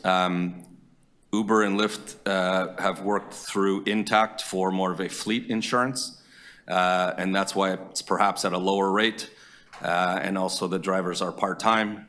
So that's essentially the insurance piece. So the insurance might not be exactly the same between taxi and Uber or Lyft. The requirement is the same. Requirement. Yeah, the requirement is the same, but the amount they pay may be different, but that's determined by the insurance provider. And what's required by the city? The city requires $2 million in liability insurance. So how is that different than, I'm really having trouble understanding this difference in insurance between the two providers of the industry, two types of industry. Could you go over that again? Yeah, I'll try to clarify. So the city's requirement across all three areas, taxi, limo, private transportation companies, is to have $2 million in liability. That is our only involvement. The industry is raising concerns that insurance is a big component of their operating costs. We do not have a role there. We do not have, we do not supply it. We're not aware of all of the products. We just require that they carry $2 million in liability. And then they have to present that insurance so that you validate that everybody has that $2 million, right? Seeing nods from my team, that's correct. Pardon me? Sorry, didn't hear that. Sorry, I'm seeing nods from my team. That is correct. Oh, nods. So we get the clarification that it's $2 million, but we're not sure what that, how that's made up or how it's paid. They're different insurers with different rates, and both are as effective. There's not any issue with the effectiveness of the $2 million liability if there's an accident that you're aware of? We're not aware of any inequities. Okay. Thank you. Thank you, Councillor. I have questions of my own, and I'll turn on my time. So my first question has to do with the challenges that we heard about how the money flow goes through Uber, for example, with a per ride subsidy. How is it that we ensure the workforce piece of this when there are multiple drivers can drive a vehicle, the subsidy per ride goes to the vehicle, and the purchaser of the vehicle, of the electric vehicle, won't be the vehicle. So how do we ensure that we're actually incentivizing the electrification to reach that climate goal of 2030? Thank you, Madam Chair. As I mentioned earlier, I think the first approach would be through the plan that is presented by the company. The per trip fee is attached to the VIN. So you're right, it is currently attached to the actual vehicle. Can you speak up a bit? I'm sorry, Madam Chair. As mentioned earlier, the first approach would be in securing a plan from the licensed PTC companies. The second approach would be that we currently obtain information on the per trip fees, and it's attached to the vehicle, the VIN number. we do have the ability to ask for additional information, which would link it to the driver as well. And that is something that we would work on through the development of the plan. Thank you. So you have the ability to request it, but you don't have the power to compel it. The City of Toronto Very good doesn't. question, and I would probably defer to my colleagues in legal services in that regard. So good afternoon, Madam Chair. The city does have the power under the bylaw to request any records that relate to the operation of the company. So we have some that are set out in the bylaw that require specific data points. We can request those as part of an audit. And in addition, if MLS felt it needed further records, those could be incorporated into a bylaw. I'm talking about request versus compel. So I think the challenge that we're facing here is that if you look at the driver of the PTC, that driver doesn't have a contractual relationship as an employee with the company. And the flow through is actually, because of the business model, not within our site, our line of sight. We can't just ask them to open the books and explain their model to us. I'm sure they would consider it proprietary. So my next question has to do with the $10,000 subsidy. Is there a way that we would know 100% that our per ride incentive won't be deducted from that $10,000? Madam Chair, I'm not sure at this point in time that I would necessarily be able to answer that with clarity. Okay. Certainly it would be something, now that we are aware of this and have heard the kinds of concerns that have been coming forward, that we would look forward to having articulated in that plan. Thank you. The audit function, I would like to understand, if I have enough time, to understand what the real powers of that audit are, but I'm going to park that for now. We heard from a deputant that you can drive a PTC can be considered a rental vehicle. Is that correct? Yes, there's a small program where drivers are using electric vehicles currently that we have been facilitating as a small pilot. Right. But so how would the incentive per ride work there if it attaches to the vehicle and it's a rental vehicle? I think perhaps that's something we have to resolve later. Okay. Thank you. You're right. And again, I think that goes back to your point around the driver. Yeah. Fantastic. And then the next question has to do with, so many questions.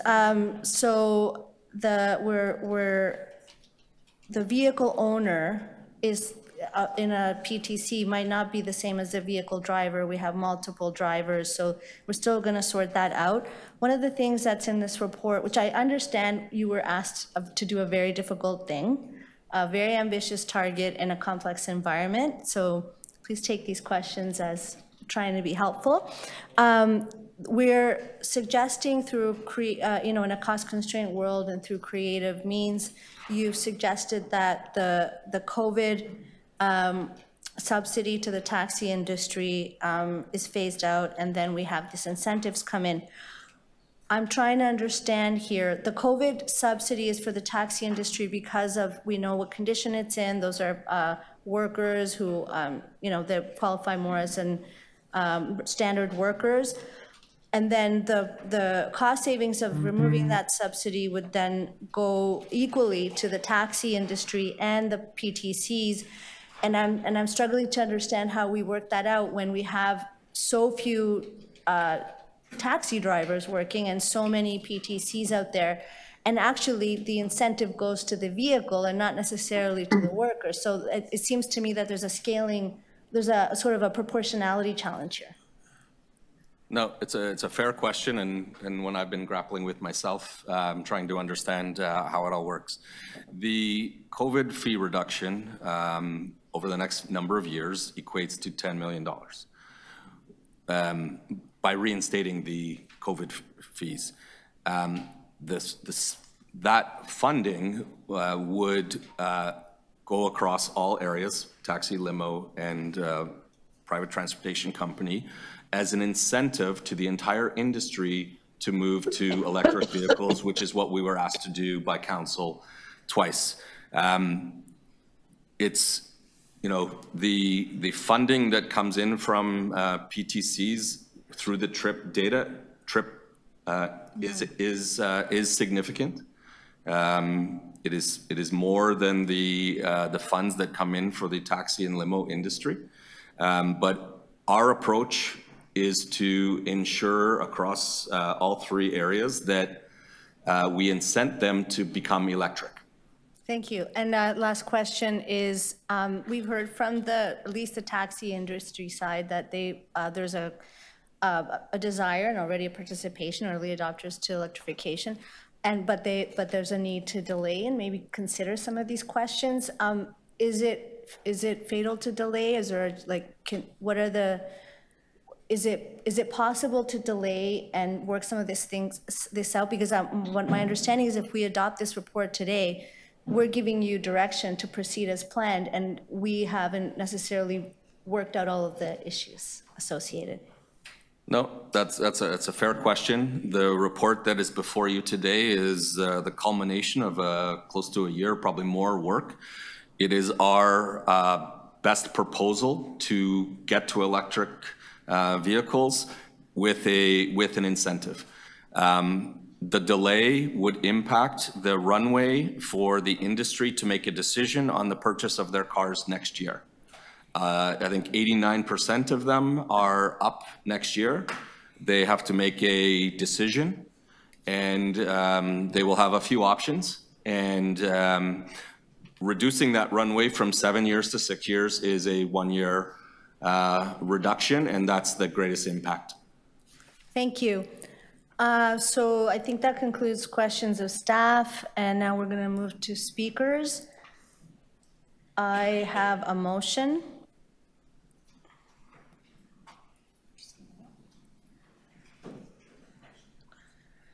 So I think this motion essentially does three things. It's a long motion, which I've circulated to members of the committee, which is for the Executive Director of Municipal Licensing and Standards, like to refer recommendations 3 and 11 to the report and back to the ED until such time as a General Manager of Transportation Services and the Executive Director of MLS and Standards report back on a comprehensive framework for the vehicle for hire industry, so that we consider the zero emissions grant proposal simultaneously. The next piece has to do with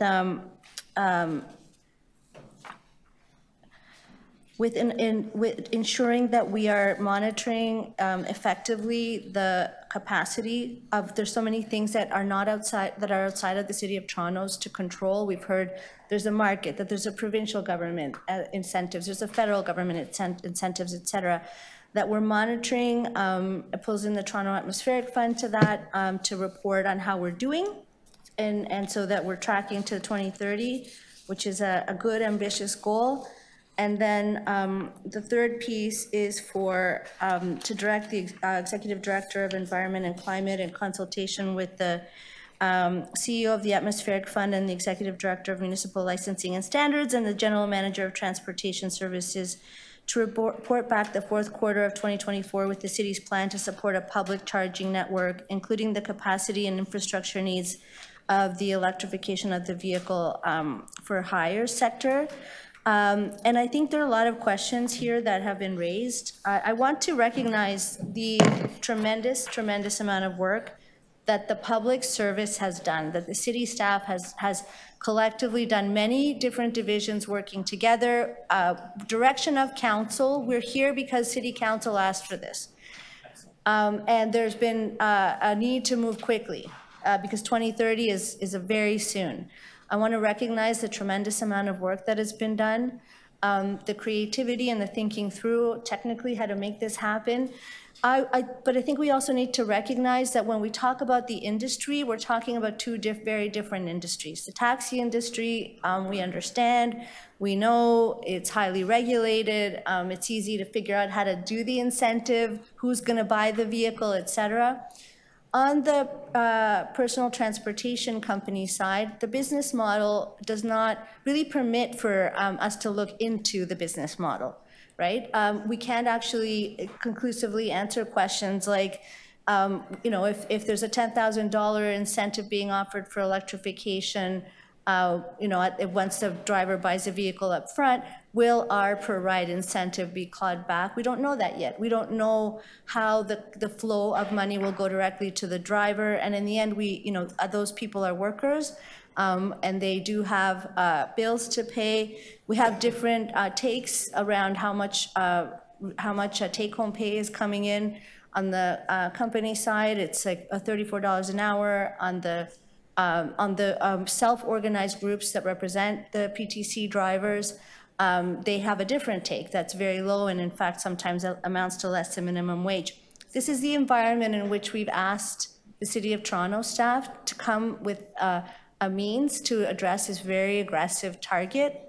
I'm suggesting in my motion that we need to walk alongside both industries, figure out how to disperse the incentives in a fair manner with a complete understanding of how many PTC vehicles there are, what's the right size for the taxi fleet, what's the right size for how many vehicles we want circulating in the City of Toronto. And I think that the way to do that is to bring together a lot of different threads that are now underway in the City of Toronto with different departments and divisions, pull them together, telescope out, because what we're talking about here is so many things. We're talking about the livelihood of people who move people in the city. We're talking about congestion. We're talking about emissions. We're talking about the impact on the Toronto Transit Commission and what's happening with that ridership. So I'm suggesting that we take advantage of the great work that's been done, take a pause, answer some of those questions that I think in good conscience we cannot support this report as it is without some amendments, given that there are so many unanswered questions in this very, very complex environment in which you're all working collectively on the moving people around side, and also that the staff isn't operating in relation to understanding the actual implementation and how it's going to be experienced by the people who in the end are going to have to make the choice to buy the vehicle. Finally, I'll say that we need to make sure that our electrification incentive is actually aligning, and given the fact that we don't know how many people are cycling through those licenses, coming in episodically, we're giving a grant to a vehicle that may be on the road for 5 months. How does that contribute to the ultimate electrification goal? Is the means actually matching up? Those are answers that I think that would be great to have. Any questions of the mover? Anyone to speak? Councillor Carroll? Thanks, Madam Chair. I'm afraid I'm not going to be able to support all of the motion. Well, the main part of it. I'm not going to be able to support part one, which is the referral of the grant program, which to me is a delay of about a year. We know the review is about a year away. I can support part two. That's the part that we heard about from Toronto Atmospheric Fund, and it's good advice on how to add to that monitoring and some specifics on that monitoring. And I can of course support number 4, which is that, for crying out loud, Government of Ontario, never mind the vehicle for hire industry, bring back the incentive to buy those vehicles. It was working, and even if I order a Tesla tomorrow and I have to wait a few months for it, if I ordered an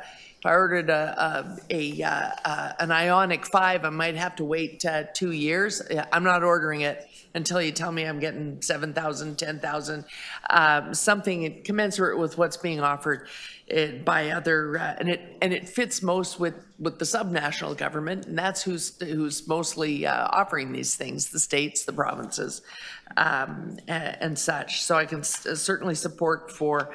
I'll tell you why I take a slightly different view of these things. We sent a message when this report was put on the agenda. You don't see T here today. You don't see a lot of environmental organizations because they took this as good news. They understand that this is going to be a living organism. If you look at the wording in the report, and I asked the question to be clear, the reason you monitor things is because you don't etch something in stone. You spend a long time working with the sector to understand how to proceed. Then you chart a course to proceed, and you, for darn sure, put in place a monitoring process, because you know that as soon as you start it, there may be things that you need to adjust. And you know that as soon as you propose it, someone will come forward and tell everybody in this room what they may have put on the table during those sector discussions that somehow did not make it to the final report. You know that's going to happen. And so if it's a problem, you know it can be adjusted. We heard the rideshare representative tell us that he knows he has to deal with the issue of how do we make sure. It's great that you are for the first time telling us you're really going to share per ride information, but we got to make sure it ends up getting to the owner of the vehicle who will buy the ZEV. And so it is an organism that has to keep going, but we need to send the signal that it has to start. It has to start. That those conversations can't go on for a whole nother year, that they can't back off what they offered in order to be done today and then talk about it again for another year and then weaken it, that by January 1st, we need that issue resolved. We need it resolved. And there's no incentive, speaking of incentives, to resolve those issues and implement this grant program if today we're saying, we're going to take another year. Terms that are in here now could disappear. Would the improved terms be improvements? We don't know.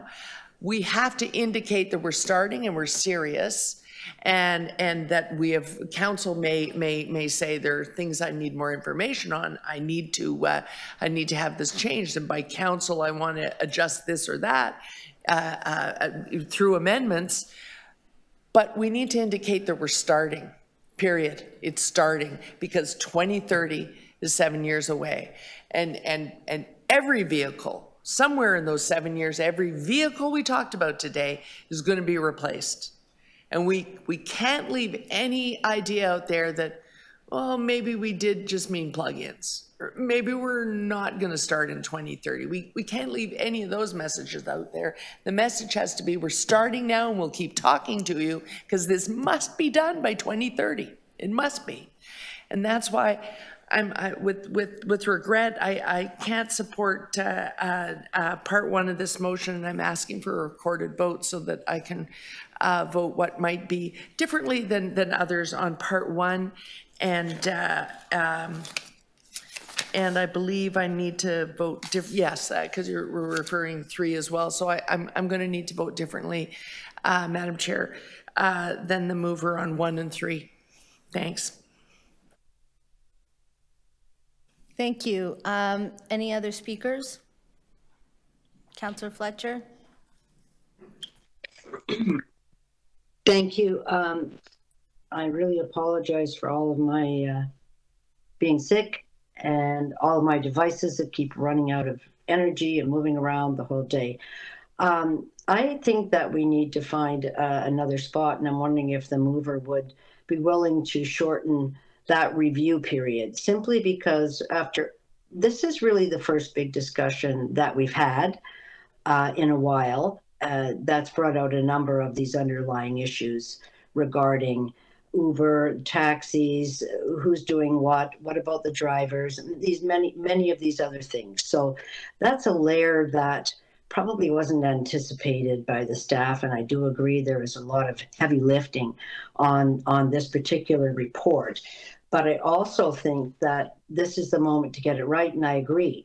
We can't signal that we don't care about electric vehicles, although I would note that I don't know where they're all going to be plugged in, because we're having a hard time moving Toronto Hydro and Parking Authority to act in the most expeditious way to have plug-ins everywhere possible. So I think that people are moving to electric vehicles. I did find it very interesting. Someone said those numbers had dropped, probably because we don't have the infrastructure to accommodate them all, as we found out at our Toronto and East York Community Council. So this is the brave new world we're entering into. I can't see why we can't take a little bit more time to make sure that when we're baking this, that it's going to turn out exactly the way we think, and that there are so many different factors here.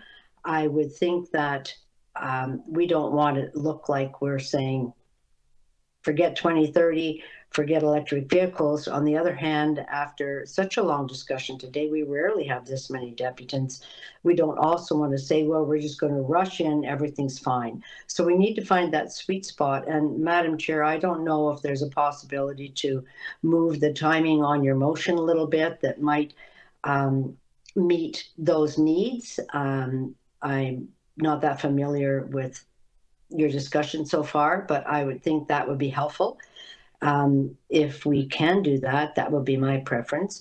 I will give us the time to get this sorted out, in particular, because I know that in this year, we need to sort these problems out. We need to sort out Toronto Hydro and their ability to move quickly to get all of these vehicles, whether they're vehicles for hire, taxis, or your personal vehicles, into the grid and be able to charge everywhere, be able to have fleets everywhere, including the city's fleet. So I would say that this particular issue is now highlighting a number of things. Desire to go electric, and I also want to point out the infrastructure to go electric is still wanting in the city. So I think we have some time to bring those things together. But if there's a possibility to fast track what you're looking for, I would ask you to make that change. Thank you, Councillor Fletcher. To answer your question, I think that what we're referring to are reports that were requested in 2019 and 2021. My understanding from staff is that the reports from transportation and municipal licensing and standards will take at least a year to complete in relation to the framework for PTCs, and that influences understanding how many vehicles we're actually incentivizing is an important piece of understanding what it is that we're building. Did you have a time frame in mind? And perhaps that's something that we can pause and ask staff about in terms of whether we can get the kind of answers that you're raising, which I think have to do not just with the implementation of the implementation device for ensuring that the flow of the incentive makes it in the right way. And also, I think, were you also concerned about understanding the size of the number of licenses that the vehicles that we would be dealing with? You're muted. Well, we do have a number of things happening, including with transportation services, and there is also Toronto Hydro. So I would prefer to really ask, and I know the Deputy City Manager's here, oversees oversees transportation and MLS, that we're kind of pressing the alert button here at the same time as we're pressing the we should have a closer look button here. So I probably think I would just say, let's just say 6 months, and because everything has to catch up to one another. If we're not ready transportation-wise, I think they have to speed up, and maybe we just have to slow down a minute so they all come together at the same time. That would be my desire here, Madam Chair. I understand, and that would also be my desire. I'm passionate about meeting those transform TO goals, but I think that's a question of whether it's possible to have that information in 6 months. Sorry, I think that the ED of MLS would like to reply, and then I'm going to go to Councillor Moyes. Yeah, we've just talked about how complex an issue is. We're just coming out of COVID. We need real data, real time. Jesse and the big data team in transportation services will not be able to complete the work that we've been asked to do in 4 months, in 6 months. We need the entire time. We don't want to rush this. It is complex, as we've been talking about the whole time. We need to do it right. We need to do it accurately, and we need to do it based on good data, not data that's not real or not current. So that's, again, my advice. I totally understand Councillor Fletcher's point, and we'd like to get moving on this. I just can't commit to that, nor can my colleagues in transportation or environment and climate. And a follow-up question, if the incentive is clear for the taxi side, and it isn't as clear for the PTC side, like ready to go for January, are we talking about, is there a possibility that the incentive goes for one group and not necessarily, and which sounds like it's ready because you answered all the questions, and less the other side? So that we're actually moving on the electrification piece, which I think we all want, but we're holding the time and we're asking for the answers to come back to committee so that the councillors here can actually make sure that the direction that you've been given is sound. That's ultimately up to committee and council. I think we have a lot of work to do, and if you want the two to inform each other, that it would need the year's worth of work. Councillor Moyse, you wanted to ask a question? I was going to speak on the item.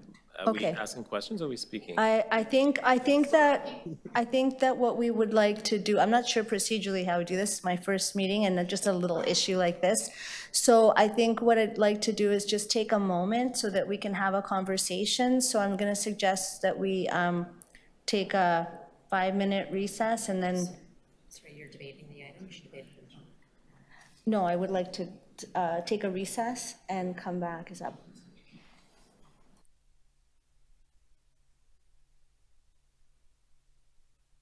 Yeah, you can do that.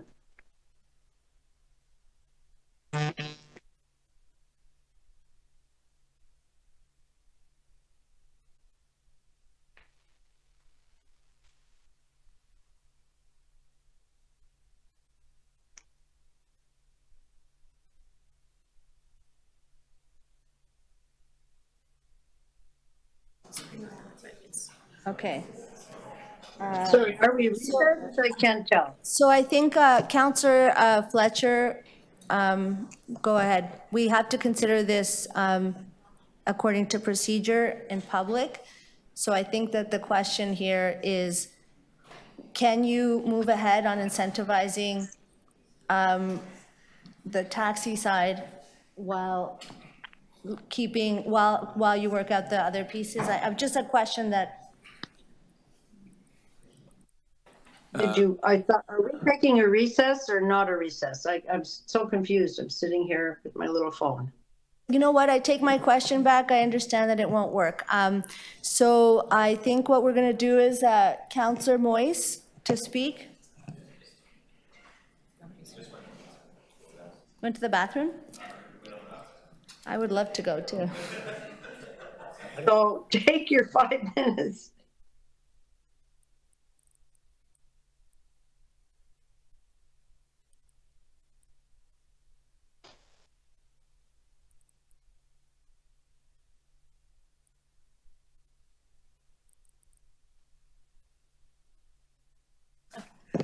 I'll be right back and do what Councillor Moyse is doing.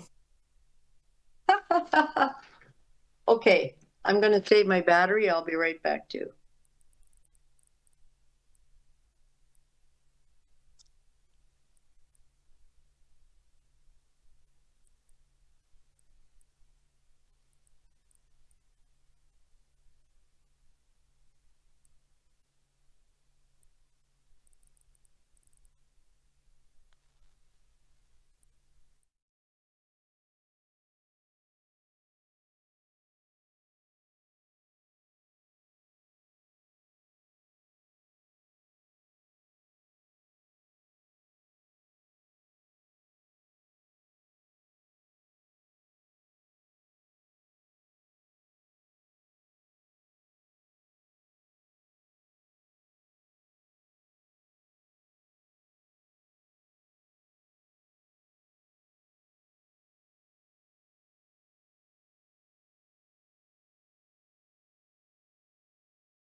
Councillors, please take your seats. Hello? Hey there. Councillor Malik. No, oh, no problem. Just to let you know, Howie has now left committee, so he's left it in my hands. Andrew, go on mute. Can someone please mute the? It's this.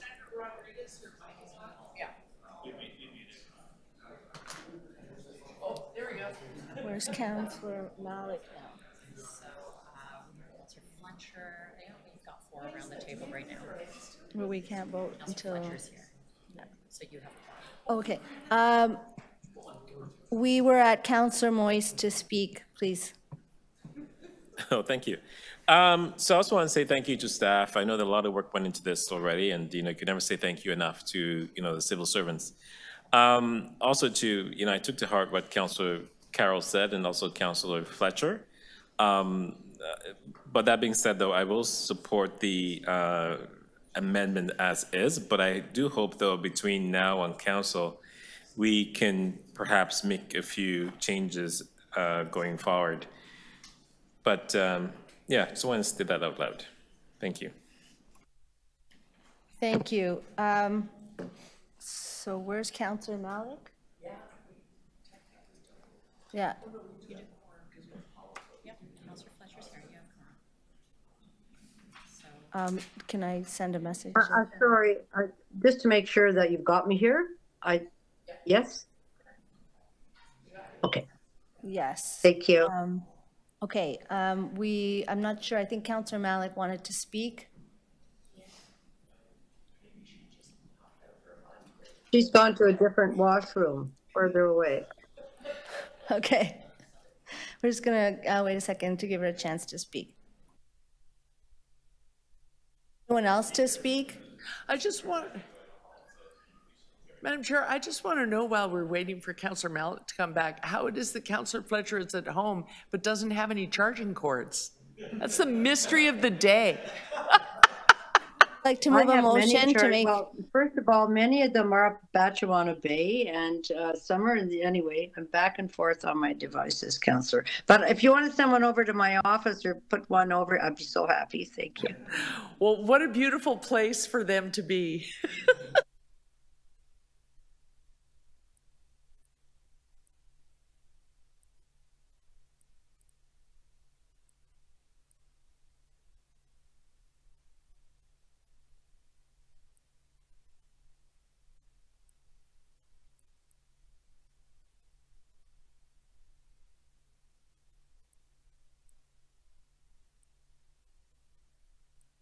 She's just right outside the door, she says. Oh, okay.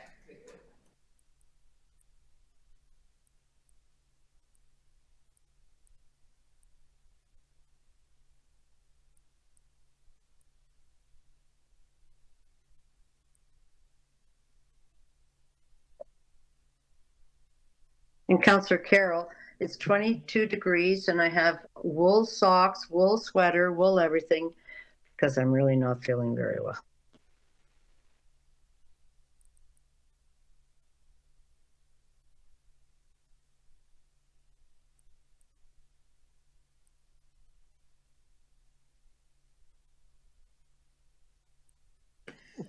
Thank you. Councillor Malik to speak.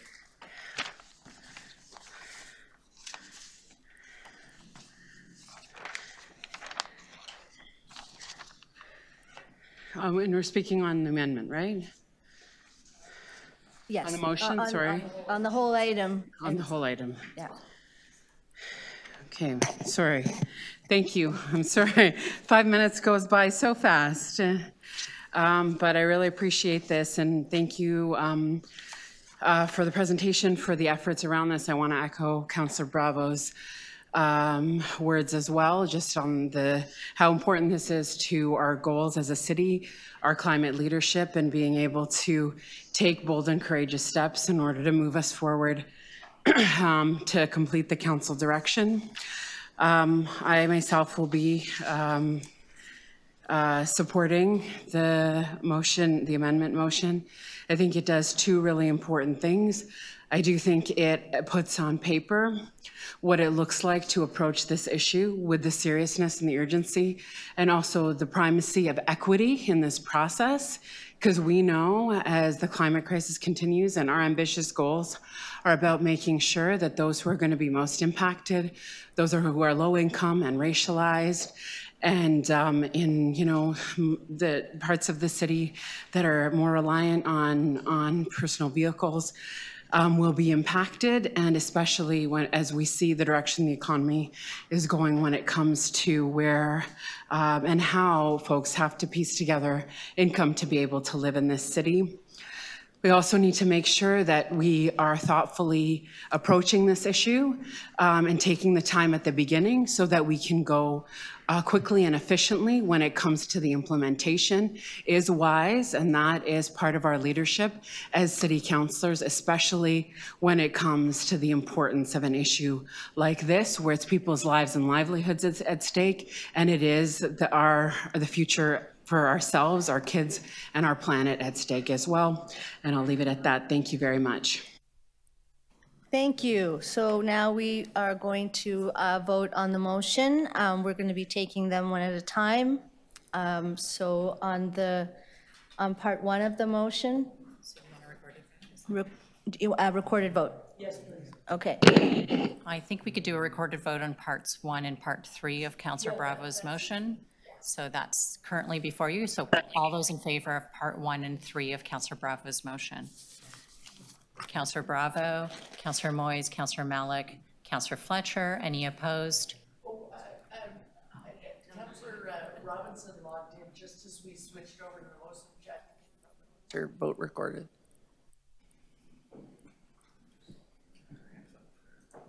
Did you say Councillor? I'm voting yes. Yeah, there you go. So any opposed? Councillor Carroll? Sorry, Councillor Robinson was voting in favor of the motion. Is that correct? Okay. That's correct. My hand is up. Okay, so we have, that's 5-1 in opposition, so that motion carries. Now on parts 2 and 4 of Councillor Bravo's motion, did you want a recorded vote? Yes? Okay, all those in favor? Councillor Bravo, Councillor Moyes, Councillor Malik, Councillor Fletcher. Yeah. We did 1 and 3 together, so this is 2 and 4. This is 2 and 4. Any opposed? Councillor Carroll? No, I'm not opposed to 2 and 4. No. Councillor Carroll in favor. Councillor Robinson, how do you vote on the parts 2 and 4? In the affirmative. Thank you. So that item carries, that portion of the motion carries unanimously. The item as amended. All those in favor? Councillor Bravo, Councillor Malik, Councillor Fletcher, Councillor Moyes. I can't see Councillor Robinson. Councillor Robinson, any opposed? Councillor Carroll, that motion carries. Thank you. So we're going to move on to the next item. EC 69, and thank you to all the deputants. We're moving on to EC 69, Incident and Operational Review of Serious Dog Attacks, held by Councillor Fletcher.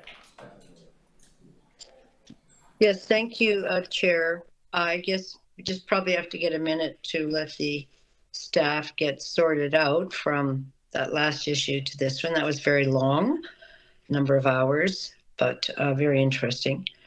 I just have a few issues. I did put my letter here. I am asking for an operational review.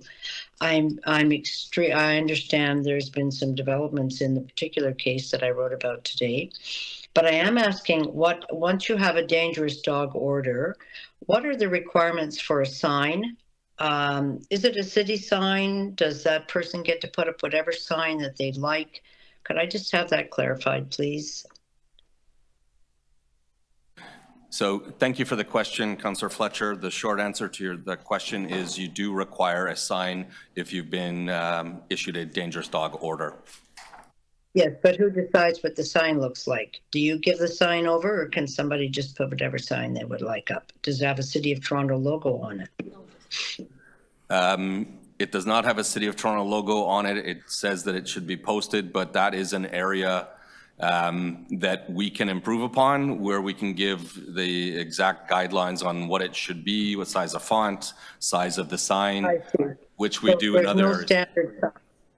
There's no standard sign currently for a dangerous dog, for the 140 dangerous dogs. Okay, that's clear. Thank you. I think my review will assist you in arriving at that. And I'd like to understand very clearly the difference, what you consider a severe dog bite. I call it a mauling, but your staff call it a dog severe. Could you tell me how you calibrate that, please? Yeah, so thank you for the question. And in order to give you the most accurate answer, I have a colleague of mine here from Animal Services who deals with this, and I'm going to ask her to respond, Jasmine Herzog, manager of this particular area. To you, everyone, good afternoon. The definition of severe is quite subjective. However, we tend to use medical evidence, a doctor's report, who describes the injuries as severe. Some of it is very obvious, such as where there's numerous stitches that may have occurred, or another pet who may have succumbed to those injuries. It's kind of obvious. However, we do highly rely on medical reports from doctors or veterinarians, and in their report, they themselves will describe the injuries as severe. So a dog killing another dog, is that considered severe? Of course. And multiple bites and ripping of the flesh and opening large wounds with stitches, that's severe? Yes, it is. But you don't actually have your own definition. You're relying on a veterinarian to tell you it's severe. No, as mentioned before, some of it is fairly obvious, like some of the examples that you recently proposed, such as a deceased victim, where we often rely on a medical support are the in-between injuries, where it may be a bit subjective of, is this severe or is this not? Sometimes the injuries are more crushing, and we cannot actually physically visualize those injuries, and again, those would be times that we would defer to medical opinion. So of the 140 dangerous dog orders, how many of those would be severe, that were the result of severe dog bites? I or don't. mauling? We can definitely pull those numbers for you. We haven't pulled those for today. All right. And when you have an animal that has a dangerous dog designation and it's involved in a very serious incident, at what point, why would a dog of that nature be allowed to stay with the owner at that point? How do you determine that? What's your decision-making process? The decision-making process will really depend on the circumstances. Is the animal still at large? Does the owner have the reasonable ability to safely contain this animal? Is it back in the home?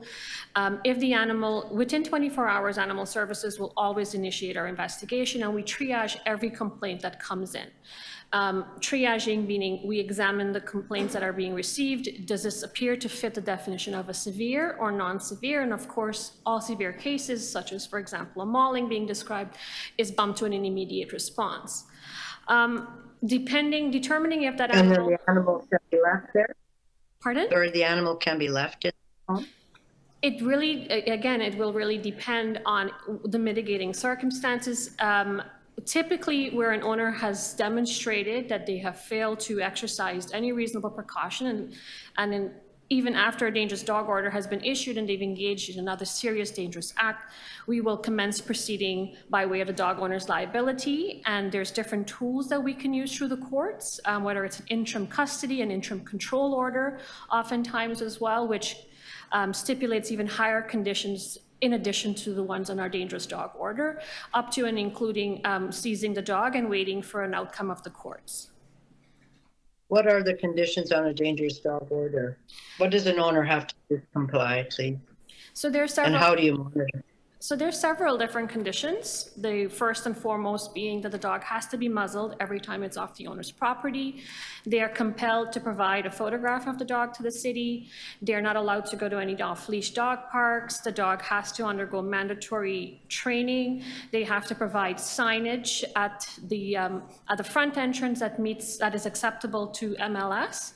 And part of the reason that being some houses, are a little bit deeper in the property, and you may need a bigger sign so that it's clearly visible versus a door that's very upfront, such as, for example, in an apartment building.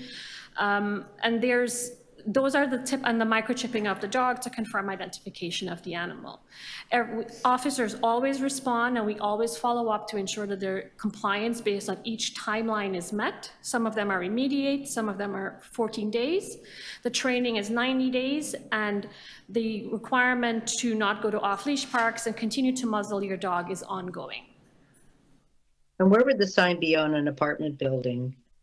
On the unit front, on the unit door. On the unit door inside the building? Yes. Okay, thank you. I think I've used up my time, but obviously very interested in your review. Thank you. Thank you. Councillor Moise, questions of staff? Thank you, as I can confer with my staff. Thank you very much. Through you, Madam Speaker, Chair, what is Toronto Public Health's role in these circumstances? Sorry, so through the chair, the role of Toronto Public Health in these kinds of circumstances in a dog attack is to determine whether in fact the behavior of the animal was due to rabies and to mitigate the risk of exposure to rabies for the human, because it's about human health as far as Toronto Public Health is concerned. That's our area of concern, and it's the function that we play in these incidents. And what does Toronto Public Health do once notified of this incident? So through the chair, what happens generally is that we're notified by a healthcare provider when they've assessed somebody who has had, been attacked or perhaps has had a bite, or in some cases has had contact with a bat that they're suspecting may be a potential for rabies exposure. So what we do in these circumstances is make sure that the individual in question has access to rabies post-exposure prophylaxis and vaccination to reduce the likelihood that if there is an exposure to rabies in this case, that the human, the person who was involved in the incident, subsequently gets a rabies case or develops rabies. Of course, this is a very significant illness, almost invariably fatal. Hence, we take this very seriously, and we're quite sensitive in terms of making sure that there's timely access to post-exposure prophylaxis. If we think somebody may have been exposed to rabies, it is a time-sensitive situation. Then, again, depending on the nature of the animal that's involved, if we can get access to the animal for testing, we make sure that that animal is connected with veterinarians to get testing. And in other cases, it's a question of observing the animal to see if they are exhibiting behavior that's consistent with rabies. Again, if we believe that the behavior of an animal, an aggressive behavior or aggressive behaviors by an animal are due to rabies, that's pretty far advanced within the case of an infection. So one other way to determine whether there is rabies in the animal and whether that rabies might have provoked the behavior that led to an aggressive incident, you can observe the behavior of the animal for a period of 10 days, confined in a place such that you can make a determination as to the likelihood of rabies being involved or not. Yeah, thank you. One other question. Has Toronto Public Health reviewed its procedures related to rabies prevention and control? So through the chair, we regularly review our procedures and review particular cases. When there are significant cases, whether it's in respect of rabies or any other communicable disease or other incident in which we're involved, we take the opportunity to review the situation. as we're constantly looking for opportunities to improve our services, and that was done in this case. Okay, thank you. My next question is to MLS. How can we prevent dangerous dogs from entering a dog off-leash area? This is an issue that I encounter quite regularly in Toronto Centre. So I'll start, and then I'll have my colleague jump in if I have any gaps. We talked about this yesterday. There are 77 dogs off-leash areas in the city of Toronto. We have a combination of 6 staff who do this in animal services and 30 staff who do this in our parks and open space team. It's really incumbent upon the dog owner to be a responsible pet owner and to not go to dogs off-leash area. We would have to be there at the time and see a dog with a muzzle and would have to look into our records to see if it is a dangerous dog. It is challenging. It is really, again, I can't stress enough the responsibility of the dog owner to, if they have a dangerous dog order against their dog, 1, to follow the rules when they're just out for a walk, and 2, to follow the rules and then they should not be going to a dogs off leash park.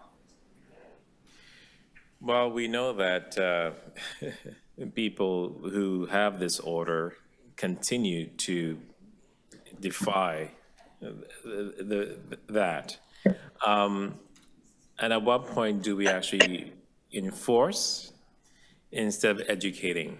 Because again, this is an issue in many of our parks, especially in the downtown core. I've encountered this time and time again, and I know that a lot of my calls into my office, is about MLS not really ticketing people, but rather it's always education. Even though when these violators do it time and time again. No, it's a fair question. In these instances, we need to move beyond education and we need to move to ticketing and to charging. Another requirement that I just recalled is that they have to have a dangerous dog tag. So there's another indicator of, again, people can do silly things and maybe take it off or take the muzzle off, but